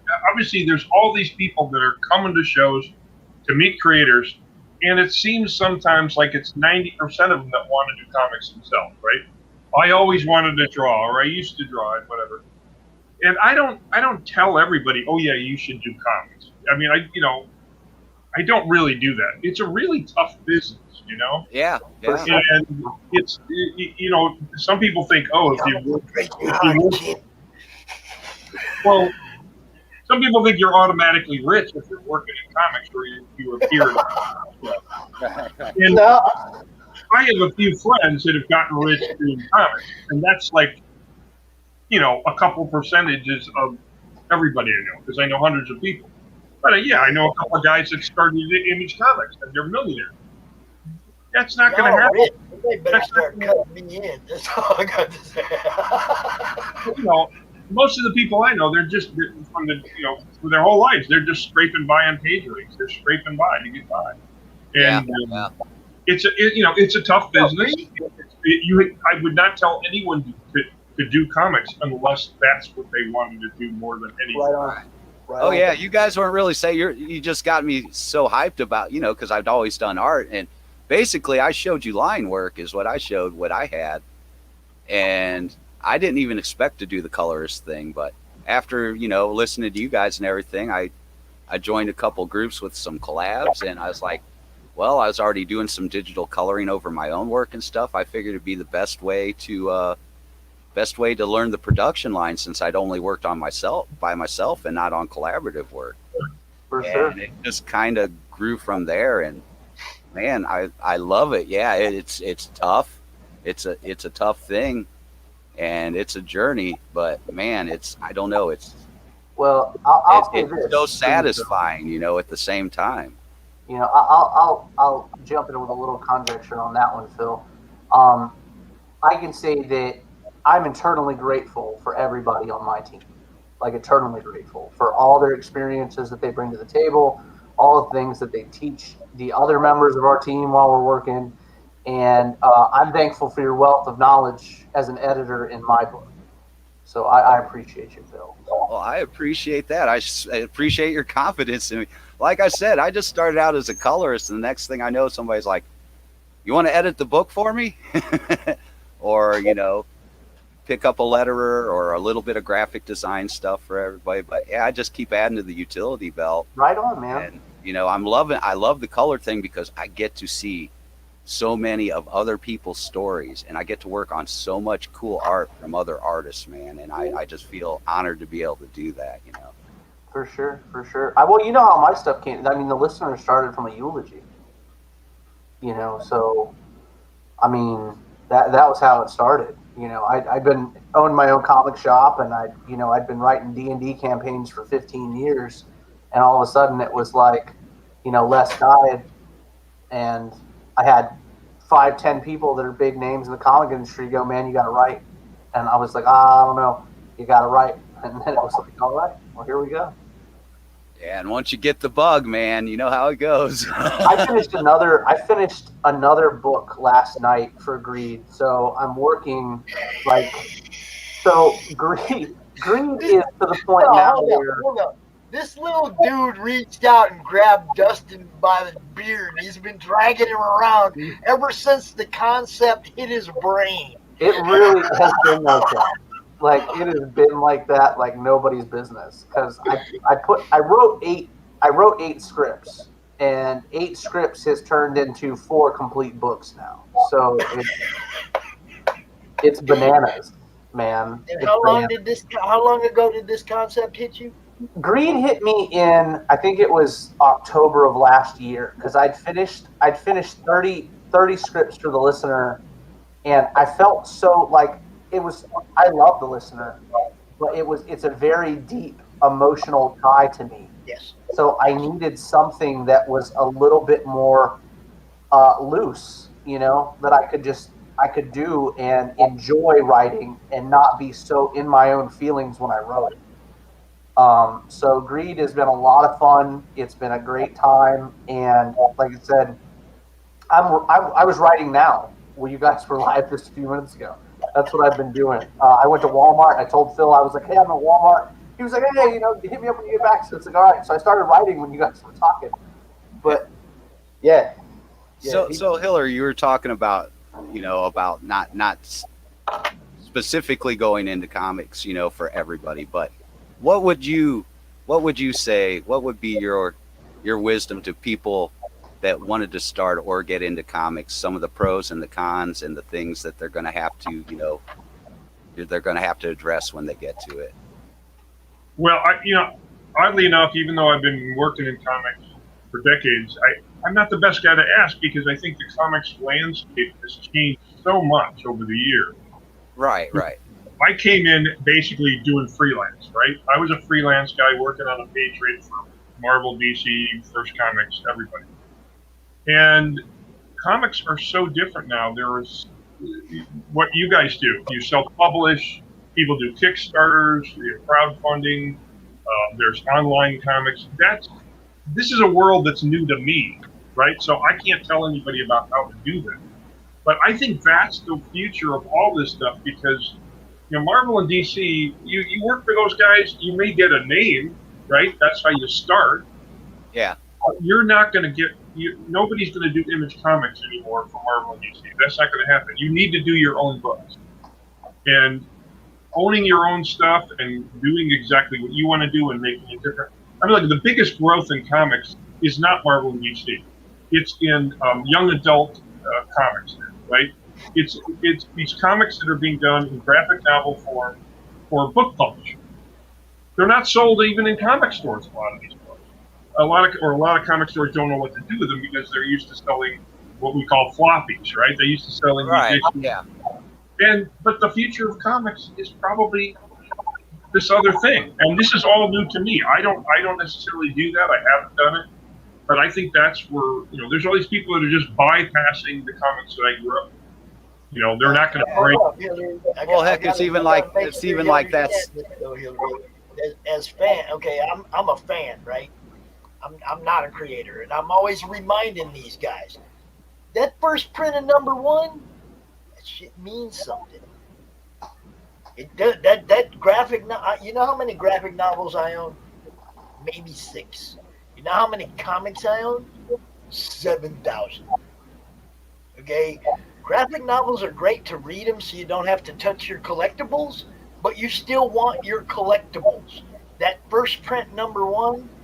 That shit still means something to us collectors, man, or they wouldn't, or the grading companies would be falling out right now. They wouldn't be booming out and grading up all these indie books. I mean, it's still, the floppies are, I think, always going to be there just because there's a collector's market in this industry. Well, look, we're doing one, right, for the listener. That was the first thing I said, because you have to remember, half of our team, their first language wasn't English. You know what I mean? So putting together these amazing artists from all over the world, when we got together, I was so grateful to these guys that I was like, man, when we get to book 3, when we get book 3 printed, we're going to print a TPB of 1 through 3, right? We're going to put 1 through 3 out. We'll put a Spanish edition out. We'll put a French edition out, so people can read it. Because a lot of people, no matter, like, I'll use Gwen as an example.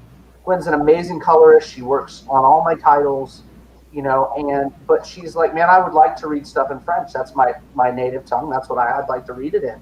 So that was one of the things that we did. David Acampo, the promise was made to him, and he's been with Marvel and DC and stuff for years, and I was like, hey, look, I'm going to do this because you came in, you had faith in my product, you had faith in me as a writer.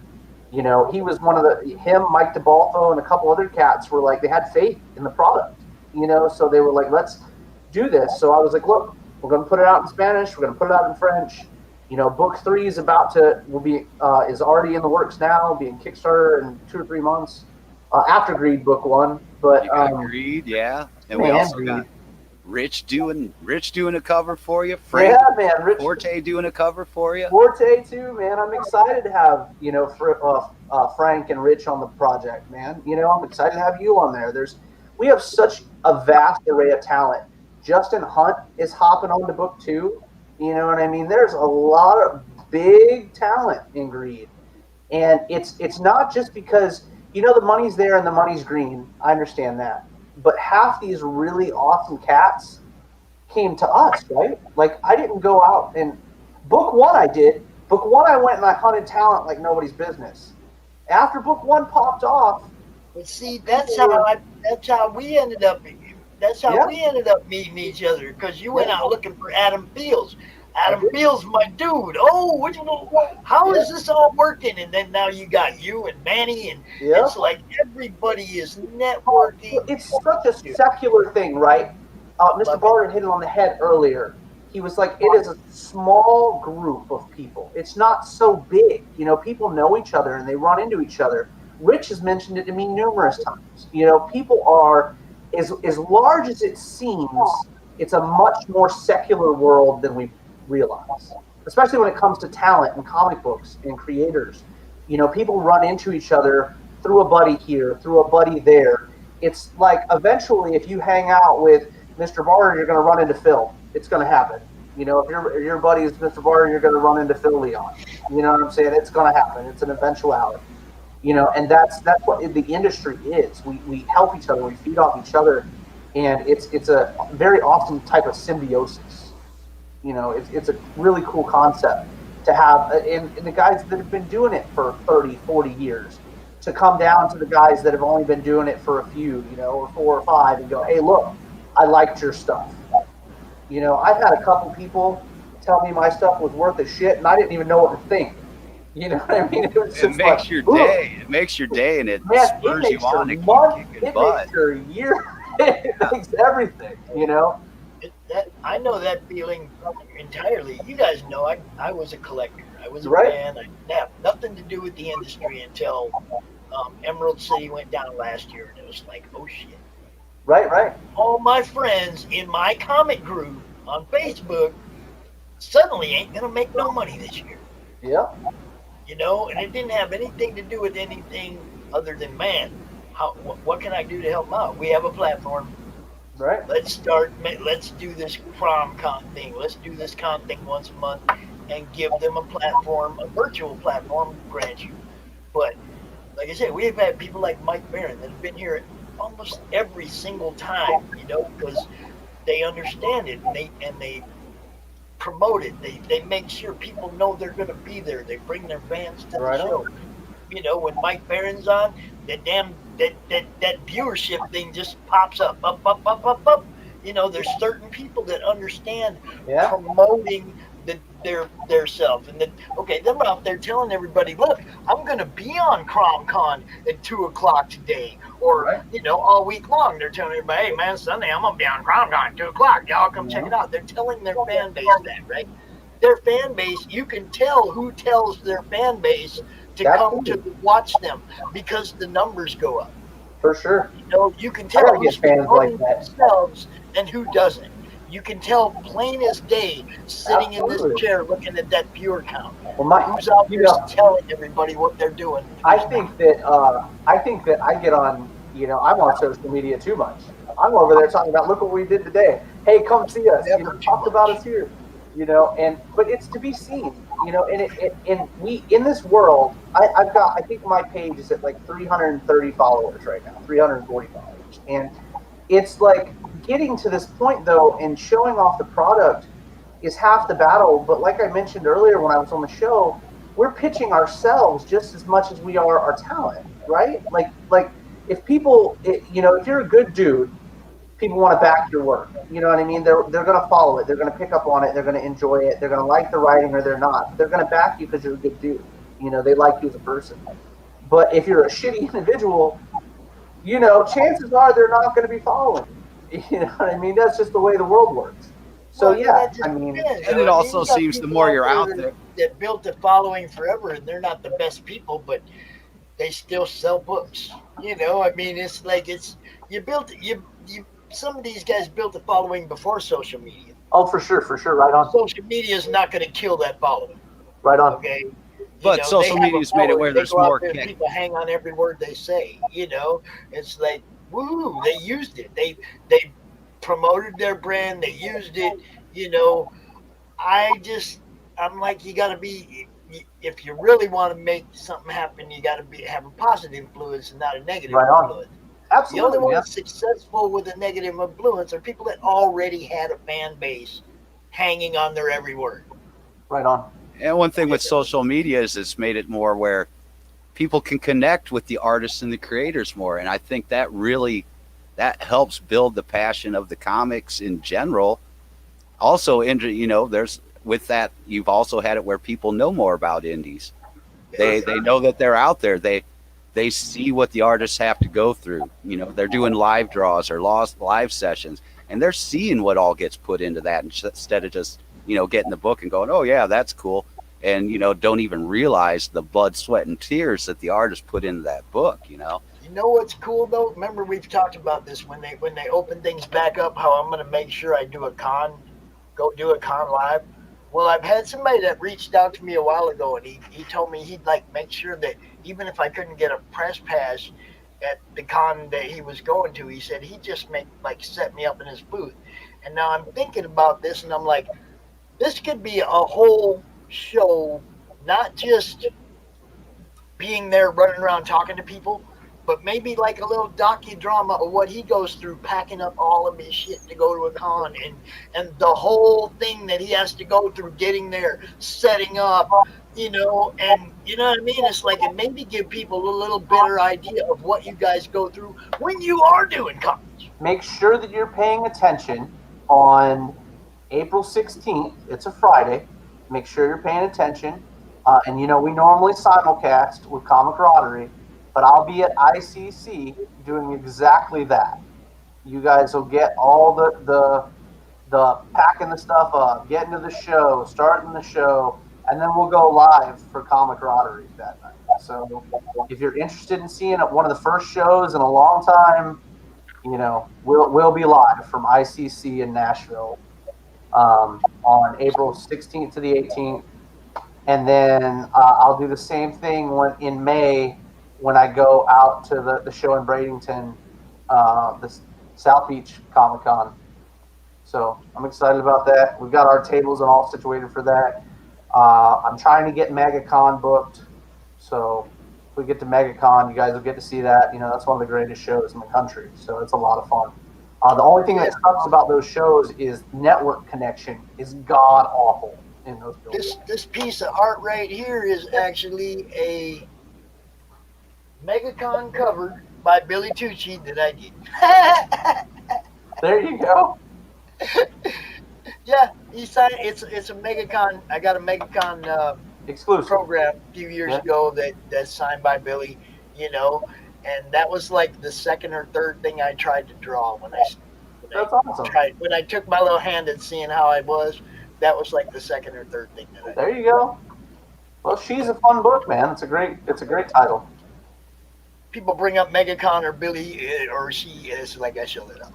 Absolutely. Well, MegaCon's a great show. You know, it really is. It's the show that I've been to the most, whether it's as an attendee or having a table. So it's a lot of fun. And we're from my wife and I are from Florida, so heading down to MegaCon or Comic Con Orlando, was stuff that we used to do a lot. And I'm excited to get back into the swing of things, man. Oh, what do we got here? Oh, some goodies. That's awesome. Some Hillary Barta comic-y goodness. I love how Barta does everything by hand, though. None of it's digital. That's incredible. Yes. See the newsstand over here? Yeah. The little newsstand with the little kid at the bottom. See right over here? Yep. Yeah. Right over here. That's awesome. Anyway, there's another one. So cool, man. Hey, let me ask you this, Mr. Barta. Have you ever done Clayface? The character, I have never drawn Clayface. I draw a lot of melting guys. I don't know why That's why I asked. I thought it was interesting. Like that might be something you may have tried. So, very cool. No, but I've drawn Plastic Man and Splash Brannigan, and they're both characters that either can stretch or drip or bend, and distorting the features and stuff is a fun thing to do as a cartoonist. I consider myself a cartoonist. I love that, man. My interior guy for Greed, Manny, is a cartoonist. I absolutely love his stuff. This is the cover. This is the cover for the Marvel story I did. That looks awesome. Oh, nice. It just came out within the last month or two. But my story. Awesome. So where's my story in here? So this is like there's a spread in that story. I don't know if this is the best way to show. Oh yeah. There you go. Very much a glare.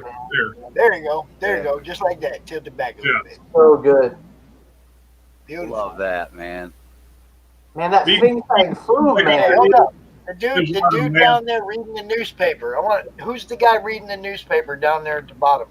Oh, I forget his name. I'd have to go and look at it. But that's my little sort of 1960s, the sort of arguing husband and wife. I love it. Yeah, she's screaming, look at Fing, there's Fing Fang Boom flying at him. Yeah. He's like, it's always I mean, something. he's just reading the newspaper. I'm like, I'm Yeah. seeing Ralph Cramden or something, you know, just like Exactly. reading the newspaper, don't care. Exactly. It's like the honeymooners were, you know, that couple across the street in Bewitched, you know, with Gladys. Right. The Kravitzes. The Kravitzes. Yeah. There you go. All right. Anyway, That is guys. a hard- Okay, No. yeah, we'll let you get going because Hillary's got to get out of here. Well, it was a pleasure. I appreciate you sticking around so long. I'm sorry we didn't have some more people to rally around. But Here's for Pops. This is for Pops. that's for, I so appreciate you coming on, especially on such short notice. I mean, That's you cool. cannot believe how much I appreciate it. Yeah, man. don't- Thank you for the And invite. Pops, thanks, guys. Dustin, Hey, nice to you're meet more you. welcome to come out anytime, man. We do a weekly show. We do this every month. You know, come on out, bro. So you want to All say right, any last words where people can find you and anything like that, man? Well, I mean, you know, we've already talked about it, but you come and look at me on social media. I'm under my name. It's Hillary with one L, Hillary Parta, and I'm on Facebook and Instagram and Twitter. But I've got my own website, hillarybarta.com, and I'm also on Patreon, patreon.com/hillarybarta. And awesome. you can find my work under my name, but I also go by Surly Hack, and I just sign the stuff Surly now. I don't know why. It just amuses me. So there you go. Yeah, there you go. Got to have fun with it. Hey, Well, we look forward to everything that you got coming up. All right, signing off. looking for- Take care, everybody. All right. See ya. Thank you, sir. It was an honor, man. Thank you, sir. You bet. That's pretty How awesome. cool is that? Pretty awesome, Bill. Pretty awesome. Oh my gosh, that was awesome. Yeah, Hillary's a good guy, man. He's a really cool guy, man. I mean, holy cow! And you know what? I'll say this: as a fan of the madness, as a fan of CRoM Con, it just gets better, kids, every time. It just keeps getting better. I wish we would have had a little time to promote him being here. Right. Well, But yeah, it that was kinda definitely Yeah, that was it another last one where minute, it's like I was thinking about that, but then we had the lineup going on. We had, and then people had some things that happened. So I'm sorry. yeah, Like I bad said, guys, weather I'm sorry about. I'm Dude, sorry we didn't make it we can't blame you for the weather, bro. Maybe we can have that happen again. I mean, hey man, I would have loved to had all those guys on here. Frank's always fun to talk to. You guys know that. I'd love to see if we could sneak Frank in tomorrow. He probably won't be able to, but that'd be cool. Mark McCann, he's a really cool guy. Rusty, man, I would have loved to have Rusty on because he's got so many good stories in the He's comics. supposed to, they got me reaching out to him to work on a Greed cover for book 2, man. Look who's coming in to say goodbye. We got more people watching than we had when Hillary was out here. What the fuck's going on, man? Well, it's after hours, man. It's after hours. Different time zones, man. No, Different I'm time serious. zones. Our viewers are going up now that Hillary's gone. It's like, what happened? I don't know. They thought we were leaving, so they were like, hey, we'll pop in and show up for a second. So those guys get off when you show some support. And then they got on here and said, man, Hillary left. Now you watch the numbers drop back down. Right, exactly. Exactly. Y'all better come up with something to talk about. We got more people watching than we got twice as many people watching as we're in the panel now. Why do they do that when we're just coming towards the end of this? We're almost at the 11 o'clock mark. That's about usually where we cut out for the. I can tell you what happened. Somebody else's stream just ended somewhere. Oh yeah. And there you go. People on YouTube went. Yeah. Right on. So let's talk about something interesting. All right. So as we go through this industry, we earlier you guys were talking about PDFs, right? We were talking about PDFs, and right. It's an interesting concept to me, having owned a comic shop and having, grown up with the having books in my hand and pulling out old books and smelling the old paper and stuff. I'm a huge fan, right? It'll never change. I will always rather have had a physical copy in my hand than a digital book. That being said, there are certain things that Pop has mentioned and numerous other people have mentioned that advocate toward it being a viable source of getting books out. You know what I mean? Because, not everybody can afford shipping all the time. So being able to get a digital book for $5, hopefully around that, $5 to $7, whatever, is a good window for those people that can't afford to go out and spend 15 plus shipping. And this is a conversation that goes back and forth in the indie market. And I literally was like ready to like kick sand at people earlier because I read it wrong. I was like, you sorry shits. So it's like a double-edged sword, right? Because my book to produce The Listener was almost $7,000 for book one. Right. Just book one, just to produce it, not to print it, nothing, just to get it done. And it's a lot of money. But as we look at these things, it has to do with that's awesome. Congratulations, Brunell. No, I've been trying to be the 25th backer all day, and my card won't freaking work on Indiegogo. It's driving me goddamn crazy. Right.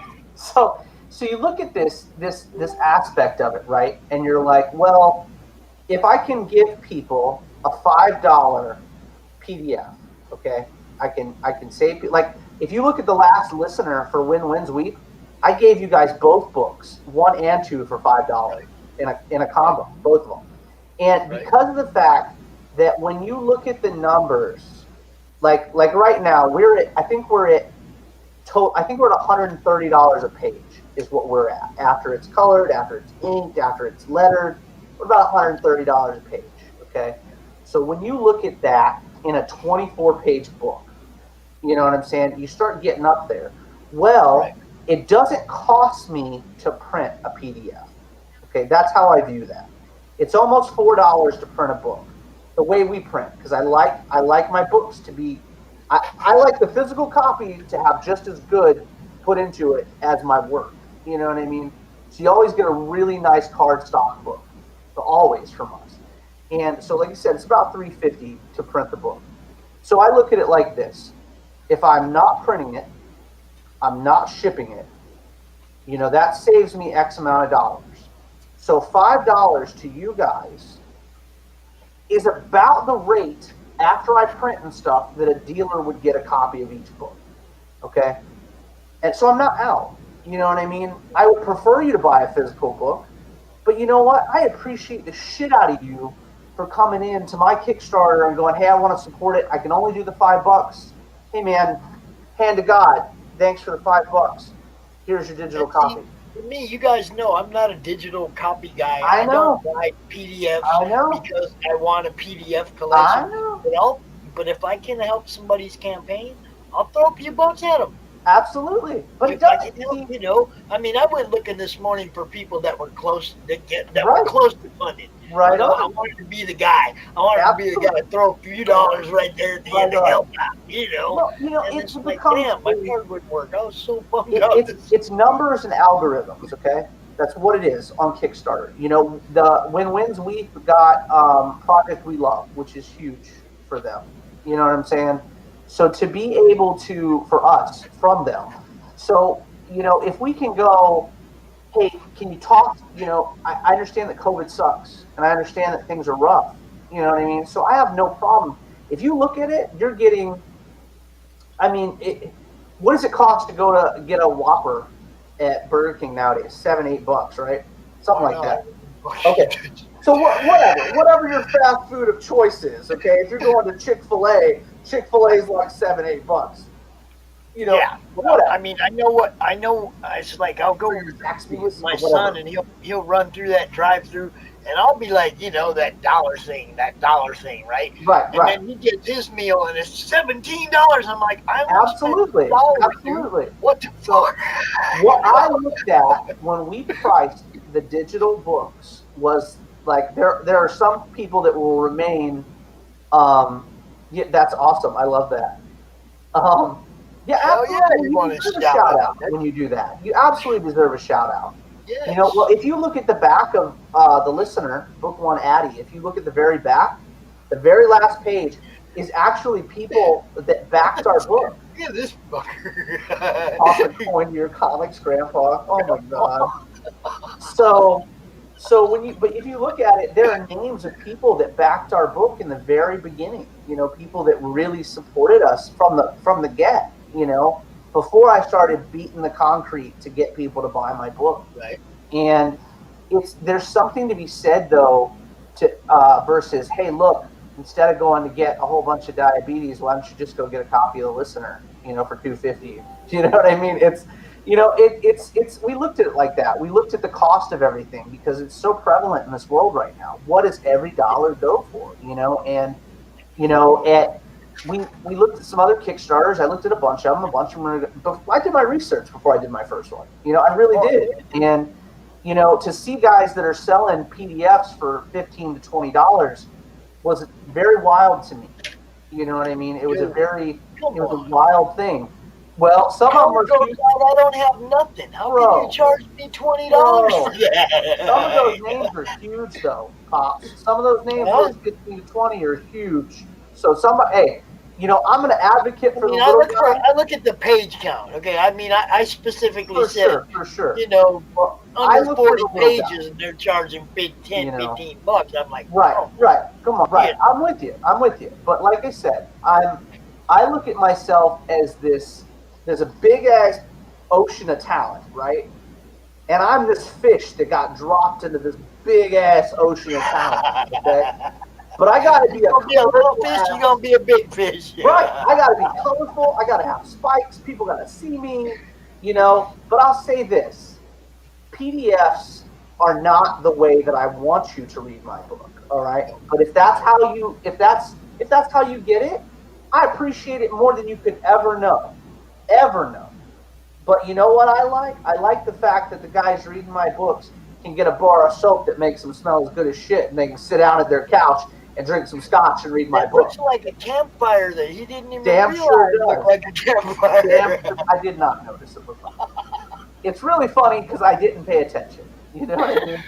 But the bar of soap has the, you know, like the campfire flame, right? Like in the soap. It's got a flame, right? Right. He's got a picture of it, but he's got it upside down. And I was like, yo, I think you want to turn that picture over. And he's like, shit, I didn't even realize that. Yeah. I mean, it smells so good too. So, I mean, we're going to be using the same group of people that did that one for the next Kickstarter for The Listener. It'll be a different smell, but it's so good. So we were like, you know what? That'll be something. So this time we're going with pine. And what did I thought we talked about this. No, I don't know what we're doing this time. I think maybe you're talking to somebody else about it and we're going to tell me. No, we were talking about it like, because you brought it up. You said, we don't know. There was a few of us and we started throwing things out. My brain doesn't work like that, bro. I can't remember anything. There was a few of us. We were throwing things out. You know, pine would be good. I think that maybe balsa wood would be good. There's some good smells out there. We're gonna brainstorm a little bit. I don't know. We're gonna brainstorm a little bit and see what these guys come up with. They sent me some other smells not long ago to test out and stuff. I mean, I got some smells. I got. I know you do. You know I know you do. Yeah. I have no doubt in my mind. I've got a cool idea for Greeds, and Greeds is another one that's never been done before with a Kickstarter, so I'm really excited about that. And it's fun though, man. Kickstarters are fun, and seeing the fans and the reviews and the talking, and I think that's one of the most powerful things about these CRoM Cons, man. And I'll say it because I feel it from the bottom of my heart. I don't feel like you need to come on and pitch your book on CRoM Con, okay? Just hear me out. I don't think you need to pitch that. I think you need to pitch you to people. Pitch yourself, because... We try to make sure it's a little of both. We try to absolutely have conversation, but we still know what they're doing, right? What? There's new cats that come on. And I just feel like somebody that's been here for just a little bit, let me give you a little bit of insight. Good morning. Hey, how's it going? Oh, man.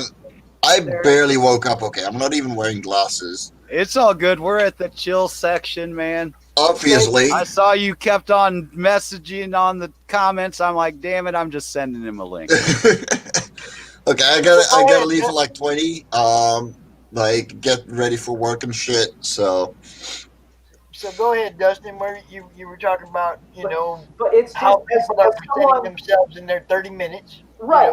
Is someone that's been here for a few of them now, and someone I like to think that I'm becoming more known in this industry. You know what I'm saying? So as someone that is becoming a little bit more known in this industry, I'll say that pitch yourself as much as your product, because yes, if people feel connections with you, it makes them want to connect with your product. You know what I'm saying? Come read my book, but this is what you and I have in common.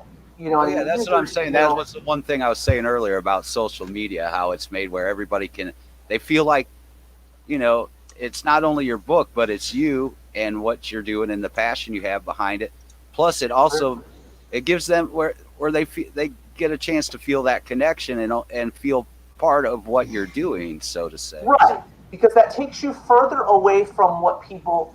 So having been to con after con after con after con, as not only a vendor or anything else, but an attendee, the coolest thing that people want to do is they want to talk to the dudes. They want to talk to the chicks. Oh, yes. They like their art. That's what they want to do. And I treasure that, right? I really do. And so, but with the listener at Road to Sin, we did something a lot of fun, and I'm still working my ass off on Road to Sin. I don't talk about it as much as I ought to, but I'm busting my balls on it. But it's a thing, right? What we did was really fun. We put out tickets for $75 a piece, and then brought fans in to hang out with the team and play the game and see what it was like. And they all get a CGC copy, 9/8 of the book, all signed yellow. You know what I mean? And it's very important to give people that experience, because there's still to this day, just because we're doing cons starting in a month, doesn't mean that everybody's going to go. You know what I mean? It doesn't mean that. So being able to have a place where people can come, shoot the shit with people, see us, see the work, and that's not being cocky. I want you guys to understand. I'm just now getting into my own skin, and Pops will tell everybody that's the fact. I'm literally just now getting my own confidence in with what I do. But I can relate. Right on. I hear you. It's definitely becoming. He's coming into his own as a creator and a promoter of his own creation.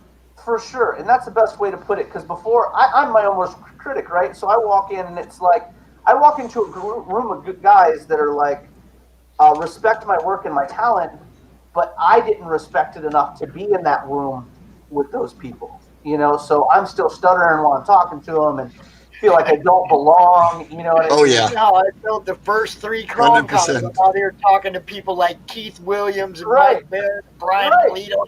I don't belong out here. I feel that way too. It's like every time I get to work with somebody, it's like, oh, what? Why you hit me up?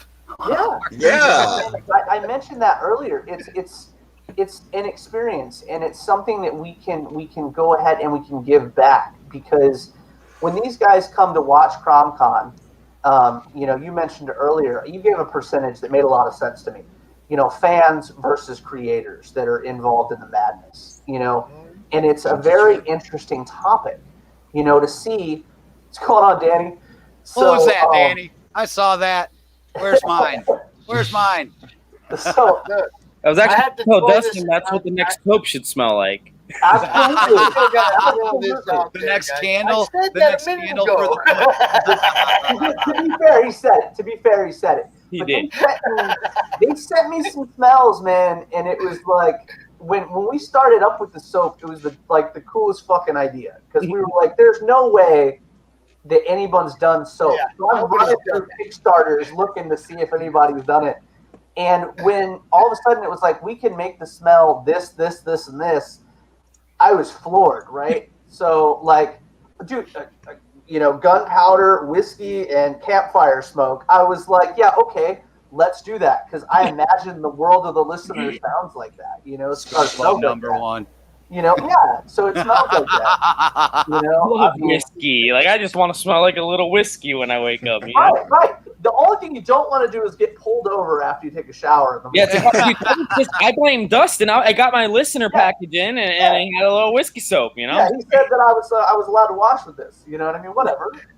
So yeah, we're working on the other stuff right now. We've got the greeds stuff coming out. That'll be a lot of fun, which will also probably get me in equally as amount of trouble as you guys get pulled over. But if he's green, you got to get a scent that emulates the green really glow. Gross with green. All right, it's really kind of gross. So it's going to be a lot of fun. Just because it's going to take all of us back to our childhood. Yeah, that's how cool it is. It's literally going to take everybody back to the kids. And I'll give you a hint: to the kids that were playing with the Ghostbusters play set, to the kids that were playing with the Teenage Mutant Ninja Turtles play sets. You know, so we're going back. You know, taking back. So you're going back to when my son was a kid. Absolutely. There you go. We can go back. Somebody should try to bring back the old school thing that I've seen done before, where you make a scratch and sniff book, man. And we just talked about that, and I'm going to tell you who I talked about it with, and you're going to say, nope, don't do it. I was talking to Jim Noble about that. So, oh, no. You aren't going to want to scratch some of those panels, man. So I don't even want to buy that book if it's a scratch and sniff. So, you know, I mean that in the possible future, that won't be in my book, but it might be in somebody else's. So I have to do this, guys. I have to introduce the newest admin of the Comic Related Madness. Woo! That's Mr. awesome. Danny Morales. That's exciting. The man. I'm finally in the good company of Pops and Phil. Like, I get to say we have something in common, right? Oh, No, see, what I've always... Wait till you're dealing behind the scenes with it all. Yeah. What I've always foreseen is that what you're doing and what I'm doing mesh, but we don't get to cross promote each other enough. What you're doing, what I'm doing is like we just need to team up and do it together. Yeah, you know what I mean? and I always tell people I don't shy away from it. That I have to always thank you for the whole idea of the collective initiative, and it wasn't necessarily that you were out here and you were like, Danny, you should have indie comics in your store. But I watched CRoM Con. Heck, man, what are we on today? Is this 10? 12. So I think it was CRoM Con like 8 I was watching, just out of left field, had recently been invited by Brian Camilli, who I don't think's on Facebook anymore, but we were good friends, and he invited me in, and I'm like, yo, this is really cool. And I want to say the one that I watched, the very first thing I watched was William Sam Quinton and you. I think it was just you two. I think Phil's head was in there. I don't think I heard a word out of Phil the whole time. That happened. Yeah, that's the usual part. When I was first in, I was quiet. Yeah, you were. I just saw this head. I'm like, why is this guy even here? Well, I had to assimilate to my surroundings, man. Phil came in and rescued me. Yeah. Okay. I came in as a presenter going, hey, here's the thing I do and what I do. Hey, can you stick around and help out? Because like everybody's internet was crapping out that weekend, man. I'm like, I just came on the share screen and all that shit without kicking everybody out of the stream, right? It was like, dude, will you hang out and share screens? You know what I mean? What are you up to, man? And all right, I'll share a screen. There you go. Hey, nice. Is that your work, Phil? I'm gonna be working while we talk now. It looks good, man. It does look good, but you know those pages have been coming together recently very well. I mean, they really have. The colors have been turning out really good for you, man. Like, oh, thanks, man. You know, I think that most recent one. I think your talents lend a lot to that. You know, hey, speaking of talents, so that way you remember we were talking about how large the way that panel, those pages are done, right? Yeah, that looks really good actually on that one. The way that there's, the negative space, that looks really, really cool. Right, the way it comes off, because it was like, it was like that with. Let me see. Where is it? Like with that one too. Yeah. There's a lot of panels that had a lot of off-panel stuff in a lot of those pages. Right on. Well, I mean, like there's stuff to be said. You know what I mean? A lot artists do things differently. You know, like if you look at right now, if you look at the listener versus Greed. You know what I'm saying? It's very different. Our pages are laid out very differently. Even though I'm writing both those and I designed the panels for both of them, it's still a very different type of thing. whereas Manny lends those. Hold on, I'll show you a good one. I'll give you a perfect example. Give me a second. I'm gonna find that eyeball. The eyeball. Yeah, I'm gonna find. You're a colorist, right? I mean, I know you're a few things, but you're a colorist as well, right? Yeah, that's been my main gig, or at least what I, started doing in comics until everything else. And then they're like, "Hey, can you do this too?" And I'm like, Man, look, you're a good editor. We have 2 covers that we're doing a Kickstarter. I don't even know if I mentioned this to Pops yet. But we're doing a Kickstarter for the store. We're going to publish a book. Oh, nice. So it's going to be an anthology book featuring. It's going to be called Tales from the Collective Initiative, and the Collective Initiative was our self-published wall. So it's a couple guys that were already on our self-published wall that had ash cans and different things like that, publishing those stories. So we're lucky, and we're getting to collab with a bunch of people. But we did a bunch of cool covers, and I have 2 uncolored right now. One of them, I think our employee Steven's going to get a shot at, so that he can have his first published cover. But I could totally, if you don't have a full plate, man, I'd love to have you color the other cover. Oh man, that'd be awesome. Yeah, dude. I can never have enough on my plate, man. I just try to get better at scheduling is all. I don't know if I have an image for it, but it's a Justice League movie poster homage. Like, the one that did all their faces, right? Right. It's just all the characters from our book instead of Batman. So it's already done. Let me see if I can pull it up, and then you can screen share it. Let me see. Phil, you got that, right? Here we go. Well, you go ahead and I'm going to keep talking and working because I can't see the screen as much because I don't have my both monitors up. But when they get This that is stuff, one of my favorite. yeah, pull that stuff up. Sorry, hold on. I'll pull it back up. If you want to see some inks, I mean, I got something pulled up too. Yeah, everybody share some stuff. Share around, man. Danny, welcome to CRoM Con After Hours, where shit just goes off the rails and everybody shows up. Everything just hits the fan. And then I've got the Justice League cover here, done by actually David Summey, who I think the Madness is familiar with. Oh, I know Dave. I've done one of his pieces. Yep. Did a piece for him. I did a piece Turn for Senders. him. I was rapping. Yeah, that's definitely nice. So that's Dustin's. The masterpiece that he wanted to show off. Look, Ooh, I love the eye. Look, is that amazing or what? We had a lot of fun with Girl that. yanked the That's eye awesome. out of dude's head.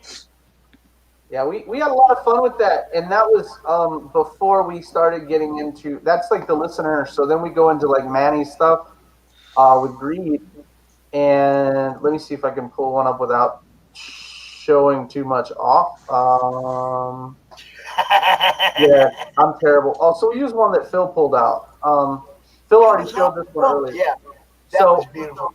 Nice. So you're seeing that, like, the difference is like the way that we do panels, because both of those are my IPs. So you see the antlers, their horns going up into the panels, and the ear coming down in the panel. Manny likes to do that, and there are a lot of really cool designs to do panels like that. It's the motion and whatnot. But yeah, we're having a good time with that one. But That's Phil awesome. is the editor on that book. So we're having a lot of fun with that. And he's also doing a cover with Rich Parada on that book as well. Oh man, I love Rich. I love everything he inks. Oh yeah, Just- Rich is awesome. he is a fucking god. So I don't know. I don't know if Frank is coloring his cover or not. Frank 40. I don't know. I got to get him pegged down a minute where I can talk to him. He's been just so damn busy. He said he's flooded with freelance deadlines right now. Sure. Well, he asked me. He was like, "Hey, dude, can you send me reference material?" So I was like, "Yeah, of course." And so I don't know. Look how cool that is. Yeah, that's the David Summey piece that I wanted to see if you wanted to color, Phil. So a lot of you guys should know the top right character. That's Lucas Bishop from Voodoo Nations and Travis Gibb and Luke Stone. Yeah. And in the middle, we've got Harry from Capable, Jonathan Hedrick. Both of these guys are like staples in our store. Bottom left, David Galliano, who did Savage Bastards for Mad Cave. He's working on publishing his first self-published book, and what was going to be his ash can, he's going to give to us. and then he's going to do the Kickstarter right after we do it. So that's called Final Growth, and this is going to be the first printing of that. Gnarly. And then bottom Nice. right, if you know Chuck Pinot, you might know Wendy and his wife Wendy. Chuck, That's who's her that? story, and that's going to be awesome. And then top left, this is my favorite thing. Top left is a character from a short story that an employee from the collective, Megan Danaher, she's 21-year-old English major out of Full Sail University out here. We are publishing her short story on one page, and then we're having a pinup drawn for her character, which is now debuting on the cover right here. So I'm really proud of that too. Funny enough, you mentioned Full Sail.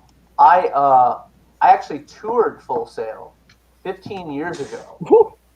Well, almost 16 years ago. Had to be longer than that. Jesus. I'm 35, so I toured it when I was 17, so 18 years ago. Before I went to Dave, and I got my engineering degree from Digital and Video Engineering on the backlot Universal.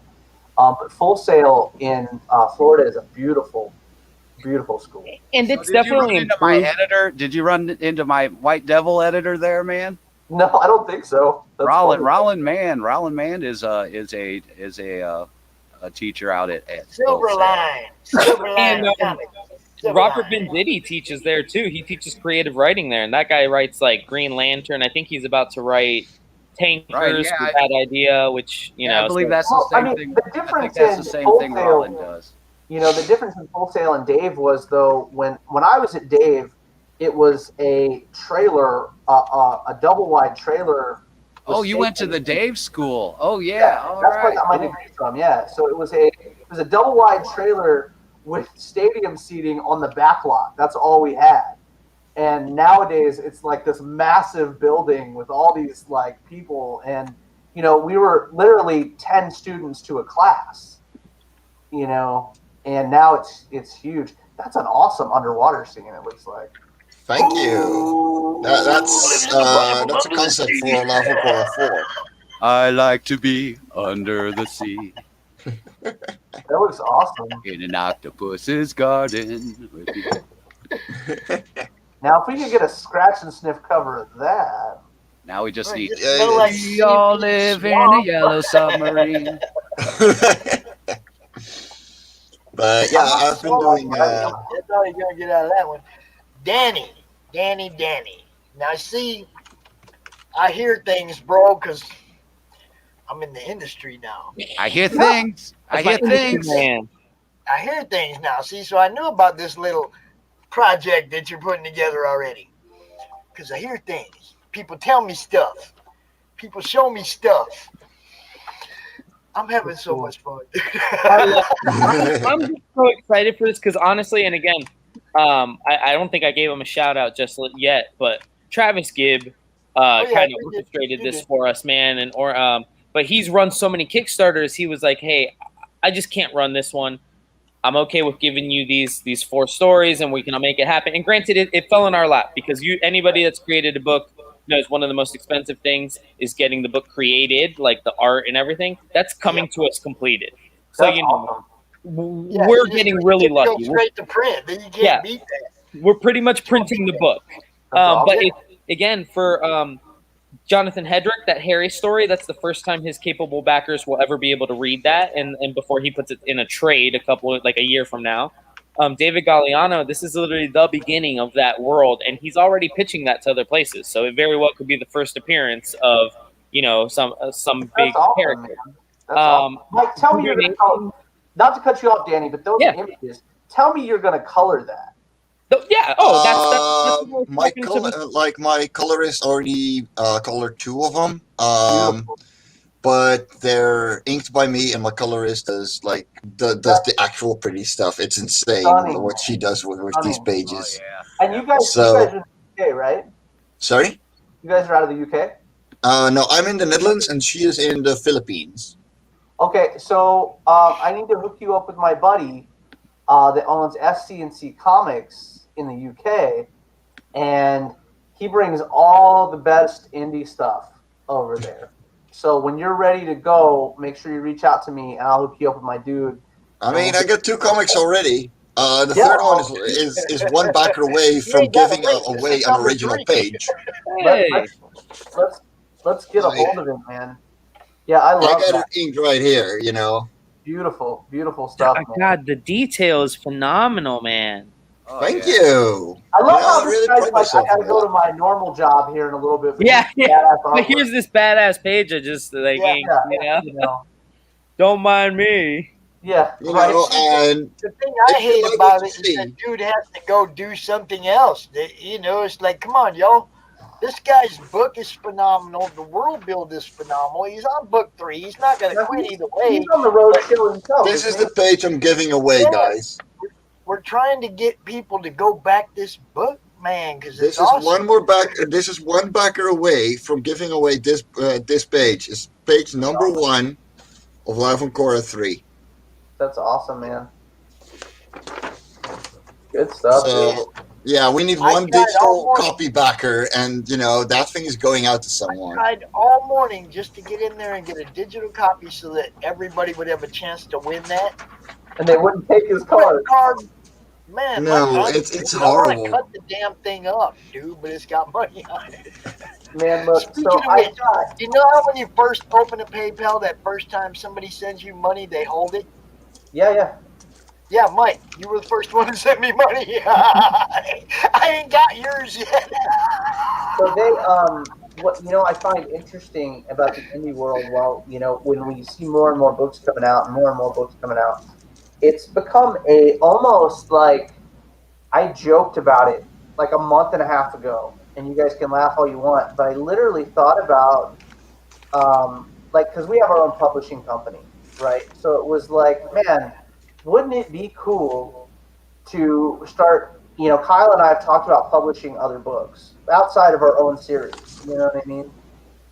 And I love the idea of uniting people, you know. So we're in the this is the first time that conversation's been had live, Pop. So, you know, that's so cool, man. And that's the Life of Korra stuff, right? Yes, this is Live on Korra 1. Yeah. I got Live on Korra 2 laying around here too. 1 second. Yo, so can I get the elevator pitch for the? Because like I know we're all like nerding out about art, and that's because we got a bunch of artists. But can I get like the elevator pitch for the story, like for Life of Korra? Life on Korra? Hold on. I got it. Oh. Was that a cigarette? Was that a cigarette? Yes. Yes, that's a roll up. Was that a left-handed cigarette? Yes, this is a left-handed cigarette. Life of Korra is a series of standalone stories in the world of Korra where we follow a new creature every single time. So, together with the reader, we're building a world that is completely unique. Like, let me show you, because, you know, it's like, this is the world. It's completely inverted with a single core and continents orbiting it like planets would. And there's a single cloud that gives water to all the continents. And just every single time we follow a new kind of creature and how they live, what kind of things they do, where they live. And you can read it when you're 8, you can read it when you're 80, and you're still going to have a wonderful time. It's the kind of comic that I grew up with as a European comic creator, you know, especially a Dutch, Belgian, French one. And,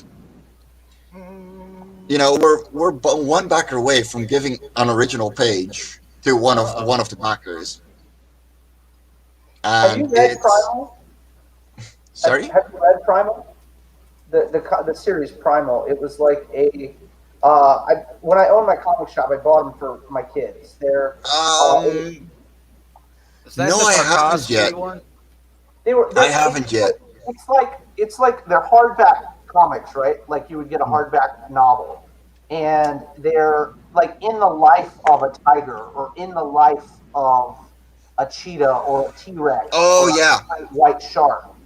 And they're so think of it like that, but then in a completely unique and whimsical world that doesn't have any reds or yellows. Oh. Okay. Because the core doesn't give off those frequencies of light. Very cool. So everything is going to be green, purple, blue, like exactly as you're seeing on the page right now. Like that is what you get.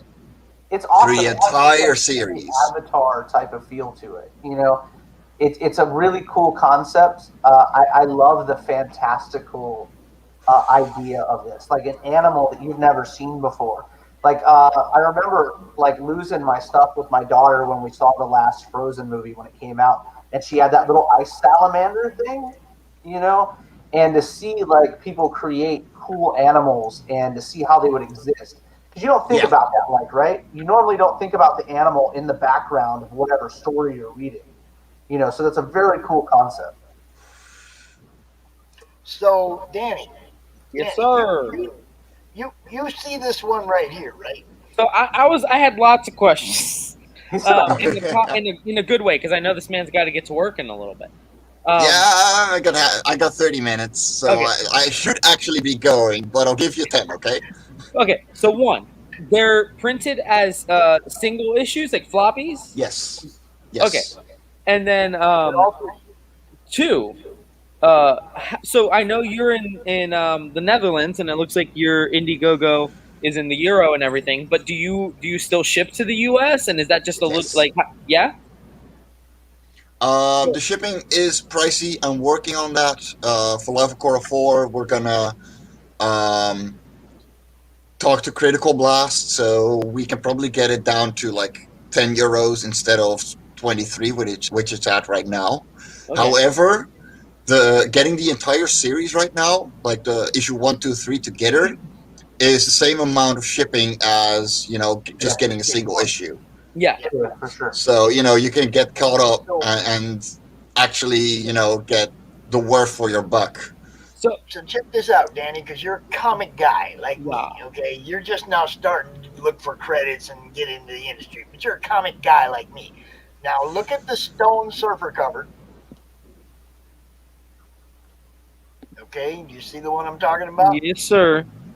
Looks like, you know, it's a homage to the Silver Surfer, right? Yeah, for sure. Okay, well, you know how homage covers never have anything to do with the story? Yeah. This one does. Oh, yes. That's all I'm going to say. That's all I'm going to say is this one actually, the homage cover actually has a place, a spot in the story.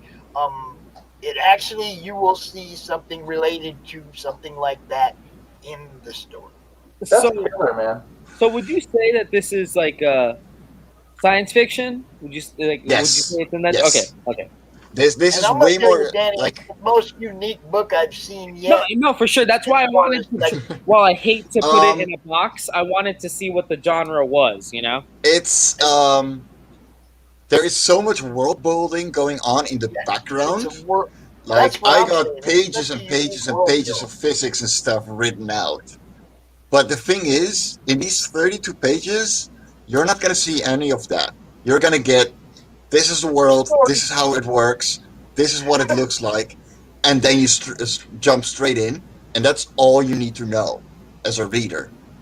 You know, and at some point I want to elaborate on it and actually bring out like an encyclopedia or something with all the creatures that that my writers and I are like thinking a of. source book, a handbook. Yeah.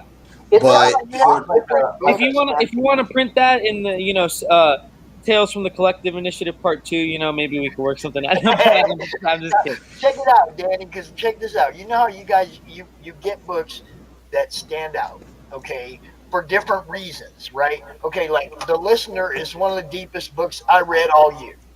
Hands down, standing up on top of the deep category, okay? Mike's is the best world build I've read all year. It's unique. It stands alone. It's over here on top of the world build category. There's different categories of indie comics that are different than the mainstream. You know what I mean? Yeah. It's like you start going, man, that was the best book I read. And then you go, wait a minute, but that book was the best book I read. But then you have to separate the reasons why you feel that way about them. But you know what's funny? We're gonna come full circle from the time I was pretty much coming in, and again, Phil's just ahead at the bottom of the screen again. But Yeah, Of he's course. supposed to be. If he don't want to show himself, he's banished to we're going full circle because right Oh before yeah, we came in, Take this. hey there, Dave. Oh yeah. Look, Get him out of here! Get him I'm out of inking. here! This is page number 14 of Love and Korra 4. That's how far we are into the next issue already. Oh, wait a minute. Like I'm inking it. Let me know when you're doing that. Oh. Like I'm still inking it, so it's it's a little bit done, but like this is gonna be completely underwater. I love it. For sure. Yeah, that whole book. That's what I mean. He's going to the next book, and it's like it's not the purple forest and shit. It's all going to be underwater. It's a different part of the world. And so I think and he's not getting no love, and it pisses me off, man. Well, this is what I was gonna say. So Dustin, right before I popped in, was talking about how you shouldn't use your 30 minutes on CRoM Con to specifically pitch your book, but pitch yourself. And that's absolutely factual because, first of all, I've spent now 20 minutes here talking to Mike, or with all you guys talking to Mike, and I like Mike, right? So I then open up the questions to pretty much the final question was going to be, so Mike, how can we get this in the store? You know, and it's not necessary. Yes, his book looks great, but it's not just because of the book. It's because Mike, you know, and same thing with Dustin and and Travis Gibb. I work with Travis Gibb on anything he works on because he's Travis Gibb rather than because and granted, everything speaks for its own. Important, man. When you put it in it's a vibe, right? Like it's you jive with a person. Yep. You know what I mean? If I come in and I'm like, man, I got this really dope idea, and Danny's like, man, I really like that idea. You know what I mean? But you and I really don't have anything in common. It's a cool idea. I hope you have a great time with it. I hope it works. You know what I mean? Versus when I come in and recently, so it's crazy enough, my dog, myoptera, something. My dog got this infection in her uterus. Okay, and it's like it can kill him within like 48 hours, right? And it really sucked. And so we're at the vet and we're getting her fixed. More people than I could tell you I didn't even know reached out to me to talk to me about my dog and what she was going through in this industry that I normally talk to, and it was like, well, that's really cool. And they were like, yeah, well, you're a good person. We felt like we should send you some good vibes. And it was just like, man, how grateful are you that these people reached out? And the same thing goes with fans. It's all about how you treat people. It's all about, what you bring to them as a person, like the soap. We joke about the soap all the time. But the soap was such a fun way to break the fourth wall, right? To really get into an interesting thing with people. Bringing people on to play the game with the team members. You know what I mean? There are all these fun ways to include people. But what it does is it brings you closer to your fan base. It brings you closer to the people that are interested. The listener is one of the darkest, goriest, wildest places that I've ever been in my entire life. But at the same time, the scariest shit in the listener is stuff that was factual. Stuff that really happened. And, the emotional stuff, the roller coaster that is the listener is until we get into the gods and stuff. And even when we do, it's still based on stories that were told to us, you know what I mean, of factual events. We just change it up to make it more interesting because the world's so desensitized right now that we literally have to get you with a different way to catch your attention. Like I showed you the eyeball thing earlier. Mm-hmm. The eyeball thing was fun, and I'm an 80s kid, so it was great to do stuff like that, right? But it's not the gore that I want to show you with those pages. It's the fact that shit happened. It's those events occurred. We showed off a splash page that I've never shown online before earlier tonight. Like ever. If you didn't buy the book, you've never seen those two pages.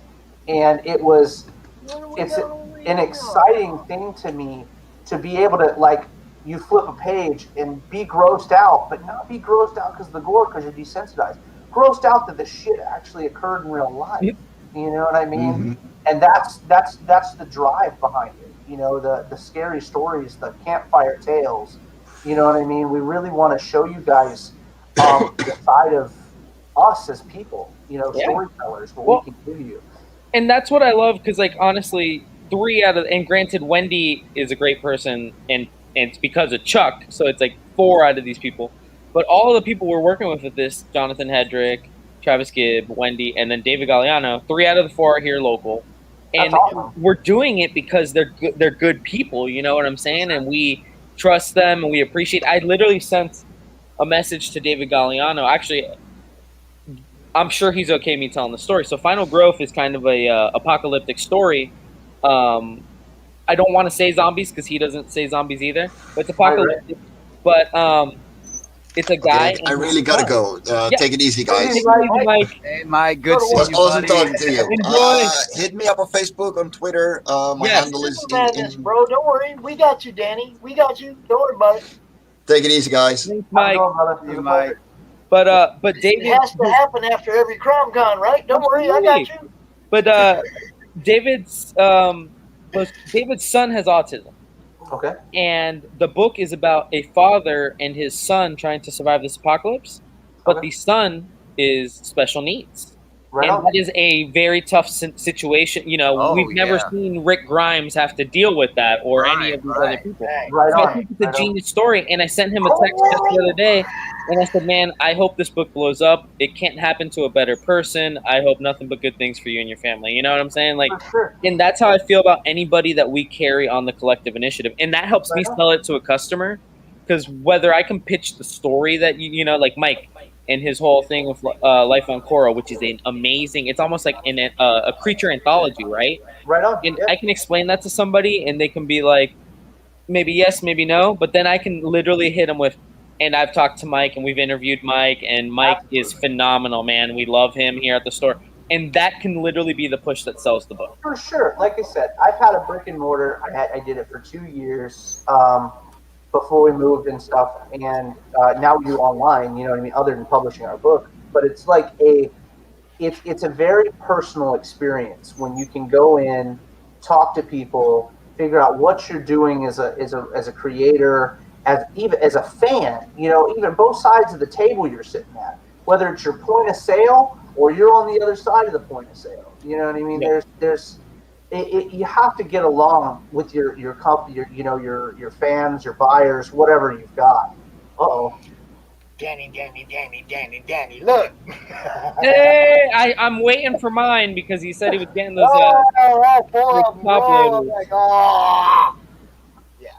There you go. I mean, but it's an exciting thing to have people come in and ask you as a store owner what your opinion is. Oh, you know, what are you reading right now? You know, those kind of questions. And, you know, we used to push people toward indie books all the time because of the fact that, to me, you know, they're so rich, man. They're so very rich. Like, I think Animosity was one of the highest sold books in my store. Like, I absolutely love the concept, you know, and it's just fun, man. Life, of course, seems like a great project. I like anything I read that's it, different. okay, so I'm kind of biased a little bit, but like I said, as far as a world build goes, I never seen nothing like this. And I've read lots of comics and lots of books.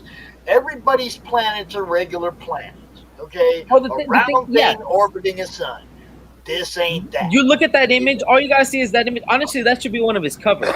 That image of that planet with the core like that, that's amazing. It's unique, man. Another guy I'll give a quick shout out to is Frank Martin, who actually just stopped in the store yesterday. Frank Martin did the Macabre Motel, which is kind of like a literal one-shot Twilight Zone style comic, and it's like, that's unique. It would have been easy for him to say, I'm writing a Twilight Zone style series, and just be like, here's one issue, here's another issue, just keep funding my Kickstarter. He did it as a one and done, and he's on to his next project, you know, because he understands I got to keep bringing unique and creative ideas, and that's the go-to. I meant to show you the other day, Pop, since we're on After Hours and we're shooting the shit.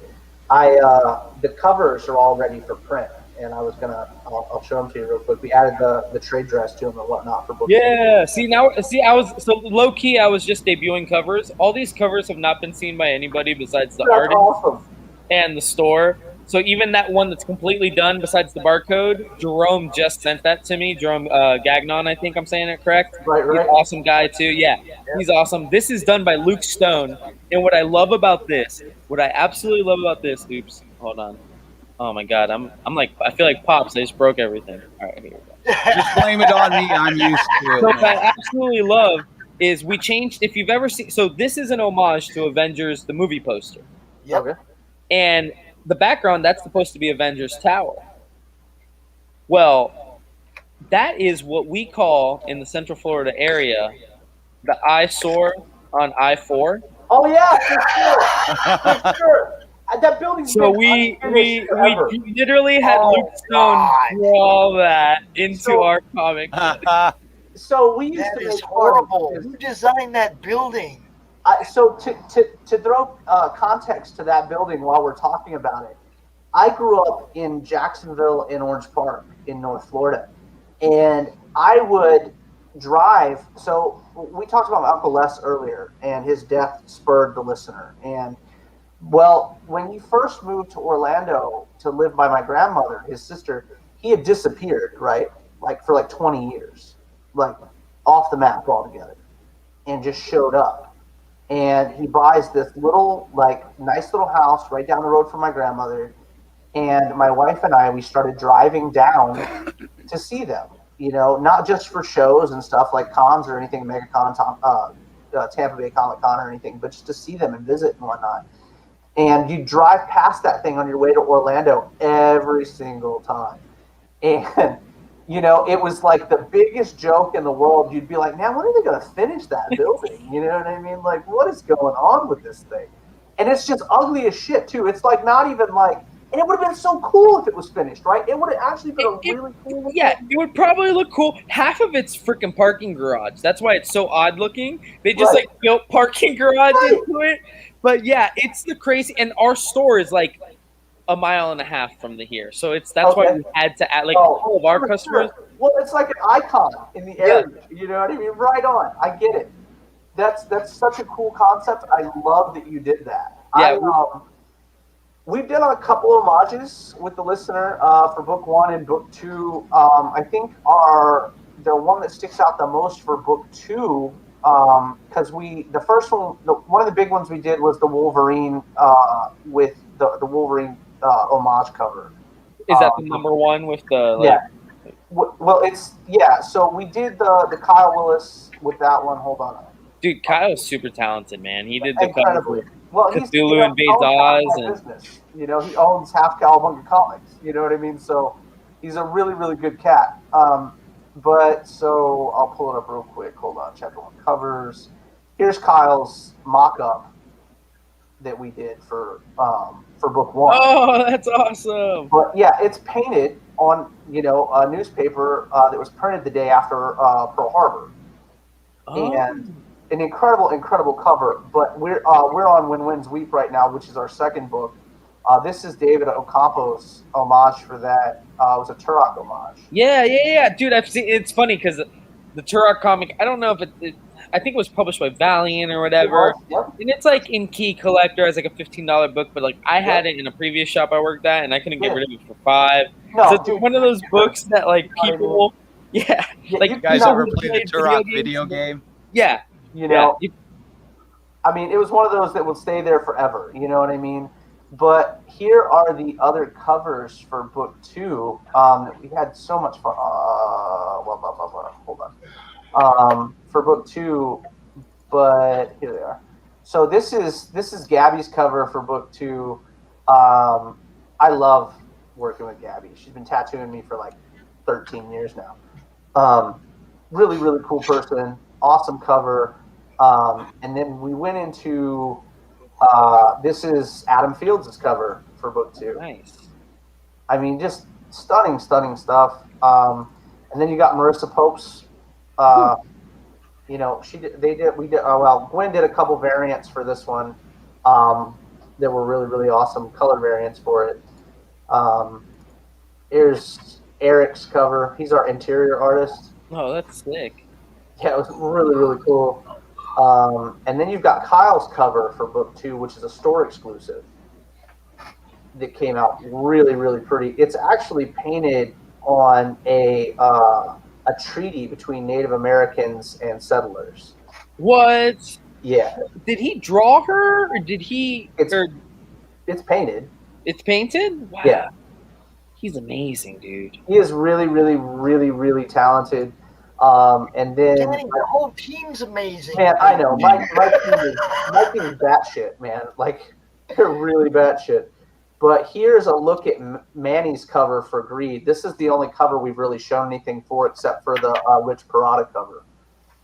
So super excited about how that's coming out. That's awesome, dude. Man, it's so much fun because Greed is such a different type of book than The Listener. Like, you know, we joke about letting our hair down when we get to pick Greed up. You know what I mean? It's like, it's literally going in and having a good time and, you know, continuing The Listener, but in a different time period, you know, different characters. But there's tie-ins. Like, you can pick up Greed and just enjoy it. Right, you don't have to pick up other issues of it, you know, or other issues of The Listener to understand what's going on in Greed. Whereas The Listener is a book that you really should read from beginning to end. So we're very excited to put out a trade paperback with the next Kickstarter. So you could get just book 3, or you could get the trade paperback with 1 through 3 in it. So I also never heard the elevator pitch for The Listener. Can I have a pitch? So the Listener, I will be more than happy to send you. Hold up. He's got to buckle up for this one. Yeah. Look, So Danny, look, Danny, hold it. First, I'm going to tell you what I told him after I read the book.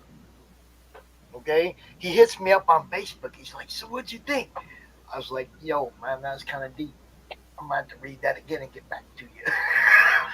Go through it word for word what he said to me. Like, I'm super intrigued because I love deep shit. We're after hours. I love deep shit and everything like that. You love But deep I shit. am intrigued at what a comic book that would make a guy like Pops say that. I am intrigued at what that contains. So, and I'll throw something funny at you. William Pace said the exact same thing. Wow. Okay, now I'm extra intrigued. And so The Listener is like, so it's loosely based on my great uncle Les and the stuff that he went through in his life. Now, like I mentioned earlier, people are desensitized, so I had to change things up just a little bit to catch attention. But it's about once again going back to texture a little bit. Les was a Native American, one of the very first Native American. Thanks, man. Critical Blast. That's what's up. So. Come out, RJ. The link. I'll give you the link, bro. So The Listener started with Les being one of the first Native American Green Berets. That was his claim to fame, right? So that being said, Green Berets didn't show up till Vietnam. World War II stuck better to my story, so we moved it over. We didn't call him a Green Beret in the book, you know what I mean? We just Special Forces basically is how we labeled the group of guys. But anyway. What they would do is they would drop 3 or 4 dudes into an area and have them kill everybody just so the other guys could come in behind them. You know what I'm saying? That's basically what his life was. And it was crazy. Well, Les got to the point where he was so good at it that he got to handpick other dudes to do it with him. Now, they were always Native American guys. They never gave him choices about any white dudes, any black dudes, or anything like that. So that's very key because we try to educate people with The Listener as well. And we try to show people things that people went through. Now, I make no claims on anything that Les went through. I don't need any kind of, you know, it's not a pity fucking party. You know what I'm saying? I just want you guys to hear the stories and understand, you know. So he goes in, we introduce The Listener as a normal dude. He's over there in China. What a lot of people don't know about China in World War II is the Japanese were coming into China and assaulting China. And we were actually helping the Chinese defend their borders against the Japanese. So this group of dudes, Addy being our main character, Addison, short for Addison, which is The Listener, is there with his guys. They're trying to clean up a bunch of insurgents. We bring PTSD into it. We give backstory with PTSD because in his later years, it was very prevalent to him. You know what I mean? He would be there. And it's a very it sucks you in, right? PTSD is terrifying. So like we bring up PTSD, we use it to show Addie's history and stuff he's going through. He'll like see a flame and remember like his grandfather's home being burnt when he was cremated and stuff like that, you know. So with the listener, he's not a superhero. He gains the ability to see and interact with the dead. Oh. And that evolves as the story moves on, you know. He gains the ability to cross over into the spiritual realm, you know, and interact with gods, demons, so on and so forth. Originally, what the listener was created for, which we're still live, so I'm not going to give all that into it, but he gets to, you know, deal with deities and whatnot.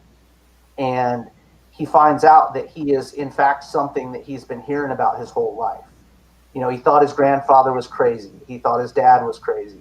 His dad becomes an alcoholic. We reached very heavily into that because it affected the Native American culture on a level that a lot of people can't understand.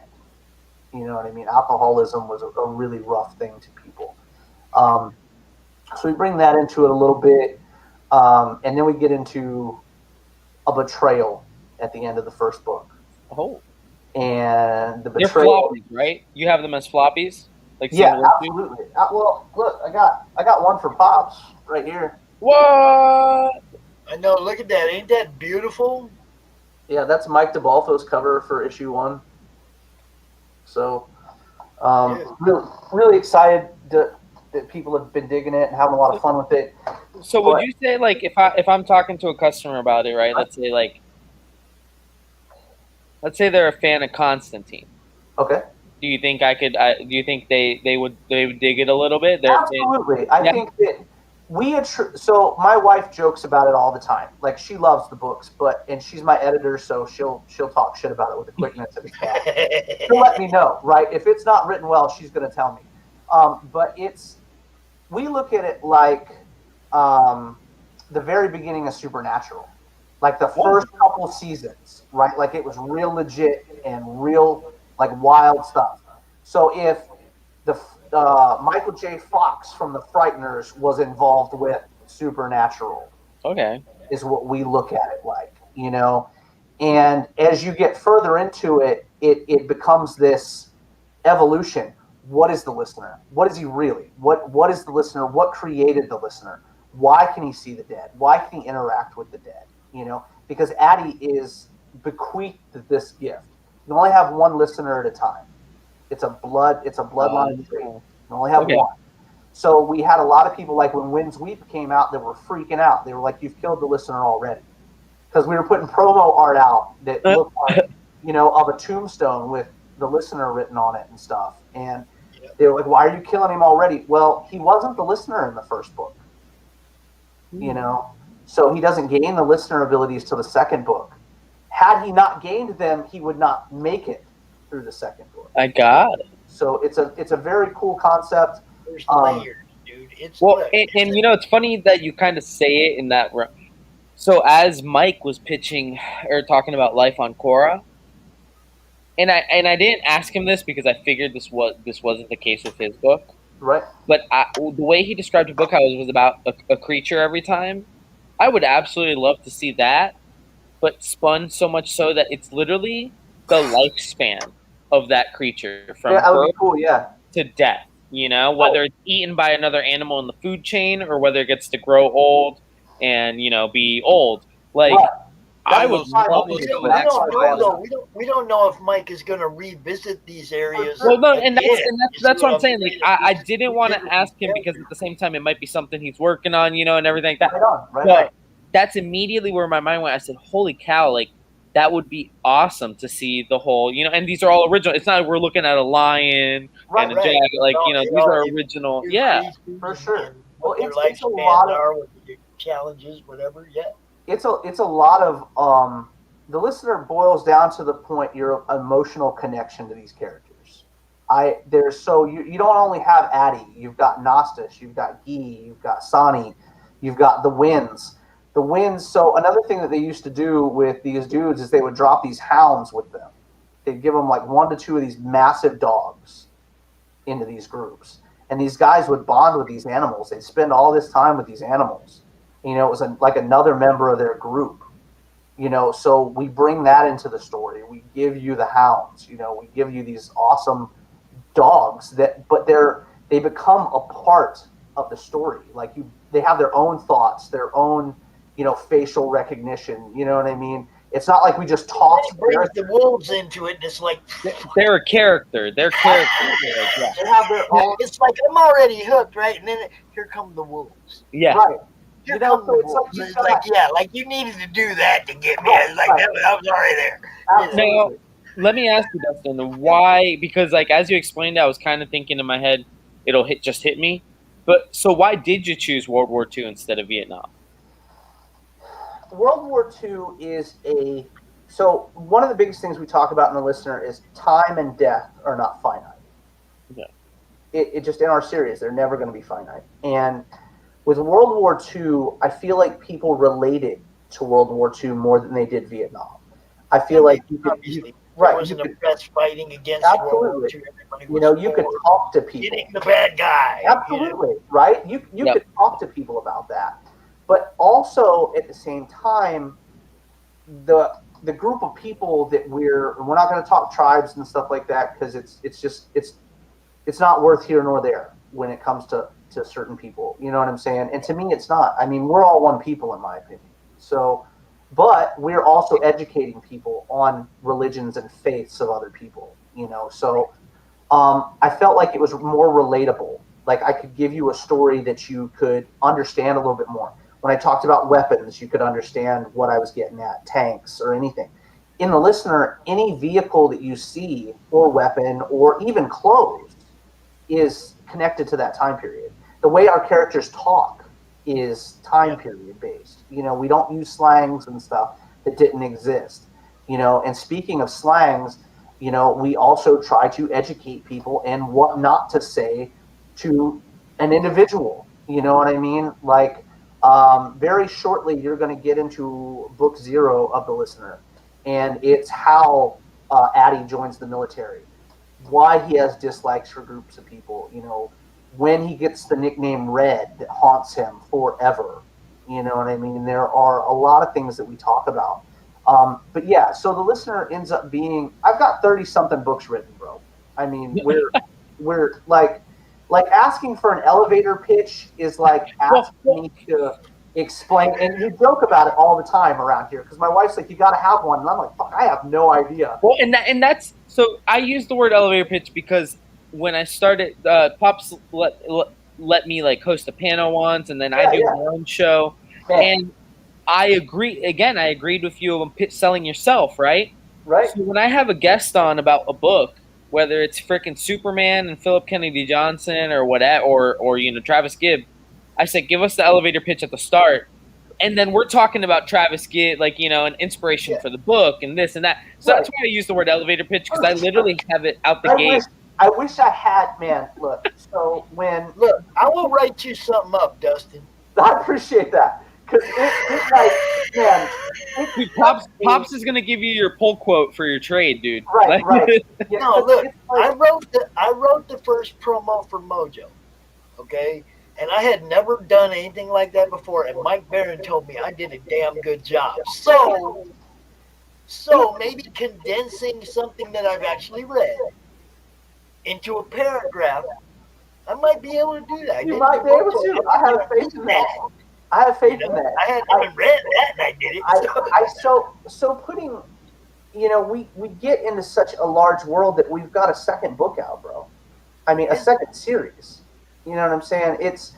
So I think it's really cool. One of the things that we talk about with people when they ask about the bigger picture for the listener, like what is Addie going to come into? What's he got going on? I mean, we can talk about the fact that he deals with the 7 deadly sins. We can talk about the fact that he deals with the 4 horsemen. We can talk about the fact that, like, if you and I crossed over right here in Tennessee at my house and walked outside, and let's say that we could see all the way to Vegas somehow, right? It would be Helheim, okay? Helheim would be in Vegas, and we could see it. And it's a place. It really exists. Whereas if we looked over this way and looked at Jersey, Valhalla would be sitting there. And if we managed to walk to Valhalla and we walked across the Bifrost, we'd be at the gates of heaven, you know, in Italy. You know what I mean? All these places are real places in our book. You know, they have their own existence. I've tried so hard. 9 realms have found Earth. I've tried so hard to stick to the actual theologies, the actual stories. Here we go. There's how it begins. Right. I'm with you. We do a lot of small stories on the sides, like we do Feolod. Like, what is a Feolod? The Irish werewolves, the original stories behind the Irish werewolves. Why is Addie going over to deal with the Feolods? You know, Cuchulainn, the Celtic god, is protecting this group of werewolves from all kinds of other deities. You know, Going to Mexico, right? We're doing the Chupacabra too, and he laughs about it because he knows we're doing it. You know, we got No, I didn't know you were doing about it, but I didn't know. But it was like the logical progression. Right. We've got a story about Lorona. You know what I mean? We've got the everybody's favorite right now that they want to read so bad that people have talked about is the fact that we're doing an Ahab, Jonah and the Whale. Oh. And it's a lot of fun. Like, it's a lot of fun. Like, we have this spirit from an Inuit clan that shows up in Addie's home and is like, hey, we really need help. Our fishing boats are being destroyed. Our families are being killed by this demon, da-da-da-da. And he goes to find what's killing these fishermen. And it's a really, really cool story arc. I've got a 4-issue series written for the you don't know, bro. Yeah, I mean, well, like I was gonna let him finish, but I was gonna say like we got to talk to see if I can get it in store because that's why I asked the Constantine question because like my mind works with who are the first people that I can say, hey, I think you'll like this, and then because that's the thing, man, and I always thank William Sam Quinton 47 Furious Tales because it was the test tube, you know, it really was. Because it started with me handing it to a couple guys that I knew would get it, right? So that way I had less on the shelf. Right they liked it. Then they'd talk about it. Then Absolutely. people just picked it up off the shelf. And then next thing I know, dude, William Sam Quinton sold about 20 copies of just issue 1 in our store. You know? Well, are you a fan of Shaun of the Dead? Yeah, oh, of course. Okay, so Greed is Shaun of the Dead without zombies and with demons and monsters.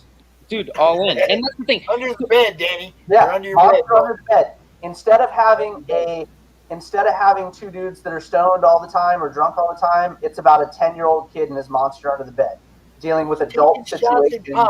Where blew our minds, right? So then we did that book. Okay, we put out a Kickstarter a month and a half afterward. Right after we printed all our stuff, had all our stuff to people because my books are already done. And that's what people is the biggest factor. That's the way to go. You know, before the Kickstarter, they're finished. You know, and straight to the printer. Straight to it, man. Straight to it. So what I'll do for you tonight, I will do this tonight. I will send you PDFs of the listener book 1 and book 2, and if you enjoy them, I have an order for When Winds Weep coming out very shortly. As soon as Kickstarter gives me my money, which I may do it before then and just pay myself back. I may do that. But I will order you copies at no cost, and you can put them in your shop. You tell me who buys them, what they think, what you think. You know what I mean? And then, you know, we'll see what's up. You know, if you guys enjoy it, I'll give you the dealer rate that I give the guys in the UK. The guys in the UK, the UK they have to buy 10 copies of cover A and cover B. It was $70. They get 10 of each copy. And then they get the variants. I normally put out baller variants. Yeah. So, I saw how many covers you had when you just looked at the file. Right, and it was like Adam. Come on, Adam Fields. Go ahead. Tell them we're all done. Yeah, I mean, Adam Fields. You got Kyle Willis. Kyle Willis gonna knock you out. Adam Fields. I got but wait, there's more. Yeah, I got Marissa Pope. I got Eric Viola on it. I got Mike DeBalfo. I got Frank Forty on Greed. I got Phil Leon on Greed. I got. Now I know these guys are all over the place. If we were to get a package from you, you could at least sign all the books, right? Absolutely. And one of the cool things that we do for our guys, especially the guys in the UK, because it's super hard for them to get over here, is what I do. And like I said, we're with Cowabunga, you know, we're a CGC company. So I get all my books done. If you want them done, we give you dealer deals on getting them done and stuff. But I drive down to Florida once every couple months, and now with show season being up, I drive down more. You know what I'm saying? Like I've got a show in Bradenton in May. I've got MegaCon coming up in August, and I all think those Danny's shows. figuring out why I sent him the link now. Right. All those shows are me driving past where you're at. Yeah, no, absolutely. And like we're in the new space we just got. We're planning on doing signings. I mean, heck, if we can get them scheduled every week, bro. Man, let me know if you want to do a signing, dude. You want to do a signing? I will hook you up. Like I said, I'm going to be there from May. I'm there for the weekend of Memorial Day. I am there for that whole weekend for the show. The show's 2 days, but I'll also be there Friday, the day before the show. So we've got to drive down. We're going to get the hotel space and stuff. I've got to get tattooed in Jacksonville Friday. So, well, I mean, and Kyle lives down there. I got to visit. I got to drop books off. You know what I'm saying? I got to go to Gabby, drop her books At least off. get him and Kyle on Kyle's covers. You can. Well, I was gonna say Kyle freaking did a hardcover cover for Cthulhu Invades Oz too. He has an awesome cover there, and we have a couple of those in the store, which I got to write 1-page story. I mean, I really don't talk about it that much. Like it's Travis Gibb did me. He was just being a nice guy, dude. I was going through a breakup. I think he felt bad, and he's like, "Do you want?" I have a story in that. That's awesome. Well, what we do is we do a fun thing with. So want to see what's cooler than that?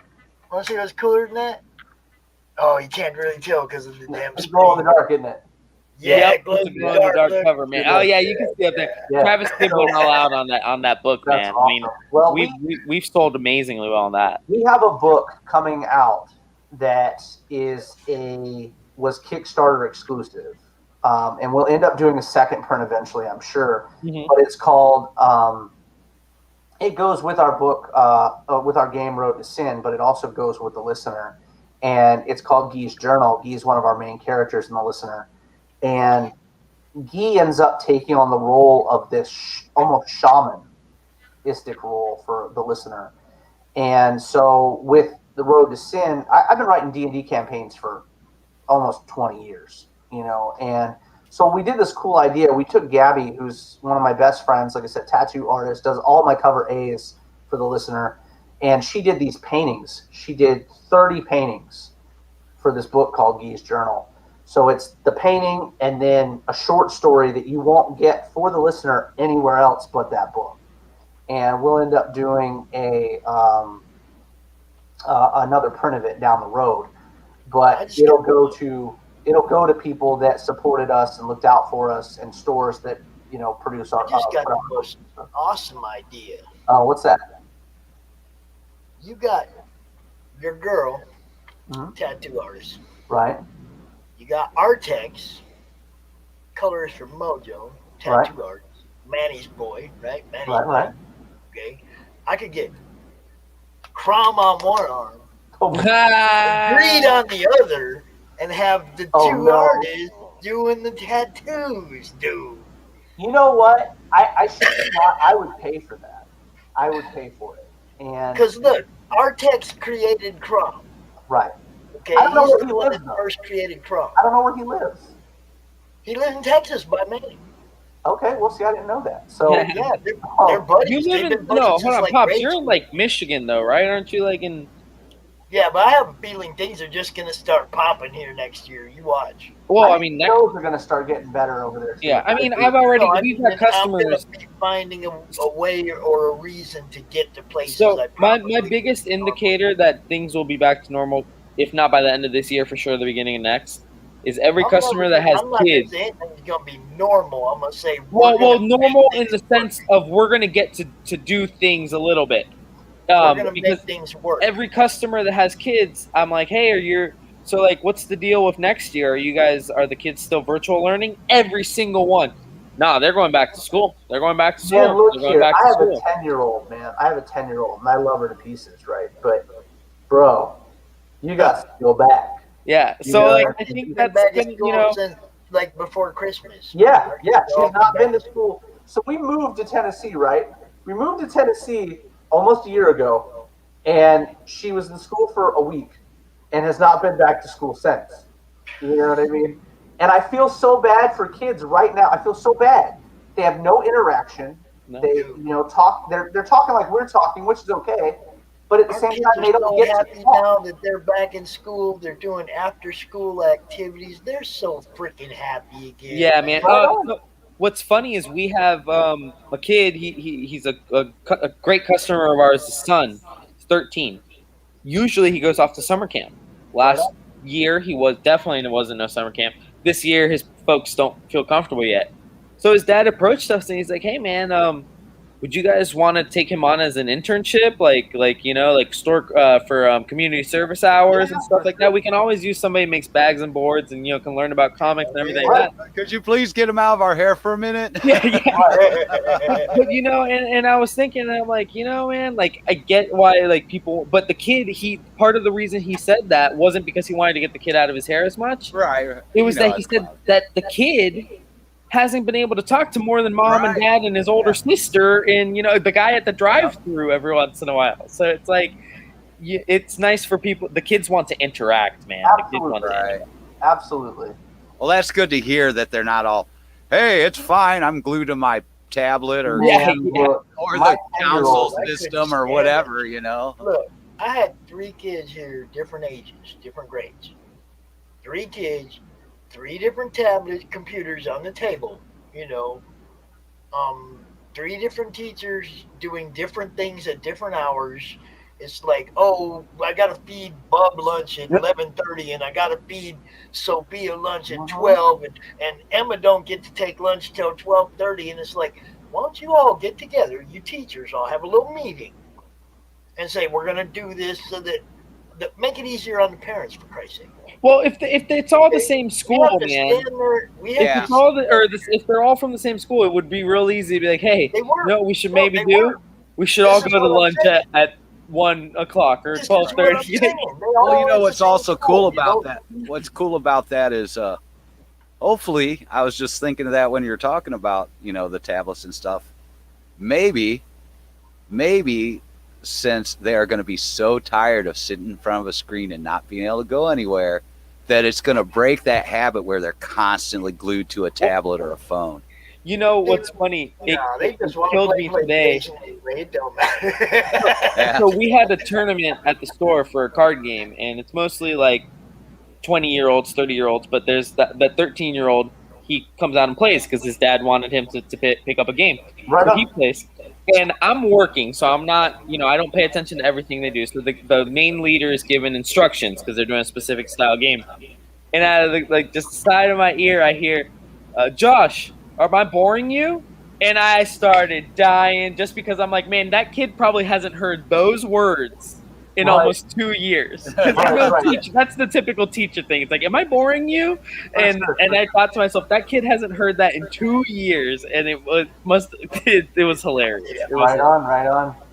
I had a great time doing virtual, but I hated it at the same time because, like I said, you have 3 different grades, and if you're attentive to what's going on, you're paying attention. You make sure the kids in the chair, making sure the kids paying attention. Kids probably gonna need some help. Teacher's busy helping somebody else. All right, jump over your help. You know what I mean? It's like you're paying attention. You're a teacher now, okay? All you ask is, as the guy doing that, is come on, teachers, get together, take breaks at the same time, take your lunch at the same time. Don't make it so hard on us. We can't be over there helping that kid with his math while we're making this kid's lunch and helping that kid with their English. It's like, come on, man, you guys get together, act like you're organized, act like you understand what's happening. Because really what they did wrong was they sent the kids home. The teacher should have been at home on the fucking computer, and they should have been on the screen in the classroom, and the kids should have been in class with volunteers that were willing to be there. I'm with you. We had the issue with my daughter's class was the fact that somehow, some way, there was always somebody with COVID. Like, it didn't matter what they were doing. The teachers were coming in with it, the people at school. and they just kept sending them home. So it got to the point where we were just like, okay, cool, sign her up for distance learning and whatnot. And the cool thing though with them, the one cool thing they really did was, we have this like under the stairs office. It's the weirdest thing. You know, The Harry Potter room. Right, exactly. It's like a Harry Potter got room. one too. It's right on the other side of that wall, actually. So my daughter we set her up with her own little office in there. She can close the door so my son doesn't get on her nerves or anything, and she can, do her schoolwork. And it's phenomenal though, the fact that they can get what they need, like school stuff, to and from digitally, but at the same time, I don't feel like they get what they need as people. You know what I'm saying? Absolutely, man. Interaction and whatnot. I mean, owning a comic shop was the coolest thing I ever did when it came to people, right? People would come in and say, hey, how are you? You know what I mean? It was just a very interesting experience back and forth. And I liken it to having a fan, and you guys say what you want, hang me at the noose if you want to, but people enjoy interacting with their comic shop owner as long as they're good people. Your comic shop owner that cares and gives a shit about you, well, it makes a difference. You have to understand now, in Florida, you can go to, 15 shops within 4 hours. For sure. Dustin, can I tell a quick story? And I'm not going to drop any names. So, the collective, where I'm wearing a shirt. Hold up. You say you're not going to drop any names? That makes me just think I need to put this up ahead of time. Prepare yourself. So, the collective, this is always, ever since our... I'm ready. I'm ready, just in case. So ever since our owner opened the store, it's always been the collective, a comic and game community, right? The word community is in there. So I did not always work for Brendan at the collective. I worked at another store. And I remember having many conversations. I left a job with benefits, health, everything like that to go work here because or at that place, because I thought I loved comics, and I said, this is a better job to me than sitting in a cubicle. So I did that. And within the first month of me working for him, all I heard was how he wanted to sell the shop, and he hates dealing with customers, and this and that. And I remember one specifically, and we're okay to drop F-bombs, right, Pops? Yeah. So one day, I swear to you, I was talking about something about the customers and the community, and he goes, fuck the community. Fuck the comic book community, man. And I'm like, why are you running a store, bro? If you think that, and if you want to sell it every day, and why are you doing this, man? Right. So, needless to say, that store had about 12 new books on the wall, period. You'd be lucky if there was a Boom book sometimes. It was DC, Marvel, maybe a little bit of Image. Damn. So I get to the collective, and the collective is a way bigger space. Bren's been in the business forever. His brother owns Coliseum. They went in Coliseum Comics together.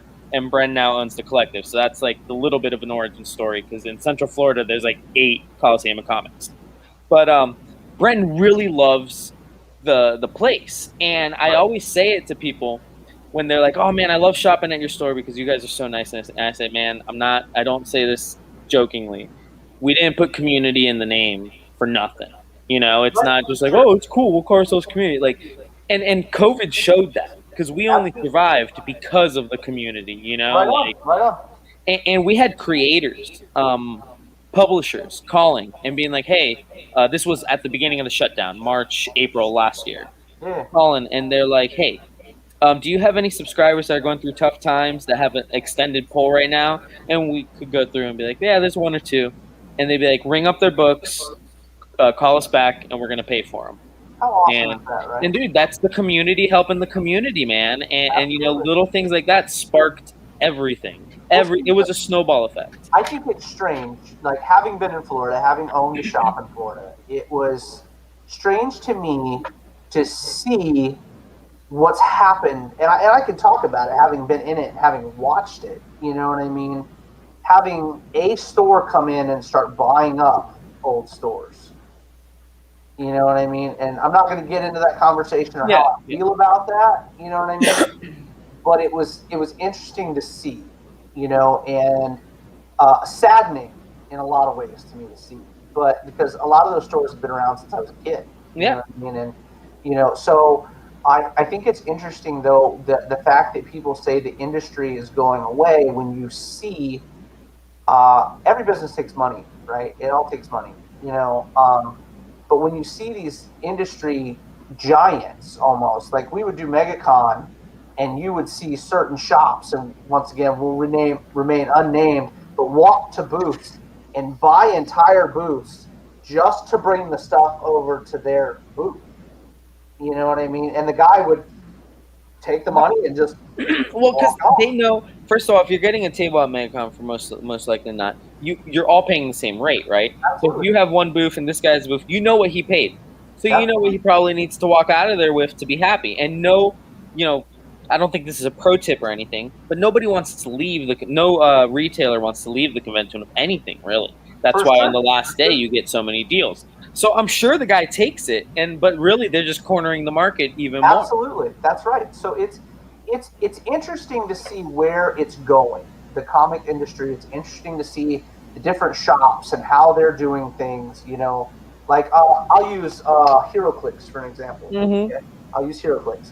I was one of the only stores in the mid to North Florida that had a buy-in for HeroClix. And the reason I had a buy-in for HeroClix, though, was because I was using the money to buy prize material. And I didn't take any of it. I was always buying the biggest prizes I could get, to have at the end of the week or the end of the month or whatever we were doing. And it shows community is so powerful, because like those guys, there were 4 or 5 other shops near the Rogue Gallery. You know what I mean? There were 4 or 5 within an hour from me. But we came in, we opened, it was clean. People could come in and enjoy a clean space, which is very different because a lot of them aren't. And I'm not dropping names, but a lot of them aren't. But you absolutely. So you could come into, I use negative space for walls and stuff just because of design degree. I knew what I wanted to see. You know what I mean? It was just a very beautiful space. Indie artwork, like real indie artwork all over the walls and stuff. And you can look up the Rogue Gallery. Our wall. It's funny you mentioned that because we have the collective. I am the collective wall, which is like you have people do commissions and they have them write I am the collective. I love and it. It literally looks like Pop's wall back there, but just like with original stuff, But it's all the indie I love stuff. that, but I think it's so powerful. If you want the Pop's original wall, you got to look the other way. That's bro. us. Oh, there man. we go. You see what I'm saying? You That's just what gotta our look wall. the That's other what way. our wall looks like. Right Yeah. on. So it's so powerful though when you can go, when you can have. That's what I get to look at. Okay, that's what I get to look at all day is my Right art. on, right on. When you get the community, right, you get these people that come in, and so we had, like you mentioned before, we would make sure that we put stuff in polls and stuff people may be interested in. That no obligation to buy it, but if you thought it would be cool, whatever. But it's a really fun experience to bring the community together. It really is. And HeroClix was huge for us. I mean, there were so many people that had here. I didn't play, but people had a good time playing it. You know what I mean? So I always bought it and made sure we had it. But it was like you could go to these other stores that were really close and pay absolutely nothing to play. You know what I mean? But there were no prizes. The only prizes you were getting were the little ones that you could buy in the kids. Yeah, you were killing time. You were killing time. Absolutely. And it's funny you say it because you mentioned about how there was other stores. We're in Seminole. What? I'm sorry. What now, Paul? I just had one of them thoughts that I have to get out before it goes away. Oh no! Yeah. Watch out. Collective Anthology 2. I could have swore I heard that. Mm-hmm. Nobody's booked. But no. Ren wants to do one every year. Anthology book 2, which means more stories. Yes, we had Steven work on a label because we're going to be collective press. We're doing things. We're printing things. Now hold up, because this is where the idea comes in. See, we're already trying to do a little story that Dustin's writing that involves CRoM. Okay. You are an admin in the madness. Okay, you're doing a thing that might be able to, maybe we could go to part 2. or the next chapter of the CRoM story, I dropped it in the collected Dude, book. first of all, we know we're calling it part ducks, right? All right, because I love hot. What was it? Hot shots. Yeah, part ducks. Right. But no, yeah, my goal, and granted, like I said, I don't think it'll ever fall into our lap where we get 4 completed stories where all I'm paying for is covers again. But we absolutely have the plan to continue to publish this. I will say this: if you want to do that, Pops, if you want to do it, and Danny wants to do it, I will write a continuation to the 8-page story that I've written for CRoM. But you have to understand the 8-page story that I've written for CRoM was written as a one and done. So I will go in and change some things if you guys want to do it in the future. Well, it's like but it's kind of like an origin story at the same time, right? That little shit. You don't even know what I've done. So it's quite the 8 pages, let me tell you. So I firmly believe that they are one and the same. All these people put Pops in these books and stuff, and it looks like Pops. He's the Watcher. He's the Watcher of the community. Right. Like he's the Watcher in Marvel. Yeah, exactly. But I firmly believe that CRoM and Pops are one and the same. So that's how I've written. I've written a story for him. And now I'm spitballing an idea, right? Because if that story were to be in the book, right? Okay. And granted, I'm spitballing here, but we would definitely have to do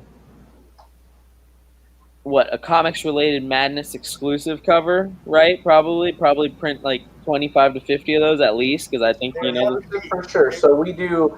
All our guys do story exclusives for $300 a piece. That's colored. Hey, look, man, it's all budget. You know because I know that I can get. Hey, I know I can get somebody that's freaking awesome for $250. Well, and I'm sitting here thinking, what's the cover? And I'm like, well, it's probably just with CRoM on his shoulder, right? Like we're carrying him on his back, like at a concert. That's the cover. So I had a cool idea for a cover, and now y'all are going to make me talk about it. You guys have seen Martin Zavala's airbrush, right? Now you're going to make me talk about this, Pops. I don't know why you've done this to me. So I had a cool idea. And all this stuff is copyrighted by me, all you fuckers that are paying attention. Okay, so if my idea shows up, it's on video. So I had this idea of,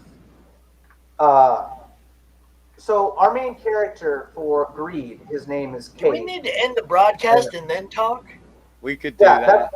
That's probably what we should do for this particular thing. Yeah, I will do that. And we'll run the ending segment and go. Send me the link, Phil. Send me the link. Send me the link. Yeah, the idea is one that is so wild that I really would rather people not know what it is.